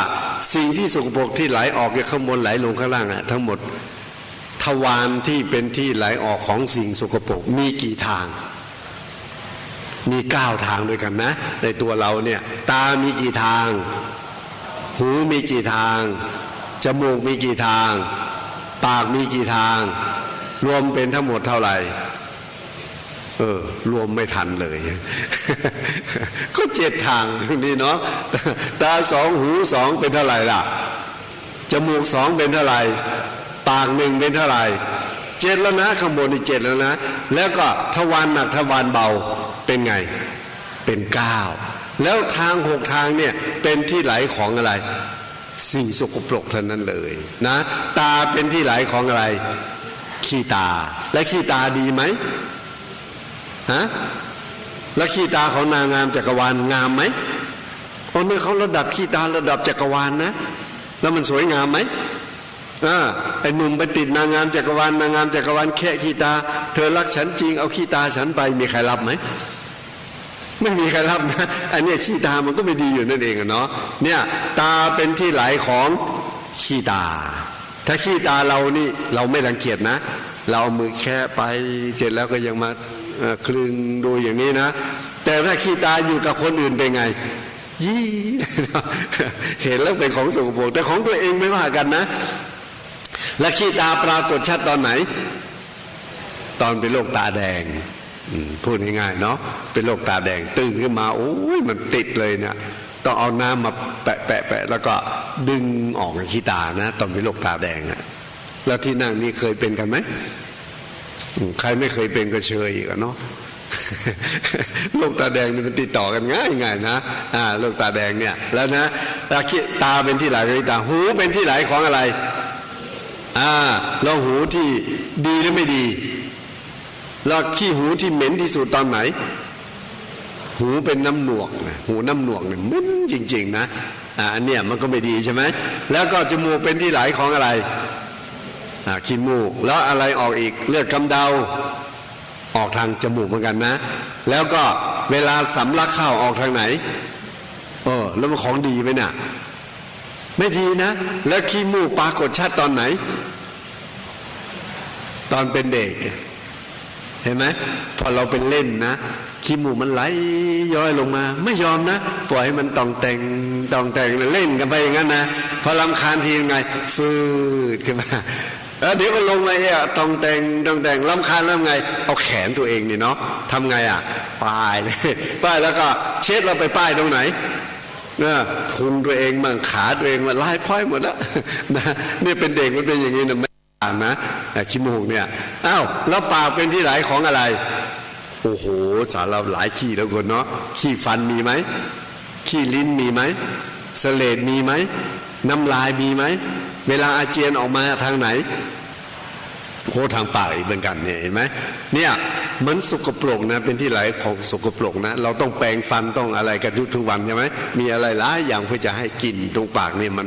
ตรงปากนี่มันสะอาดเนี่ยเราก็รักษาเขาอยู่เนาะและปากตรงเนี้ยเวลาเสลดอย่างที่อาจารย์เคยยกตัวอย่างเหมือนอะไรเหมือนเราได้ขาไก่ KFC มาสักขาหนึ่งเนาะทอดกรอบๆแม้กำลังกัดก้มดีนะมีคนหนึ่งเดินผ่านมาคากทุยเป็นไงอร่อยไหมหมดรสชาติเลยนะแล้วทะเลาะกันเลยนะแม่ไม่ดูตามมาแต่เลยคนกำลังกินข้าวอยู่ทำมาขากเสลดอยู่ได้เนี่ยใช่ไหมบางทีทะเลาะกันตบกันตีกันบางทีเอากันถึงตายก็ดีแค่เสลดนี่นะได้ยินเสียงเสลดในขากทุยเนี่ยทีนี้อย่างญาติโยมของเรานั่งตรงนี้ฟังไปฟังมาเสลดมันลั่นตุ๊บขึ้นที่คอหาที่ขากไม่ได้ทำไงของเรานี่นั่งเนี่ยมันลั่นตุ๊บขึ้นมาที่คอหาที่ขากไม่ได้ทำไงของเรานี่ไม่เป็นไรนะกระล่อมกระแล่มเค็มมันกืนไม่มีใครว่าใครเนาะแต่ของคนอื่นแค่ได้ยินเสียงโอ้โหมันรังเกียจหน้าดูเลยเนี่ยอันนี้ก็เราจะเห็นว่าของสกปรกนะของสกปรกนี่มันมีอยู่ในตัวเราแล้วทวารเบาจำเป็นต้องพูดไหมไม่ต้องพูดเนาะอันนี้เนาะกินโอ้โหแบบมีหน้ามีตาโต๊ะจีนโต๊ะใหญ่ในโรงแรมในอะไรก็แล้วแต่ไปกินกันจะมีหน้ามีตาถ้วยหนึ่งชามหนึ่งหลายพันอย่างเนี้ยโต๊ะหนึ่งก็หลายพันเป็นหมื่นอย่างเงี้ยเนาะแต่ว่าเวลาเอาออกเป็นไงมีรวมกันไหมโหต่างคนต่างเข้านะปิดประตูเงียบอยู่ในห้องนะแต่กินไม่มีหน้ามีตานะแต่เวลาเอาออกมีหน้ามีตาไหมไม่มีนะไม่มีหน้ามีตาเลยเนี่ยฉะนั้นไอ้เนี่ยถ้าเราไปอินเดียต้องระวังนะเขาเรียกว่าไปเดินในอินเดียจะไปเดินเตะจุ้ยธรรมดาไม่ได้นะเดินบนถนนเนี่ยเขาบอกระวังระเบิดแขกระเบิดแขกเนี่ยแขกเวลาตอนจากอะไรไอ้พุทธคยาจะไปพาราณสีเนี่ยเราออกจนประมาณตี 4อย่างงี้นะโอ้เขาไฟลดออกไปข้างหน้าแค่มันทั้งสองทางนะหันก้นออกไปข้างนอกนะแล้วก็หันหน้าเข้ามาทางถนนแล้วเขามีขันเล็กๆแล้วนั่งคุยกันไปด้วยนะนั่งคุยกันเนี่ย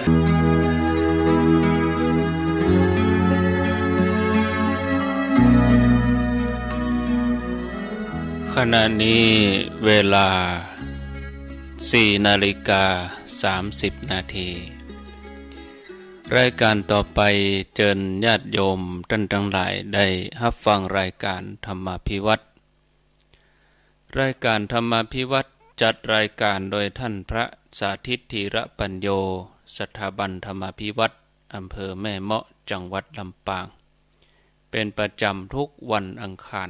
เวลาตี 4 เกิง จนถึงเวลา7 โมงท่านจัดรายการผ่านระบบออนไลน์ตอนนี้สัญญาณท่านพร้อมแล้วนิมนต์เลยครับนิมนต์ครับครับผมกราบถวายความเคารพพระเถรานุเถระที่เคารพอย่างสูงทุกรูปเจริญสุขสวัสดีสาธุชนท่านผู้ฟังทุกคนทุกท่านสำหรับสาธุชนท่านผู้ฟังที่ให้เกียรติรับฟังรายการธรรมาภิวัตรอันเป็นรายการวิทยุเพื่อการเผยแผ่พระพุทธศาสนาส่งเสริมการศึกษาและพัฒนาสังคมรายการนี้รับผิดชอบโดยอาตมาภาพพระสาธิตธีระปัญโยผู้อำนวยการสถาบันธรรมาภิวัตรสถาบันเพื่อเผยแผ่พระพุทธศาสนาส่งเสริมการศึกษาและพัฒนาสังคมตั้งอยู่ณที่พักสงฆ์สถาบันธรรมาภิวัตรบ้านซบเติน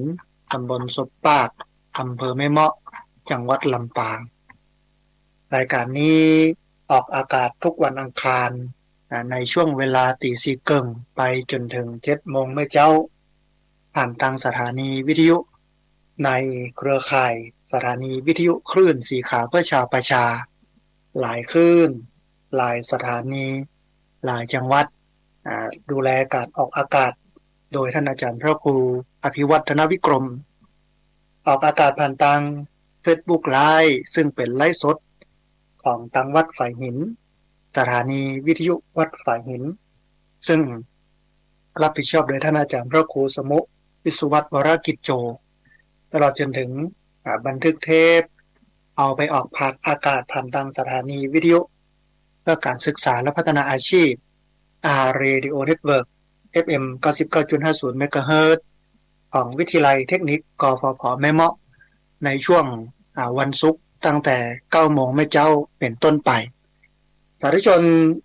ท่านผู้ฟังวันนี้เฮาปะกันในบรรยากาศค่อนข้างที่จะเป็นช่วงฤดูฝนอุตุนิยมวิทยาได้ประกาศได้บอกกล่าวกับท่านผู้ฟังว่าช่วงนี้เป็นช่วงฤดูฝนพี่น้องที่อยู่ใกล้กับห้วยอยู่ใกล้กับแม่น้ำต้องระวังน้ำล้นอยู่ใกล้กับดอยระวังดินโคลนถล่มน้ำป่าไหลหลากเอาเสียกล้าแก้ไขเสียกล้าป้องกันมันจะเสียน้อยกว่าการแก้ไขเพราะนั้นต้องระมัดระวังตัวกันตัวด้วยความห่วงใยนะผู้ฟังที่ติดตามรับฟังรายการธรรมาภิวัตรอยู่ในวันนี้แล้วก็วันนี้เนี่ยอาตมาภาพก็มีธุระมีภาระตั้งแต่วันนี้เป็นต้นไปอยู่ที่สำนักอยู่ที่วัดซึ่งวันนี้ก็มีนักเรียนโรงเรียนซบเมาะวิทยาจำนวน70 คนมาอบรมอาตมาภาพก็จะจัดอบรมนักเรียนโรงเรียนซบเมาะวิทยา70 คนวันพรุ่งนี้วันที่27วันที่28ก็มีนักเรียนโรงเรียนส่วนบุญโยอุปถัมภ์ละปูนพร้อมกับคณะครูประมาณ30 คนก็จะมาเข้าค่ายอบรมคุณธรรมจริยธรรมที่นี่ต้องอนุโมทนาบุญกับญาติโยมที่ได้ร่วมกันสร้างได้ร่วมกันแปลงกุฏิเรือนพักสามเณรคือนักเรียนทั้งหลายได้มาพักแต่ว่านี่ก็ช่วยกันพอกอยความสะอาดสะอ้านแล้วก็เอาผ้าห่มที่นอนไปไว้เป็นกิจจลักษณะเรียบร้อยแล้วถ้านักเรียนมาก็จะได้เข้าพักเลยในห้องตลอดจนถึงที่พักที่ญาติโยมได้มาร่วมทำบุญทอดกฐินทอดผ้าป่าใน 2-3 ปีที่แล้วตอนนี้ดีงามแล้วท่านผู้ฟังแต่ว่าตอนนี้สามเณรก็ยังไม่ได้มาเตื้อเพราะว่า